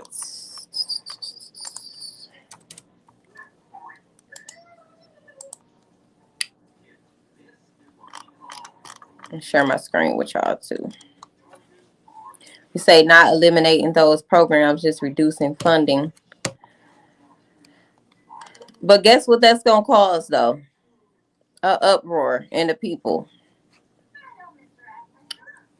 A war zone. More the death rate's gonna go up. Right? People gonna start stealing. That's a domino effect in itself. You take away funding, the very thing that people need in order to survive in this system that they've created to begin with, and then you take away the necessities that people need to survive in the system. What do y'all think is gonna happen? All hell is gonna break loose. That's exactly what they want. They want us to kill each other off.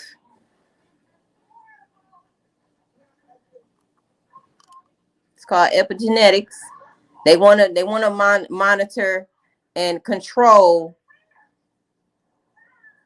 the population. So they do things like take away our resources because this system is abusive. They take away your resources and then they give you the resources when they're ready for you to have them. Then they take it back when they're ready for you not to have them.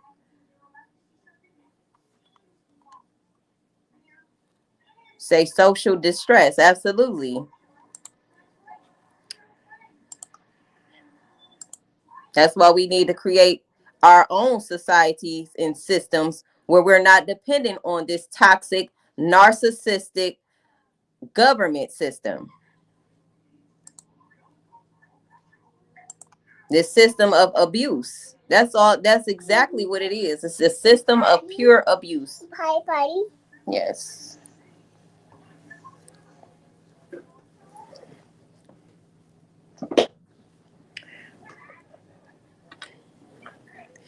All right, so we got media plays its massive role in reinforcing the collective Stockholm syndrome, especially through psychological conditioning. It's all psychological. It's all psychological because they gotta control the mentality of the people. They gotta keep you in a state of mind of submission, never questioning anything, and going on with the okie doke, right? So they especially control the collective by way of psychological conditioning, propaganda, and emotional manipulation, right? They induce fear, they induce worry, they induce stress to keep you in submission.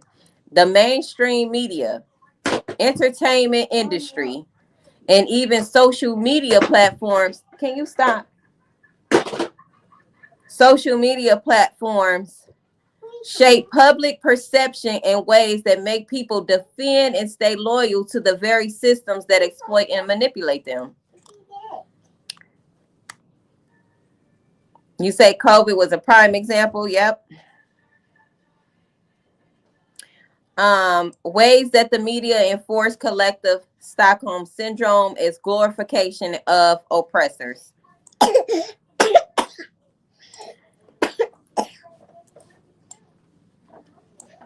So the media often portrays billionaires, corrupt politicians, and oppressive institutions as heroes, saviors, or self-made success stories, making the public admire and defend them.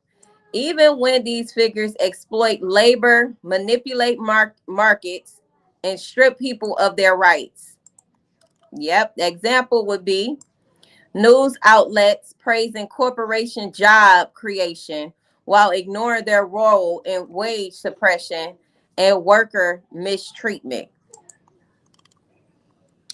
You got fear-based programming, which constant fear-mongering, terrorism, pandemics, economic collapse keep people in a heightened state of anxiety, making them more dependent on authority figures and willing to accept oppressive policies as necessary for safety. An example of that would be governments using media narratives to justify surveillance, censorship, and control. We got entertainment as a distraction. Okay, because all of this is purpose, right? Nothing in the matrix is a coincidence. There are no coincidences. Everything is timed, everything is numerical, everything is on purpose. Okay, so entertainment is a distraction on purpose. Okay, the entertainment industry feeds people mind-numbing content that glorifies materialism, drama, and consumerism. So when you come to motherfuckers with the truth and you try to free their minds, they are naturally, not naturally, but they are programmed to not want to have that mental freedom that is actually inherently their birthright, right? They rather have things that keep them too distracted to question the deeper structures of control. They rather. So an example would be the obsession with celebrity scandals while real world injustices are being ignored. So they create the celebrities, they create the narratives of the celebrities, And then what? What people do? Eat it right on up. Hold on, y'all.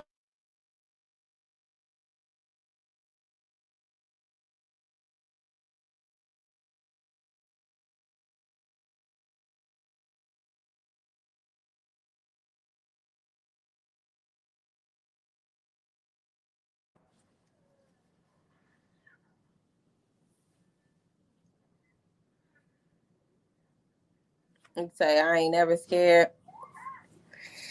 Y'all, it ain't really about being scared, y'all. It's really about making a change, making a difference, and not trying to change, not trying to change the laws of the system, of the system, because again, it's still a system. Mom. If you're not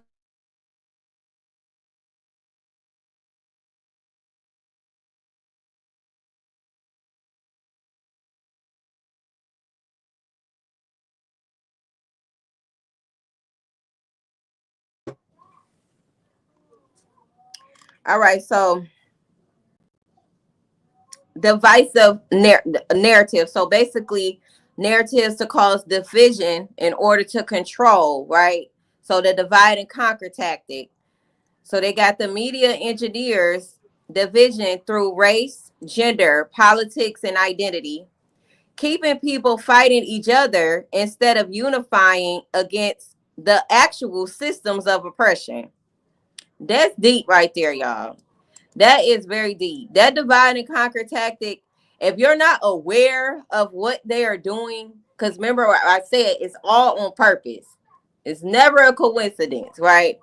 So that means that they purposely create all of these media engineers in order to divide the people and to keep us from collectively coming together to go against the actual problem, which is the systems of oppression.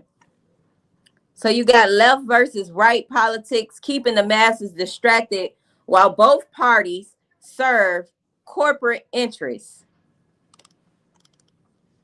Democrat and Republican is not real.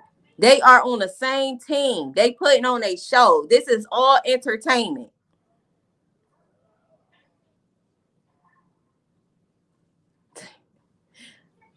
Everyone is caught up on Diddy and Jay-Z while carton of eggs is now $8.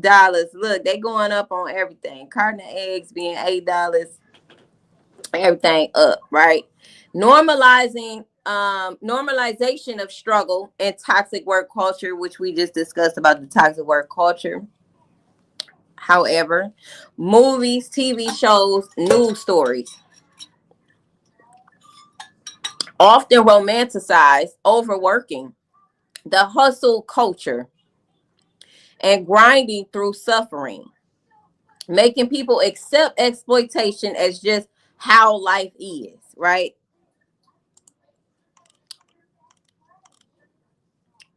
The glorification of CEOs waking up at 4 a.m. while ignoring how the system is built to benefit only the few.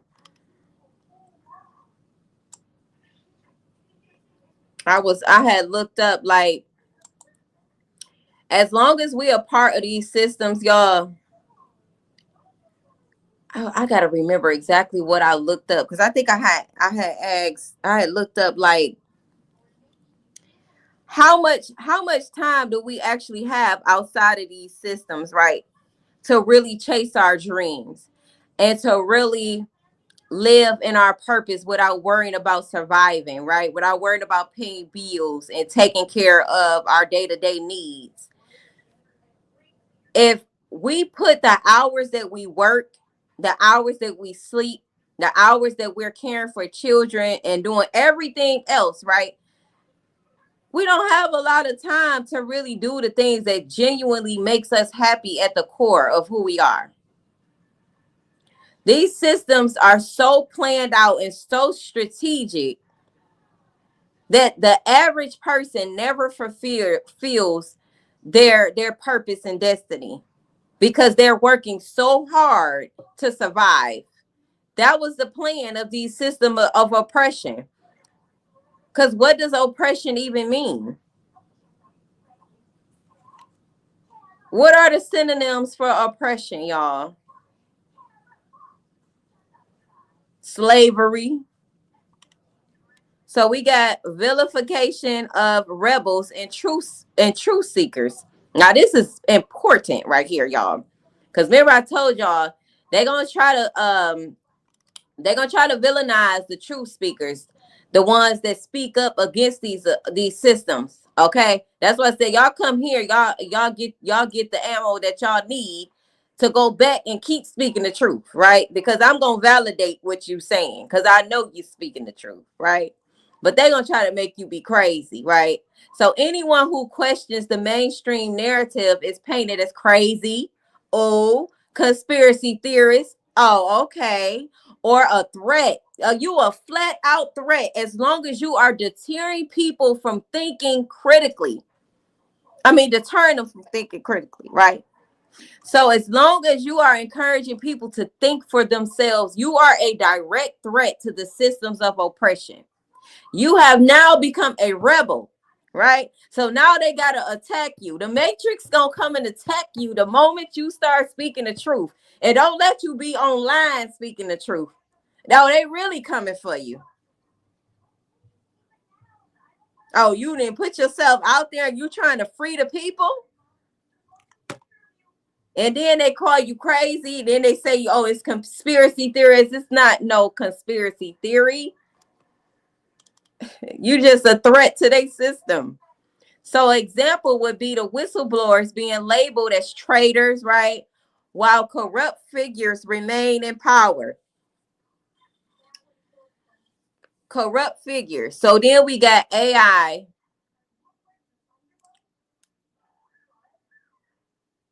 and algorithmic manipulation. So we got social media algorithms are designed to amplify division and emotionally triggering content, keeping people in a reactive state instead of a conscious one. So doom scrolling on TikTok and Twitter, which drains energy and prevents deeper thought.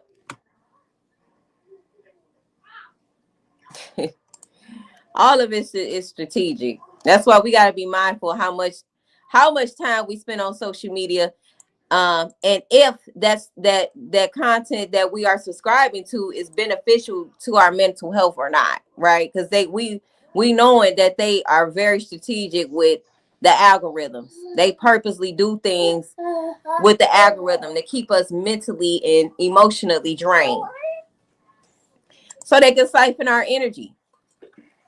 This system is a narcissistic system that wants to siphon the collective energy. That's why we're talking about collective Stockholm syndrome, because just like you got your everyday narcissist that you encounter, like in your family, in the workplace, the stores, that want to siphon your energy, your significant other that do shit to you to siphon your energy and keep you emotionally off balance.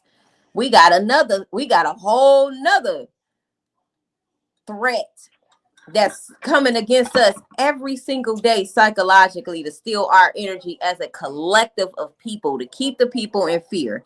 The goal is to keep the people in fear, keep them loyal to the system of oppression, and keep siphoning their energy so that then we can use that energy to keep the systems of oppression running. It's us that's creating the system of oppression. It's the people.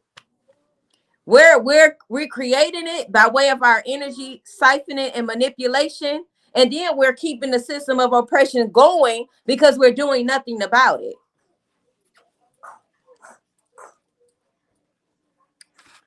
And one person can't go against the system. We got to have a collective of people that go against the system, because there's a collective of people that is being affected. The whole world, damn near. That's when I say collective, I mean all over, right? So suggestions is breaking free from media-induced Stockholm syndrome. You have to detox from mainstream media, okay? Curate your own sources. Question everything. Question narratives and research beyond surface level headlines. Question the question, and then question that question. That's how you stay on top of what they're doing. That's how you really dive deep and get to know who your true enemy is. Because as long as we don't know who our enemy is and how we are being psychologically manipulated and attacked, we're never going to understand how to fight back. We got 111 in the chat. Shout out to Spirit. Shout out to the universe, okay? Because this is a conversation we need to have, y'all. We be too distracted. Too distracted. Girl, you do it. Go ahead.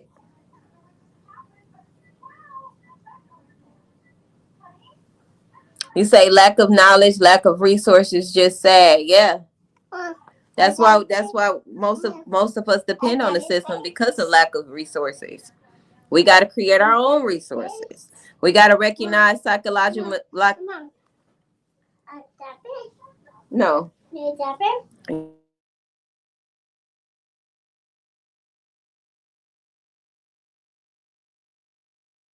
Cassidy. So recognizing psychological manipulation tactics used in news and entertainment. We got to shift the focus from distractions to self-empowerment and real world impact. Okay, so the media is the key player in mental enslavement. It's the media. And once people wake up to it, the illusion starts to crack. The illusion starts to crack once we wake up to it and talk about it and do something about it. So that's all I have for y'all today. I will ask y'all if y'all want to do more, but no, it's been 4.5 hours. I gotta go. Okay. I got to go, but I will be back. I will be back. Y'all have a good night. Thank y'all for y'all support. Thank you to my moms who've been here as well, coming in and out or sticking around. Thank y'all for being here. I